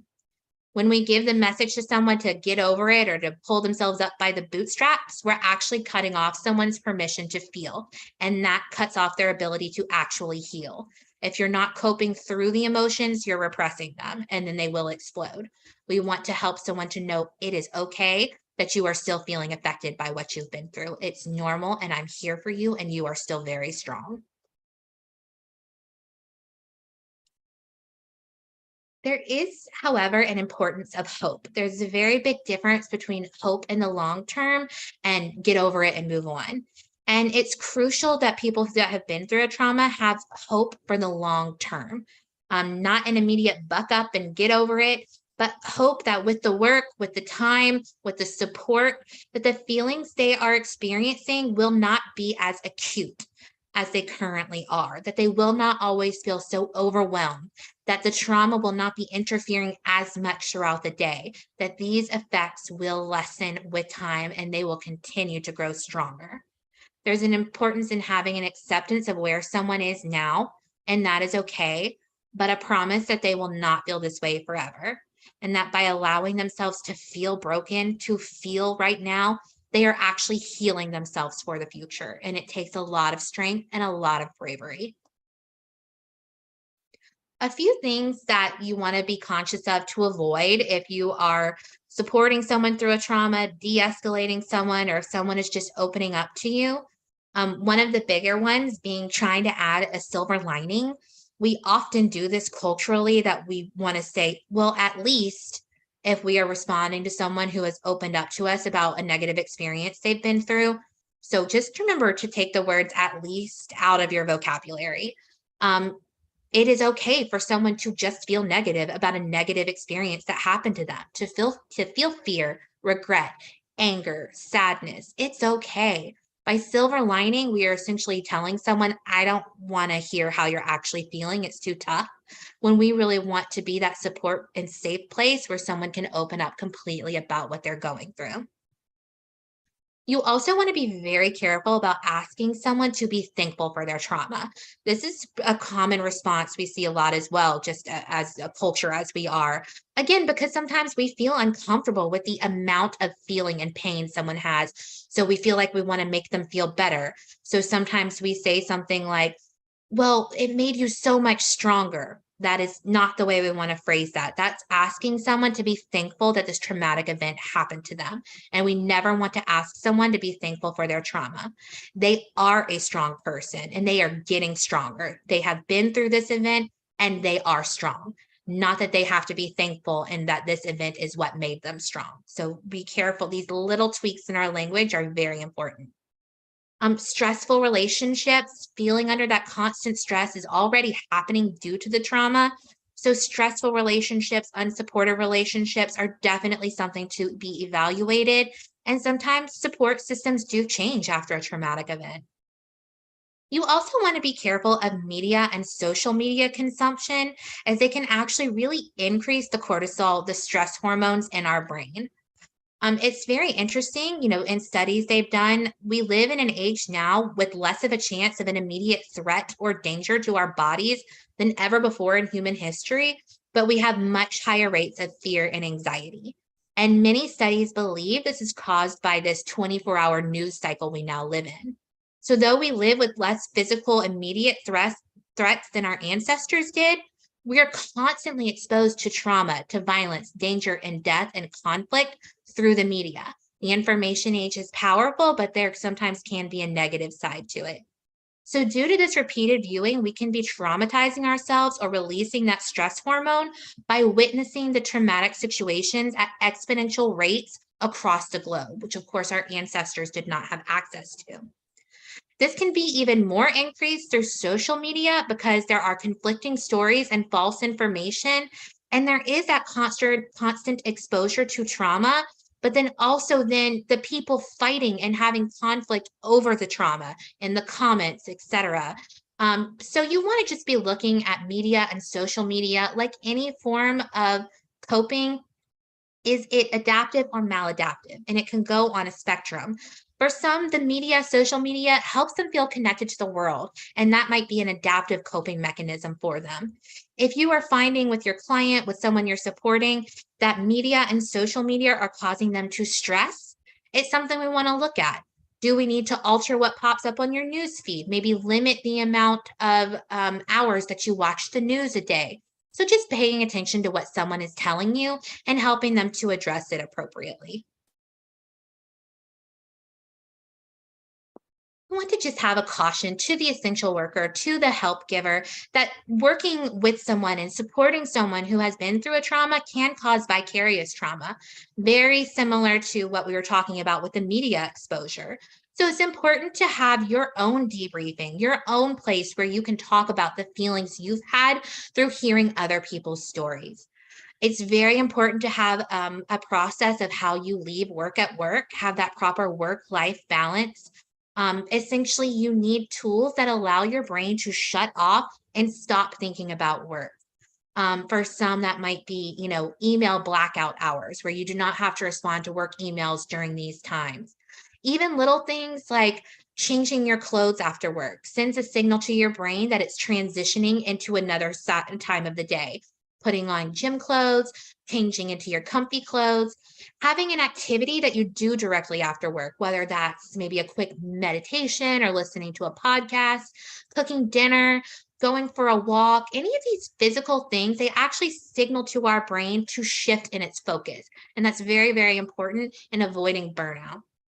Debrief, being able to talk about what you've experienced, and supporting each other in your workplace, in your community group, wherever it may be, that you're always there to have a compassionate listening ear, and that we're also being observant. If we notice someone is struggling, to talk to them about it and help them get connected to the proper supports without judgment and without repercussions. Understanding, validation, time, and hope are what we're looking at. The acceptance of the present bad, but hope for the future. And that there's not a need to quote unquote get better. Someone is functioning in response to the trauma the way they should.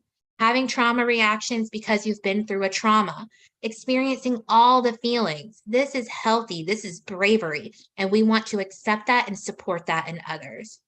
The memories and the reactions of this trauma will get softer as you feel and you heal.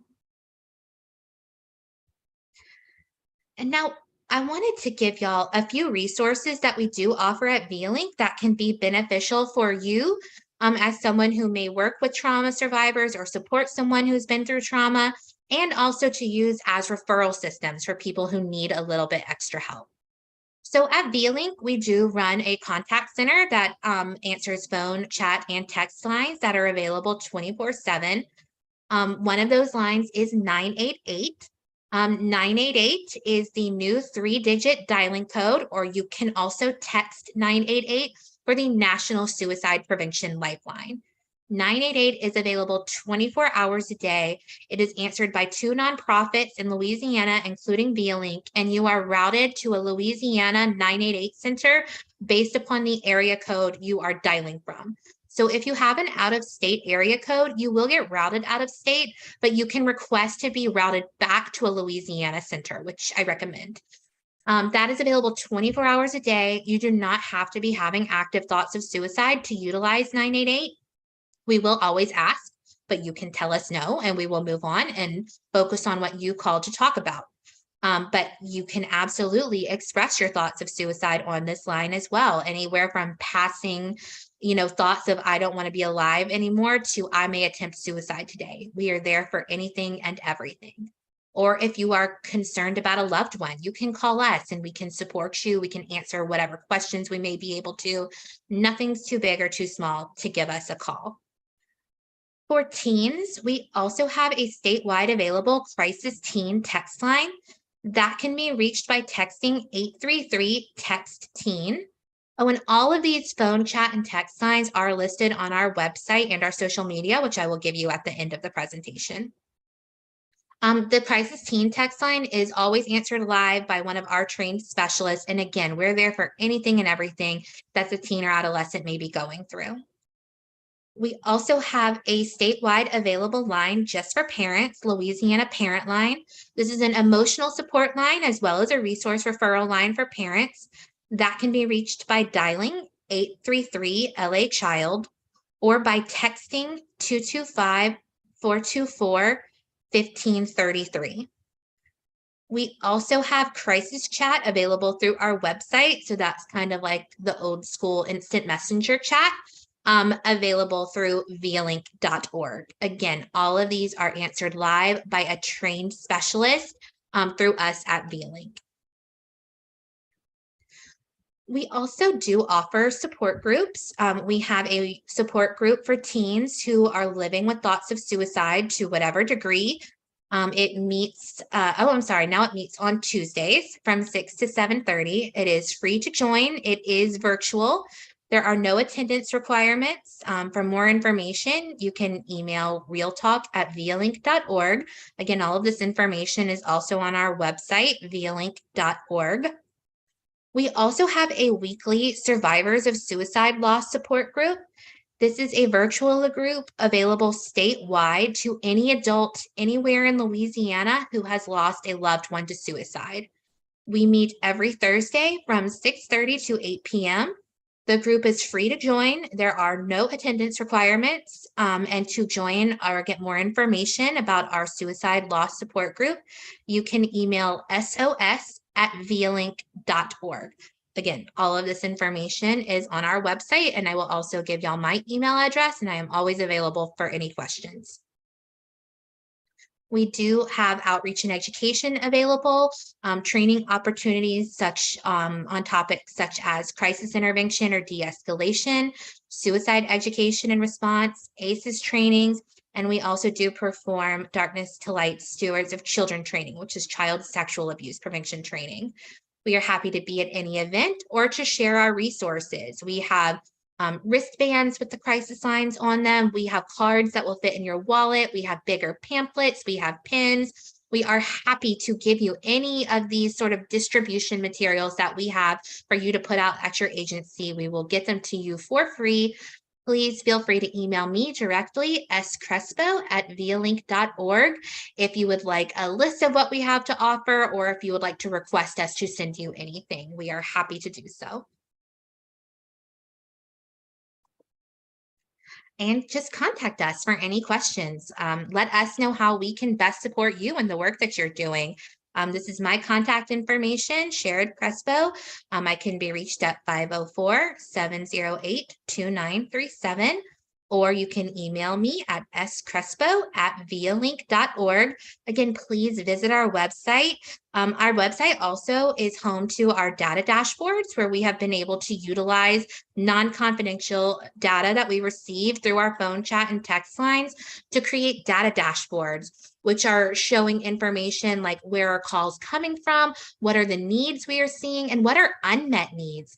And we call this our data for good because we are displaying this data for free on our website that individuals can utilize to drive programmatic change, to see in real time what is happening in their communities. And you can also follow us on Facebook. We're at facebook.com/vialink211. I just want to thank y'all so much for having me here today. I am available for any questions, and please do not hesitate to reach out to me. Thank you so much for attending today, Sharon. We do have a couple questions that I wanted to bring to your attention. Again, if you have questions, please put them in the Q&A section. One of them is from Lillian Dejan. She asks, when someone experiences trauma, does it make the brain more susceptible to experiences future events that are traumatic, i.e., is the brain more sensitive to new trauma after the first traumatic event? That can be dependent upon the individual and what the next trauma is. Some people might have more built-in resiliency for certain traumas based upon their past experience. So, and depending on where they are in their trauma journey, if they have kind of an understanding of their trauma process, and a similar trauma occurs, they may actually be more resilient. If it's something where maybe the first trauma was pretty recent, or maybe they have not been able to process through it, that injury isn't healing, so to speak, that would make someone more susceptible to being traumatized by a similar event. sort of compound trauma, as it were. Sure. And we do have another question. This is from an anonymous attendee. How do you support an individual spiraling from trauma response when they refuse to get help from a trauma or specialist or therapist? That can be really hard when you care about somebody and you feel as if they're not doing everything that they can to support themselves.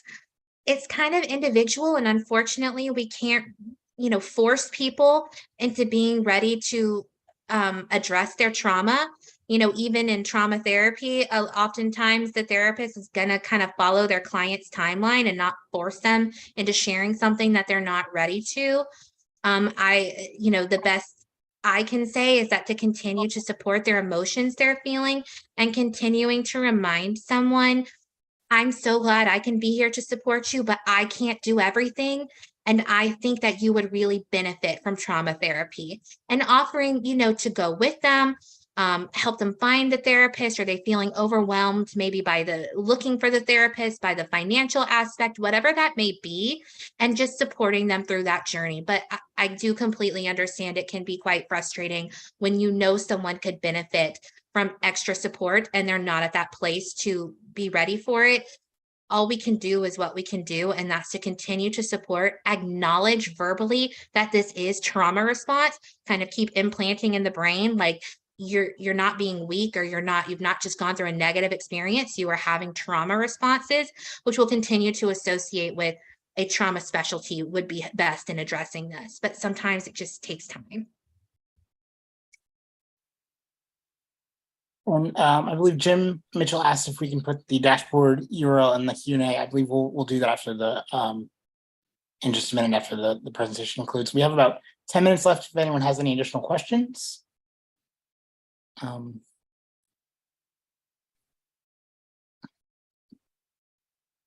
Failing that, I do want to mention that our next, I think we have another one.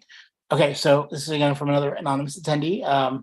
You discourage silver linings when you're working with trauma survivors. Would you include forgiveness in that category? That's a good question. I would follow the lead of the person you're supporting. If they are struggling with forgiveness, being understanding with them of that, sometimes it takes even forgiving yourself, whatever that may be. But let's say they're a survivor of someone who maybe they lost a loved one due to homicide or something like that. Forgiveness can be quite a long process. I think when you hear that kind of forgiveness coming in as someone is telling you what they're experiencing that day or part of their story, encouraging that there is strength in forgiveness. I personally would not correlate forgiveness with silver lining. And I do think that there's a lot of healing in forgiveness. I wouldn't try and force forgiveness on somebody because they just may not be ready for it. But I do think it's a powerful thing that you can support and encourage whenever someone on their journey starts to get to that place of wanting to feel forgiveness, and letting them know that it takes time, but they're being very strong.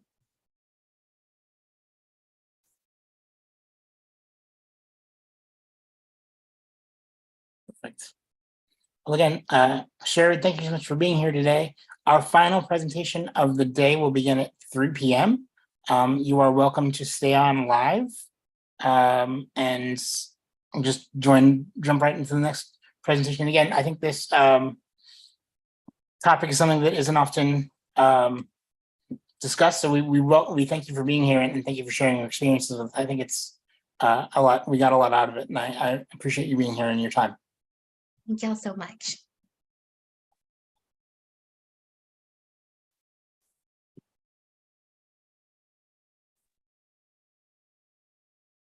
Thanks, Gerard.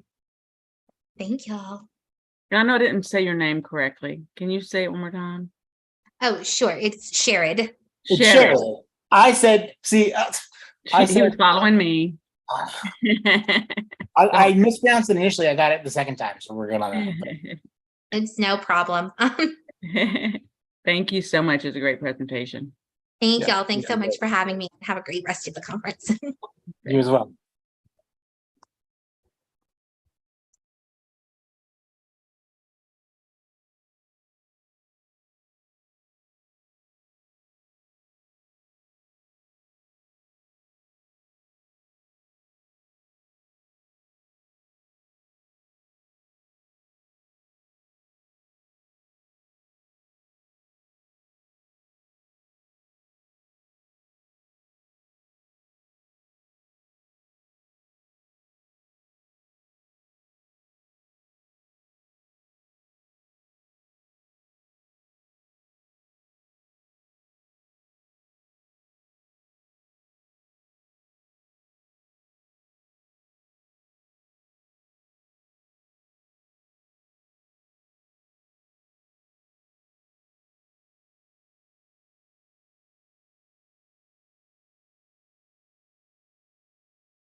Nicole, I'm promoting you to panelist. You just have to accept. If any of the other presenters are on, please raise your virtual hand and we'll move you over. Hey, I've already promoted Miss Hillary and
Dr. Lassier and David and Delary, if you guys want to test out your mic and your cameras, you can right now.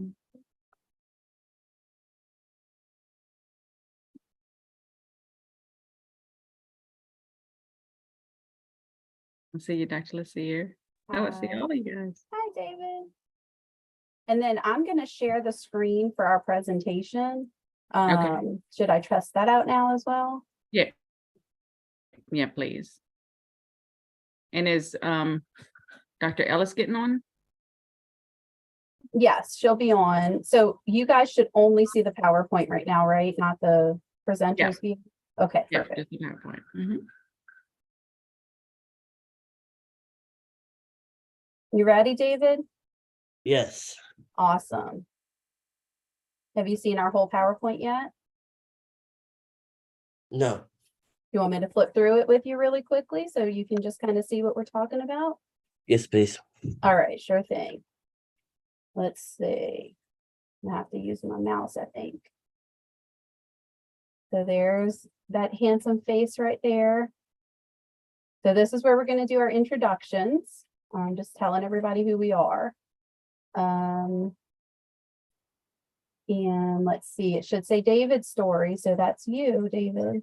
I think this is your shining moment. This is when you're going to tell us all your stuff. And then I think this is where your mom's going to talk. And then Dr. Ellis will talk about this with you. And then you'll have to listen to me talk for the whole rest of the time. I get to cover all the boring stuff. You guys get to cover all the fun stuff. Let's see. I got some pictures of you in there. That should look familiar to you, right? Yes. That's all of our workspaces. I talk about you a little bit, so I hope you're okay with that. Sure. Okay, perfect. And then you haven't seen this, but this is a graph that shows all the great work that you've done. I probably won't stay on this one too long. And then we just talk about things that we've learned, and that's how we're going to end it, okay? Okay. If I start talking too long, you have to let me know because I tend to talk a lot.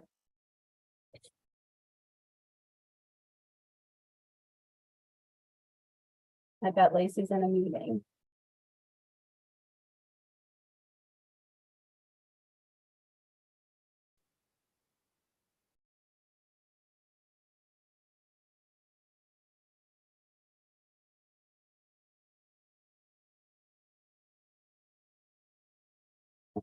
Just asking one of them.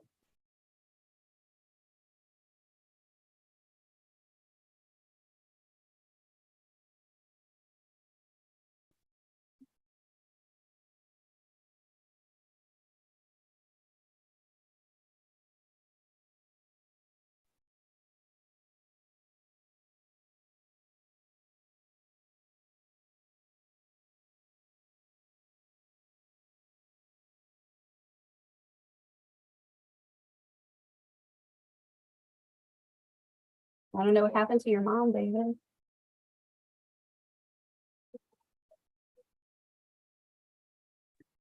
There she is. I'm here. Just turned it off You while just we're, turned it off. I was like, oh while no, we're your waiting. mom. Yeah.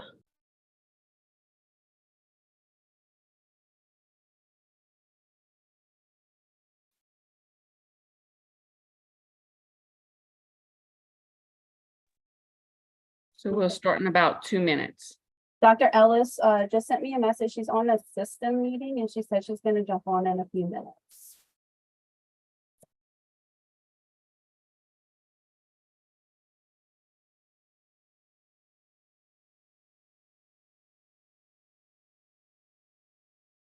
Oh, she's getting on right now.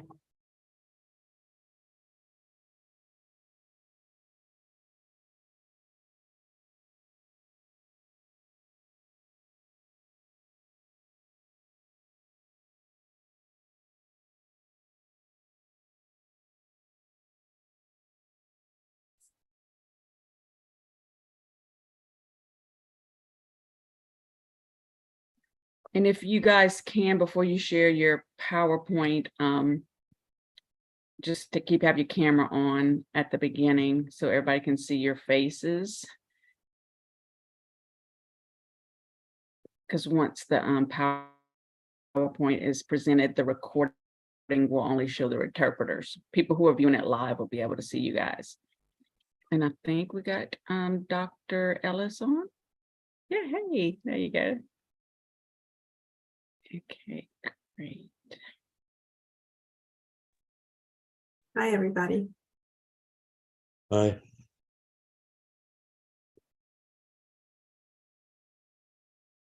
Lacey, it looks like we coordinated our outfits.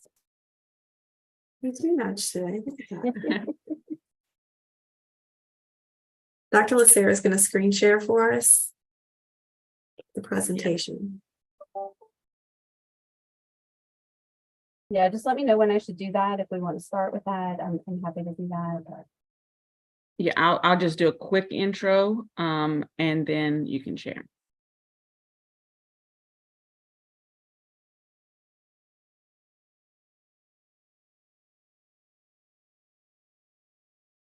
So this is our last session of the day, and it will be Inclusivity in the Workplace, David's story. And the presenters will be Dr. Lacey Ellis, Dr. Nicole Lacier, and David Rice, all with the Ochsner Hospital for Children's Michael R. Bose Center for Child Development, and David's mother, Delary Rice. So I will turn it over to them. Thank you, guys.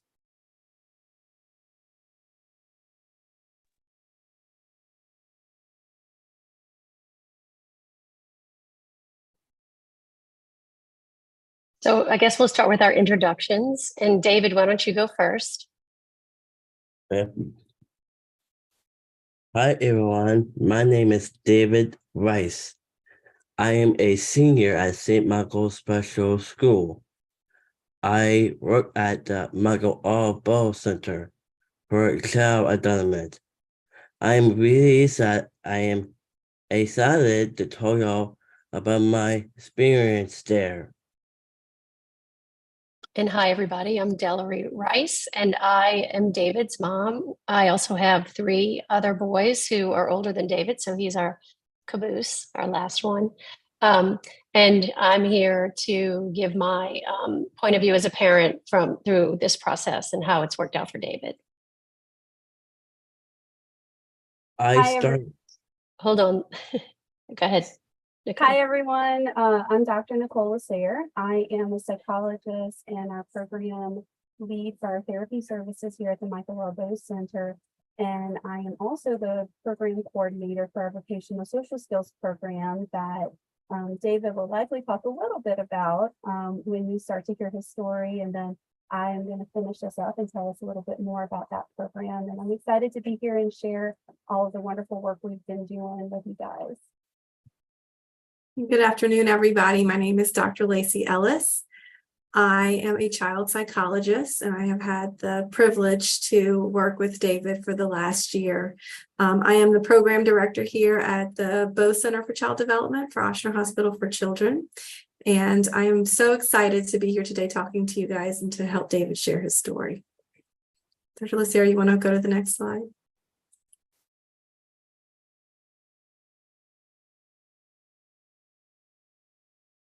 Okay, David, I think they're ready for you to start. Yeah. I started going to the Bose Center when I was lots younger for OT. I love going there. The people were all so nice. I started thinking about getting a job there. I went to Dr. Lacey Ellis at the beach. I told her working at the Bose Center was my dream. A few months later, my parents got an email asking if I still be interested to working at the Bose Center. Of course, I say yes. Dr. Ellis and Dr. Lacier started a program people like me to intern there. I had a lot of interviews, most on Zoom, and I did great on the interviews. And so then I did a 4 weeks assessment.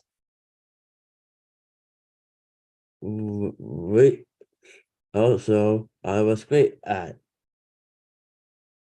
After the assessment's time was asking, I would like a job there. Of course, I said yes. I had 4 more interviews. Then I had to go through orientation. That was kind of hard. My dad came with me to help me out. I had get some health checkups, update, some vaccines. I got my picture taken from my ID badge.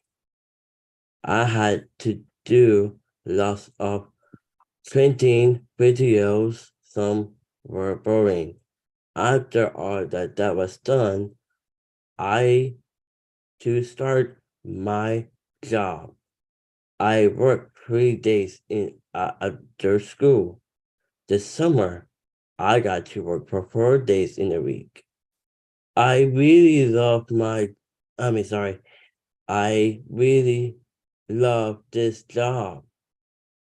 I have made friends with my coworkers. I like getting a paycheck. Some days is really easy, fun. Other days is hard, but I love coming to work. It's my dream job. I am so thankful to Oshner give me this chance. Thanks, David. So as a perspective of his parent, I can say that it's been fantastic that David can have this job.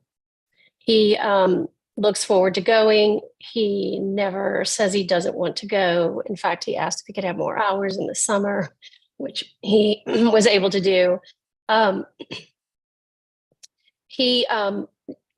of the great things about it is really he has 3 older brothers, and they've always had jobs either after school or while they were in college, and 2 of them are now graduated from college and have jobs. And so to him, it was just a natural progression that he would have a job. And so it was just a wonderful opportunity that we were able to do this at the place where he really wanted to work. And he really did talk about it all the time, that was where he wanted to work and it was his dream job. And he mentioned making friends with his coworkers. And I think as a parent of a child with a disability, that's something that you always think about. And David is very personable and outgoing, and his coworkers have embraced him as a friend and as a coworker. And he talked about getting a paycheck, which he does also love. He likes to check his account every time he gets paid, and he can purchase things on his own. He sometimes sends me links from Amazon. I want to buy this. And it's just been really great to see him grow in his independence. And I'm happy to answer any questions at the end, but I'll let Dr. Lasser and Dr. Ellis take it from here. Okay, so as David mentioned, he has said, this was his dream job, and there were so many synchronicities that were kind of happening all at the same time that really led us to this point. I had the privilege of interacting with David, before he started working here, and during IDA, we just so happened to run into each other when we were all evacuated at the beach. And so that's a picture down there on the bottom right-hand corner of the day that David looked at me and said that he was studying really hard. He was learning reading and math so that he could come and work at the Bow Center with us, because he just felt like it was just something that really inspired him. So as you can imagine, that was an inspiration to me. And I thought, if this is his dream, then this is absolutely something we should be able to make happen. Our center really works with individuals with neurodevelopmental differences. And Ochsner, as the largest employer in the state of Louisiana, it seemed to me like a no-brainer, like we should be able to figure out a way to make this work. At the same time, I was having conversations with some of my colleagues here, Dr. Lacer being included in that, about the work that was being done in other places across the country to really support competitive employment with individuals with disability. Health equity is a big focus of our system right now, and we were really looking at how we could all work together. So having David join our team was really the first step in that direction, and we were excited to have him on board. So that's all the nice and fluffy things. And I know, Delary, you're going to talk about some of this a little bit later, but that certainly didn't come without its challenges. We are a big corporate system that has a lot of processes and things in place for onboarding that we were not really prepared to employ someone with a disability that needed the accommodations that David needed. So while this has been certainly a dream, and we're so excited for David to pave the way for others as we work through this process, we have a lot of work to do to continue to work to get it right. A lot of accommodations that are needed with onboarding, orientation, a few challenges that we've encountered along the way. And we're so grateful to David to be open to working with us so that we can pilot this and really have the opportunity to get it right for others. So I'd like to talk a little bit, I'll pass over to Dr. Lacer to talk a little bit about our vocational social skills program, which was really something that we replicated from a program in Texas, and really trying to apply that here to Ochsner so that we could set the stage to provide individualized interventions and accommodations to support people in the workplace. So Dr. Lacer, would you like to talk a little bit about that? And happy to answer questions again once we go through a little bit about the program. Yes, so thank you, Dr. Ellis, and David and Delary for joining us today. I'm going to go over some information very quickly that I'm sure most of you already know. But in recent decades, there's been so many different federal policies and laws that have really made it clear that working towards competitive integrated employment for individuals with intellectual and developmental disabilities is the preferred outcome over other options that are available, like sheltered workshops or OV programs. Securing competitive integrated employment is often associated with higher wages, and there's been previous research that has shown that individuals with intellectual and developmental disabilities can be successful in these types of employments with the right accommodations. Unfortunately, what we've also seen is that growth of participation in these type of work situations, so those competitive integrated employment opportunities, really remains stable compared to increases in participation over those other segregated work or non-work settings for this particular population. So despite the efforts to increase the rates of competitive integrated employment, only about 18% of the intellectual and developmental disability population is currently working in the community. And that's something that I just find disheartening. And so that's why I love the work that we're doing with our program and with David. So our goals when we set out to really develop this program was to first replicate a direct assessment and support program. So we call it our vocational social skills program within our system. And I'm going to go over that in just a minute. We wanted to work to really assist our workforce development team to expand our workforce diversity by recruiting, hiring, and employing individuals with intellectual and developmental disabilities in a competitive integrated employment scenario. So not just you can come in and try it out for a minute. If it doesn't work out, we're going to pull you out. Truly integrating this particular population within our system and into job openings that we have. And then we are working to identify the individual and system level supports that are needed to really be able to offer these types of employment opportunities to individuals with intellectual and developmental disabilities. I would be remiss to not discuss how we were able to start this program. We applied for and received a very generous grant for the past 2 years from the Valero Benefit for Children, which has allowed us to really fund this particular program. In year one, we worked to create the program, David came on board to help us pilot everything that we were putting together. We learned as much from him, or even more from him than I think he learned from us, is what I always say. In year 2, we focused on continuing that program, but then expanding it through some of the things we learned through our first year on the project. And that's when we started to really work on developing what a supported internship might look like. We are now entering into our 3rd year, so fall of 2023. We're hoping to continue to secure funding for this very important program. And our goal this year is to actually initiate and start that supported internship and other system level supports for employees with intellectual and developmental disabilities. And we've gained lots of really great traction, so we're really excited about that. Very quickly, what our program currently looks like. It's a 2-week program, and this is different than what David experienced because we learned that we didn't necessarily need as much time as David spent with us in the initial stages of the program. It's a 2-week program, lasts for about an hour and a half each day. During the first week of the program, we do a direct assessment of different job-related social skills. So the skills, the soft skills that you need on a job to really be successful.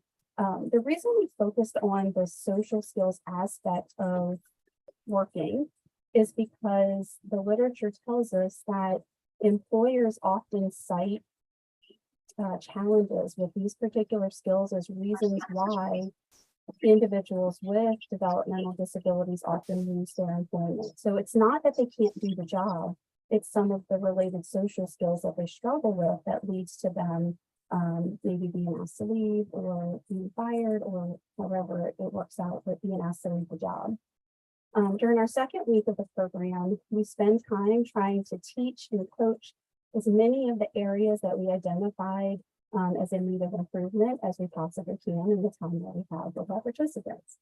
Because of our grant, no one pays to attend our program, and we do run it either in one-on-one scenarios or in small group sessions. What we've learned from David's intern position is that the small group sessions it allows us to kind of see other skills that we aren't able to see if we're doing our program in that one-on-one format. So that's really how we kind of took what we learned from David and then really changed and made our program better.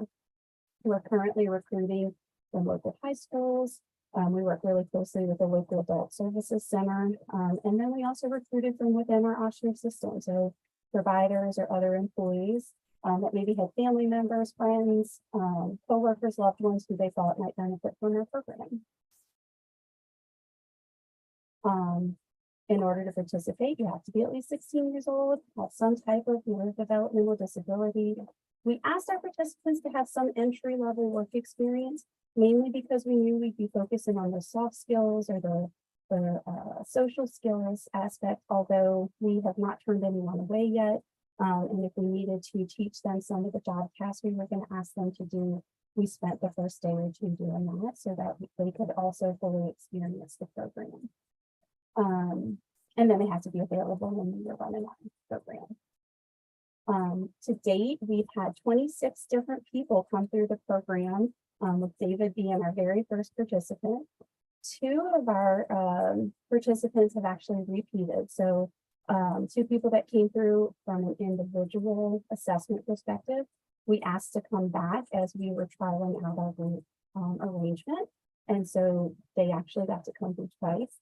We have worked with individuals from ages 16 all the way up to 65 with varying levels of previous work history. You'll see here some of the different primary diagnoses that our participants had, and it ranged anywhere from Down syndrome, mild, moderate intellectual disabilities and whatnot. Some of our participants also had secondary diagnoses, and we've had at least 9 of our participants came through and they have multiple disabilities. So we really try not to exclude anyone in our current program, and we accommodate as needed and as we can for the different people that are coming through.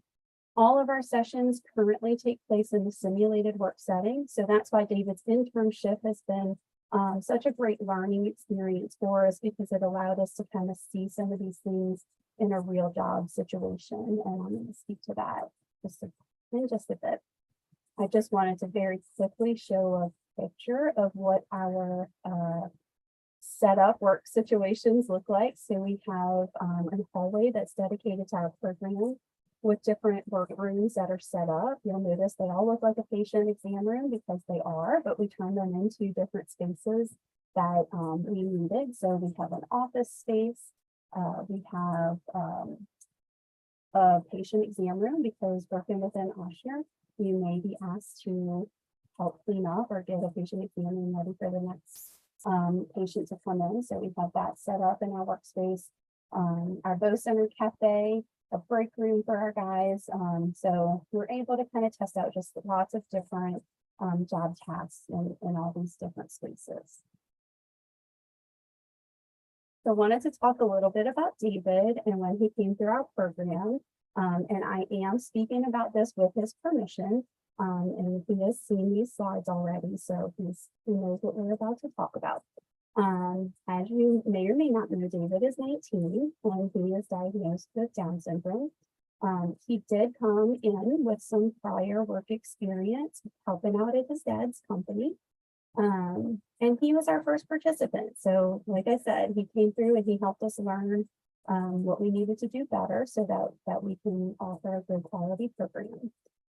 He was hired after our program as an intern in our therapy and wellness section of the Bow Center. So he is a technician who works with our physical therapist, occupational therapist, and speech therapist alongside some other therapy and wellness technicians that we employ.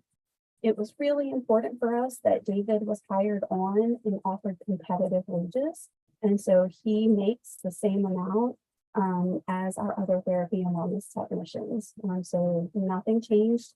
He was hired on just as everyone else was.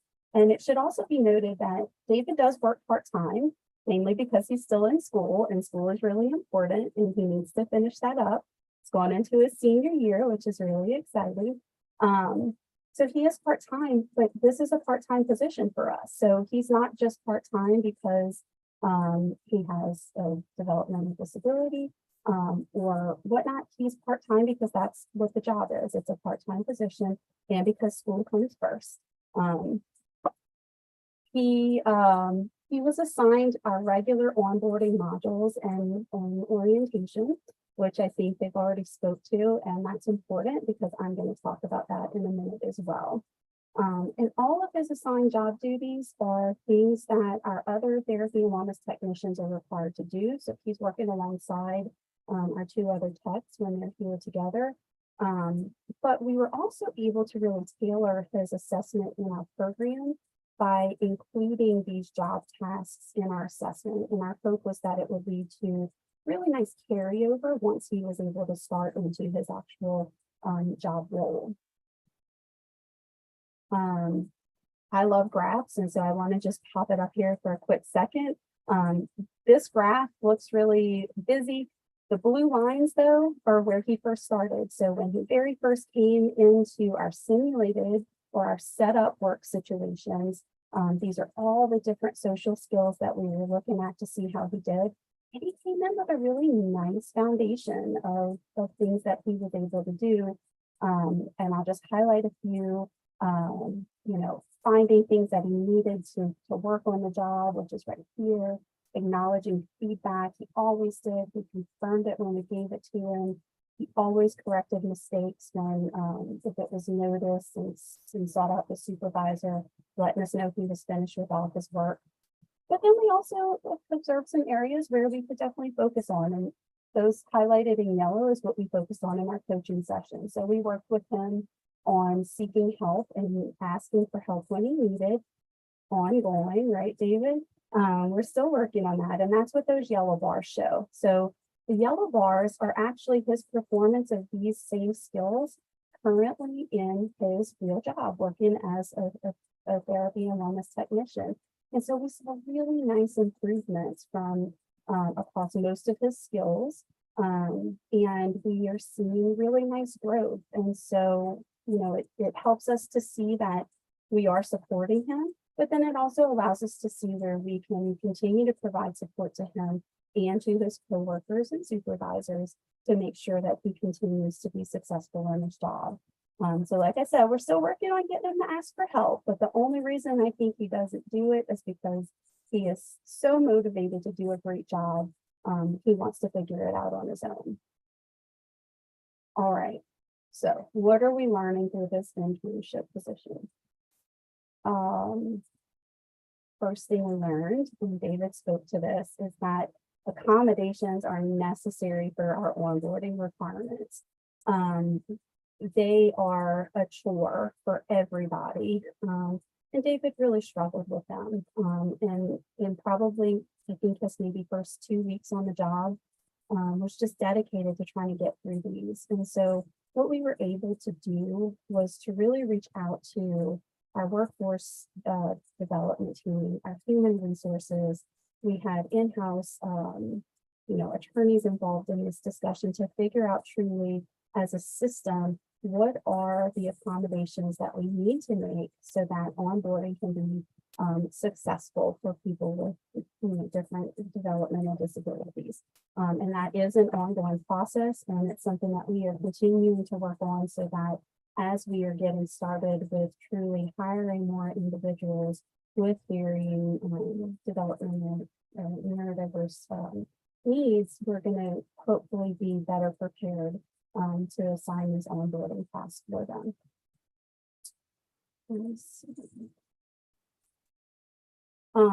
What we also saw, and which really led us to start to shift our program in general to more of a group scenario, is that once David got on the job and he was around coworkers, we started to see other areas and other skills that maybe just needed to be fine-tuned a little bit.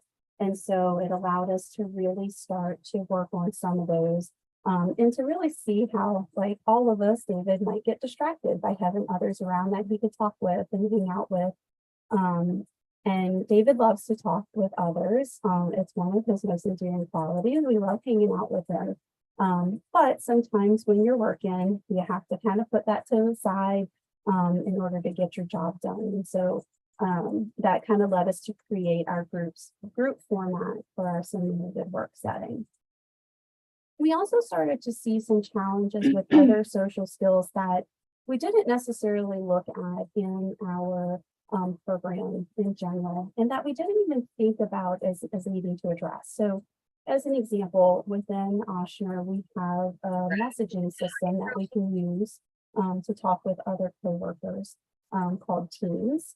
And there's boundaries that kind of come along with these types of messaging systems. And David has access to it because he is an integrated employee. So he has an email, he has his Teams account. But what we noticed is that he started to use it more as text messaging as opposed to a work messaging system. And so we worked with him on learning those boundaries of, how to use Teams appropriately. It would have been easy to just say, you know what, we'll just take Teams away from them. But that's not the real life scenario of us here at Oshner, because we use it often if we need something really quickly. And David's coworkers do the same. If they need help really quickly cleaning up a room or getting ready for the next patient, they can shoot him a Teams message and he can respond. And so we didn't want to just take that away. We didn't want to take access to something that's available to all employees away because he struggled with the boundaries of that particular communication platform. We really worked to help him learn those boundaries, but then to also work with his coworkers to help them to set those boundaries with him as well. We also started to see a little bit of the impact of job preference on job performance. So I wholeheartedly know that this is David's dream job, that he 100% always wanted to work at the Bow Center. Sometimes it doesn't seem like the jobs he's asked to do are his most favorite, and that's okay because this is his first job and it's a learning experience. And so part of what we want to do in our next steps, that I'm jumping ahead a little bit, is really help individuals within this population get direct experience so that they can start to figure out truly what they like to do.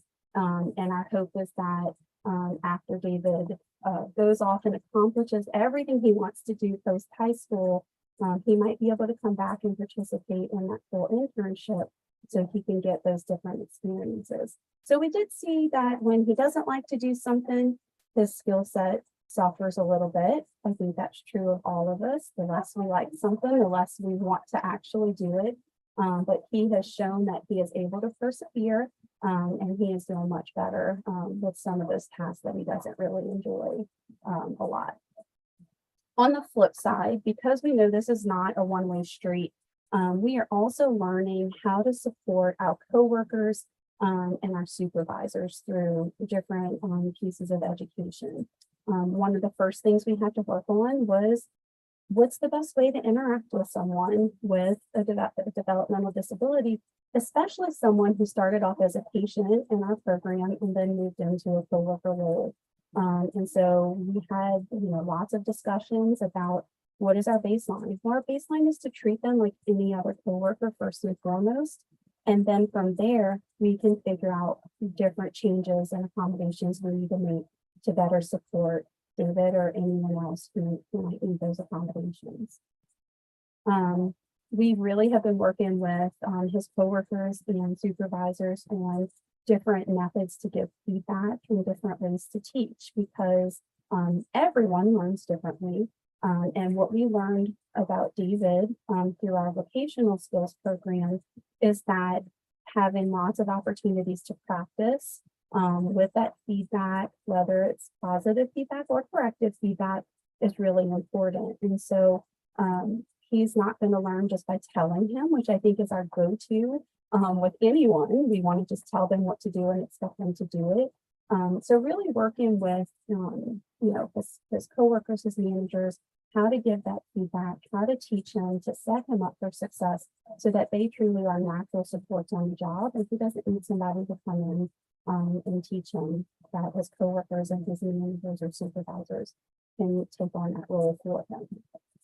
And this is the interpreter. We're just going to switch interpreters. Excuse me. Sure. Okay, thank you. Okay. The other thing is that we've also started to learn about other accommodations that his coworkers and managers can help to provide to help him to be more successful. A big one is his written to-do list that he's able to come in and follow. That he doesn't even, I think, need to use that much anymore because he really just knows his job now. But it's available for him to use, and that's an accommodation that we all use on a daily basis. And so it just made sense that we were able to kind of put that in place for him. But I think it just started to highlight that it truly is a two-way street. We're not just focusing on what can we do to help and teach David, how to him to be successful, the skills that he needs to be successful. We are also truly looking at the flip side. How can we truly teach and help his coworkers, his supervisors, and others to be really good sources of natural supports on the job? So our next step, which I'm super excited about, is that we are creating an integrated internship within our Ocean Health system. We have started to look at identifying possible job placements for our internship year. What I want to highlight is that this is something that we have recently done for our pre-doctoral psychology interns as well. And the process is very similar. Identify those possible job placements to give them the experiences that are going to be needed to help them figure out some stuff on their own. Our goal is to have at least 3 different job experiences that our interns can participate in across the internship year through different job rotations. We plan to use direct assessments to help identify the social skills strengths and areas of needs of support, similar to what we're doing in our vocational program. But our plan is to maybe start in that simulated session, but then to continue that assessment while they're on the job in different rotations.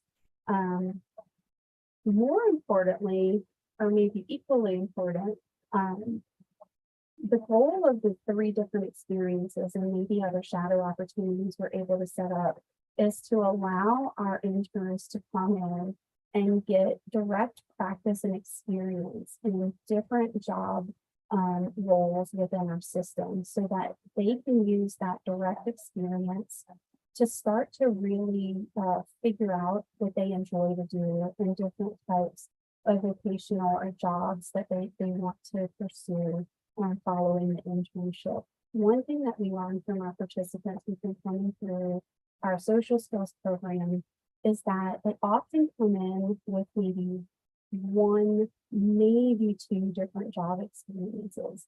And they often report that what they want to do is what they've been exposed to. And so for some people with intellectual and developmental disabilities, we understand or we know that just giving them a checklist or a questionnaire to fill out isn't necessarily going to tap into what their true interests are, like gaining, direct experience or exposure to different scenarios might. And so our hope is that by providing varied experiences during our internship, they're able to truly experience for themselves so that they can start to make more informed decisions about different jobs that they want to seek out. We are also going to be creating learning modules for our employees, our managers, different co-workers to complete related to supporting individuals with intellectual and developmental disabilities in job settings. So again, it's a two-way street. It's going to take learning, coaching, and education for our interns coming in, but also for those who are going to be working with them.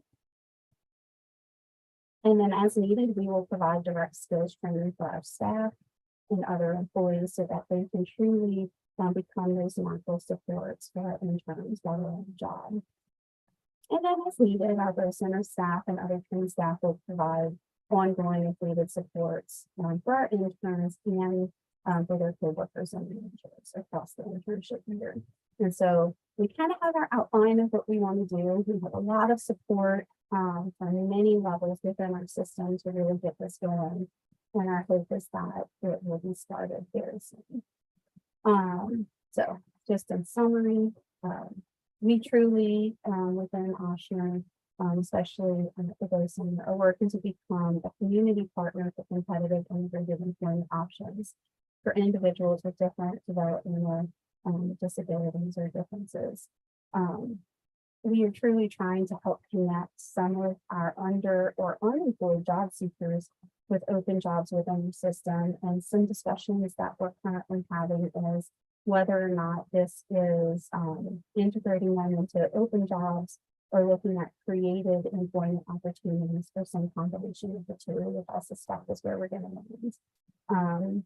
And then, another really important thing that I wanted to highlight is that Oshner as a whole has this Healthy State Initiative where we are trying to move from last in health rankings up to 40th by 2030. And this type of work really works towards that and supports that Healthy State Initiative because we know that gainful employment for anyone is correlated with improved quality of life and improved physical and mental health. And so these types of efforts truly speak towards our system level initiative to support that healthy state goal that we have. And so with that, that takes us to the end of our formal presentation. And I know we would all be completely open to answering any questions that anyone has. I've been answering some of the questions as they've come through the Q&A, so please feel free to continue to send those if you guys would like some feedback. But there is one specifically for David and Delary here that I'd like to give to them. It says independence means different things to different people. To David, what does independence, what does being independent mean to you? What do you want to do after you finish school, David? And to David's mom, what's the same question? What does independence mean for you as a parent? So would you guys like to tackle that one? Sure. David, do you want to go first? Sure. Independent means you need to be occupied at the job and know how to learn and like don't in the appropriate ways, know how to be focused on your job and stay what you're doing, follow any instructions, follow the rules, and after school, I was thinking about this for a while. Maybe I could go to graduate school to be a speech therapist someday.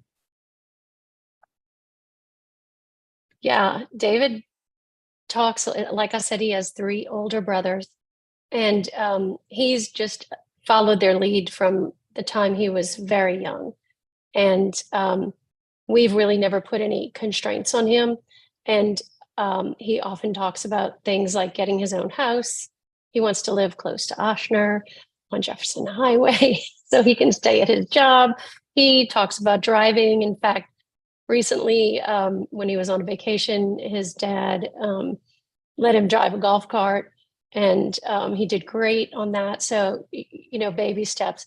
And I think it really is, of course, we want as much independence for David as he wants, and it changes year to year as he grows.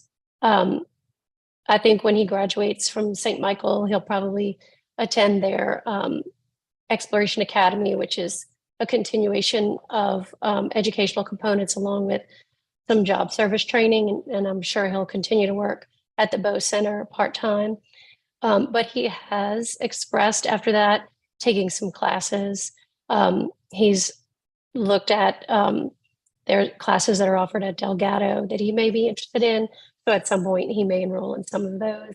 But as with everything, I think with the right accommodations, he can do whatever he wants, and we'll support him in that.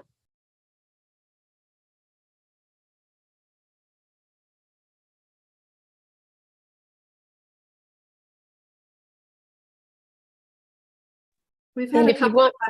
Oh, go ahead, Della. Sorry. No, I was go just going to say, if you want me to comment about, we talked about the training, and I'll just comment on that.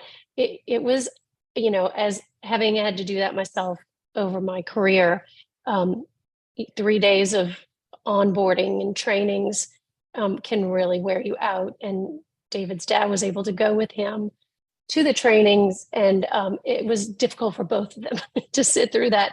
I think it was just a lot of information in a short period of time. And then afterward, doing those videos, he was so ready to just get to work, but he had to check all those boxes and do, the required trainings. And so someone sat with him at work. His PCA was with him for a few days, and then after that, somebody who was a coworker sat with him for the rest of the time in order for him to complete that. I think that was probably the most difficult part of the job. And then I could also comment on the feedback. It has been really great that the whole department takes their time to take him aside when he needs to improve on something and show him what it is. And he really takes that to heart and works hard to correct that. And just like any of us, he gets distracted, et cetera. But I think they've learned a lot from David. He was their first person, and all of those distractions and things that they didn't anticipate might happen happened. And so I think the program has improved because of it. And I also think just, from a basic developmental perspective, any teenager in their first job is going to have challenges. My first job as a teenager, I struggled with so many things. It is a learning opportunity. And I think to be able to provide that opportunity for these individuals and these young people in particular, because most of our participants are fairly young, to really help shape them for whatever job it is that they may want to do one day, and be able to provide that space, I think it's an ongoing process, but it's a wonderful opportunity for us as well. So of course there are going to be challenges, but I think some of that is just, like you said, Delary, like a human thing. It's not, it was a patient population specific issue. It is just a young person issue. And we're really learning a lot. One of the questions that had come up asked about how do you ask for accommodations if you maybe have a disability that is not as obvious. And I can speak to this from just being in a big system where we are doing, as I mentioned before, a lot of work around health equity. We even surveyed our own employees to self-identify disability status within our system, our HR system. And the numbers that came back were significantly lower than we would have expected, just from a normal distribution in the general population. And so I think that there's a lot of work that we can do as colleagues to really create trust and the psychological safety to be able to admit that you need supports or accommodations to be able to be your best self at work. And I think that's true for all of us. So that is an ongoing conversation, project, effort that we are working through. But I am so proud that we have the support from our top system leaders on this work. And so it truly takes a village, all of us, to come together, to really work together to create a safe space for all people across our region to be able to have an opportunity for employment. David, I see there's another question if you're up to taking it. That's for you. Okay. All right. It says, David, what kinds of tasks do you do in your job and which are your favorites? My most favorite might be cleaning. And I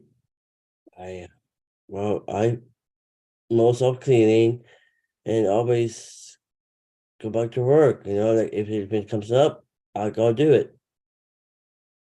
And you like interacting with the patients, which you get to do sometimes. I think that you often say that's your favorite. Well, a little helping bit. the children. Yeah.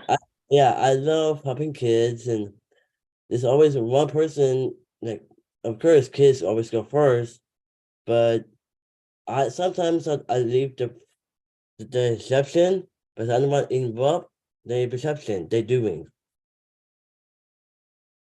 Good job.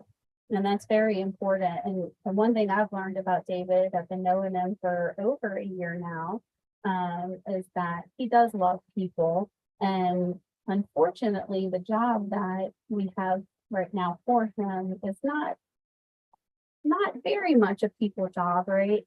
But it's a very important job because he really does help to keep our physical therapist, speech therapist, occupational therapist on schedule with the different cleaning tasks that he does. And as I mentioned, David is asked to do everything our other therapy and wellness technicians do.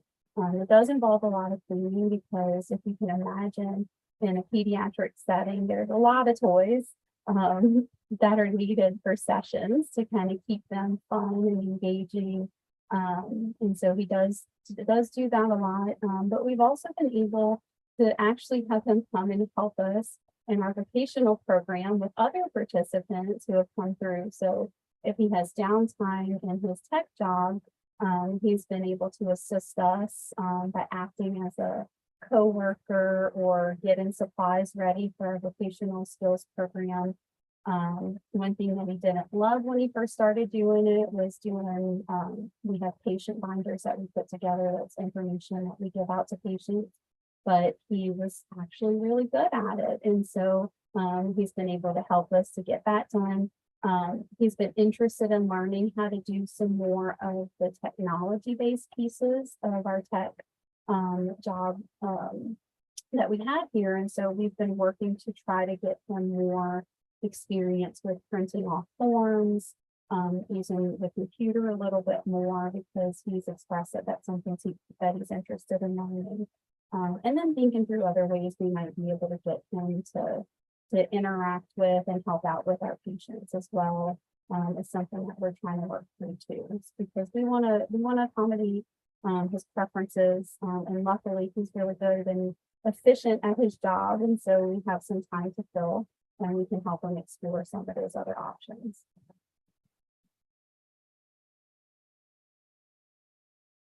And we had some comments I'll read because people who will be watching it later won't be able to see these, but Mark said, congratulations, David, all the best to you in your future endeavors.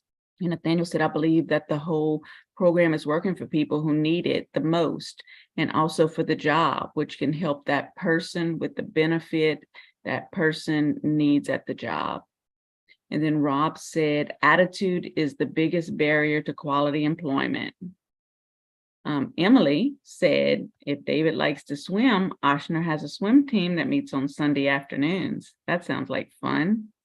Then Renita said, congratulations on all your endeavors, David. You are blessed to have great support around you. And then James said, learning is an important skill. Learning how to learn is a key strategy to success. And let's see. And then lastly, this is the first time I heard of this program. Are the schools aware of this program? Because I can see how many individuals with disabilities can take advantage of this program. So that's a question. We did advertise or kind of market out to different schools that are local to our main hub, which is in New Orleans across from Oshner Main Hospital. I think one of the barriers we've seen for some of our high school age participants is that we do run it across the entire day. And so they're kind of limited just to our afternoon sessions. But we had a really nice amount of high schoolers that came through over our summer offerings. And so it was nice to get to work with that particular age group over the summer. But yeah, I mean, it's really been great. We really have formed a really nice relationship with our local adult services center. And we hope to kind of continue that, because one thing I've learned through the program is just the lack of availability of different job experiences for that population and the adults at the adult services center. So it's been nice to really see them shine in some of the responsibilities and tasks that they've been doing.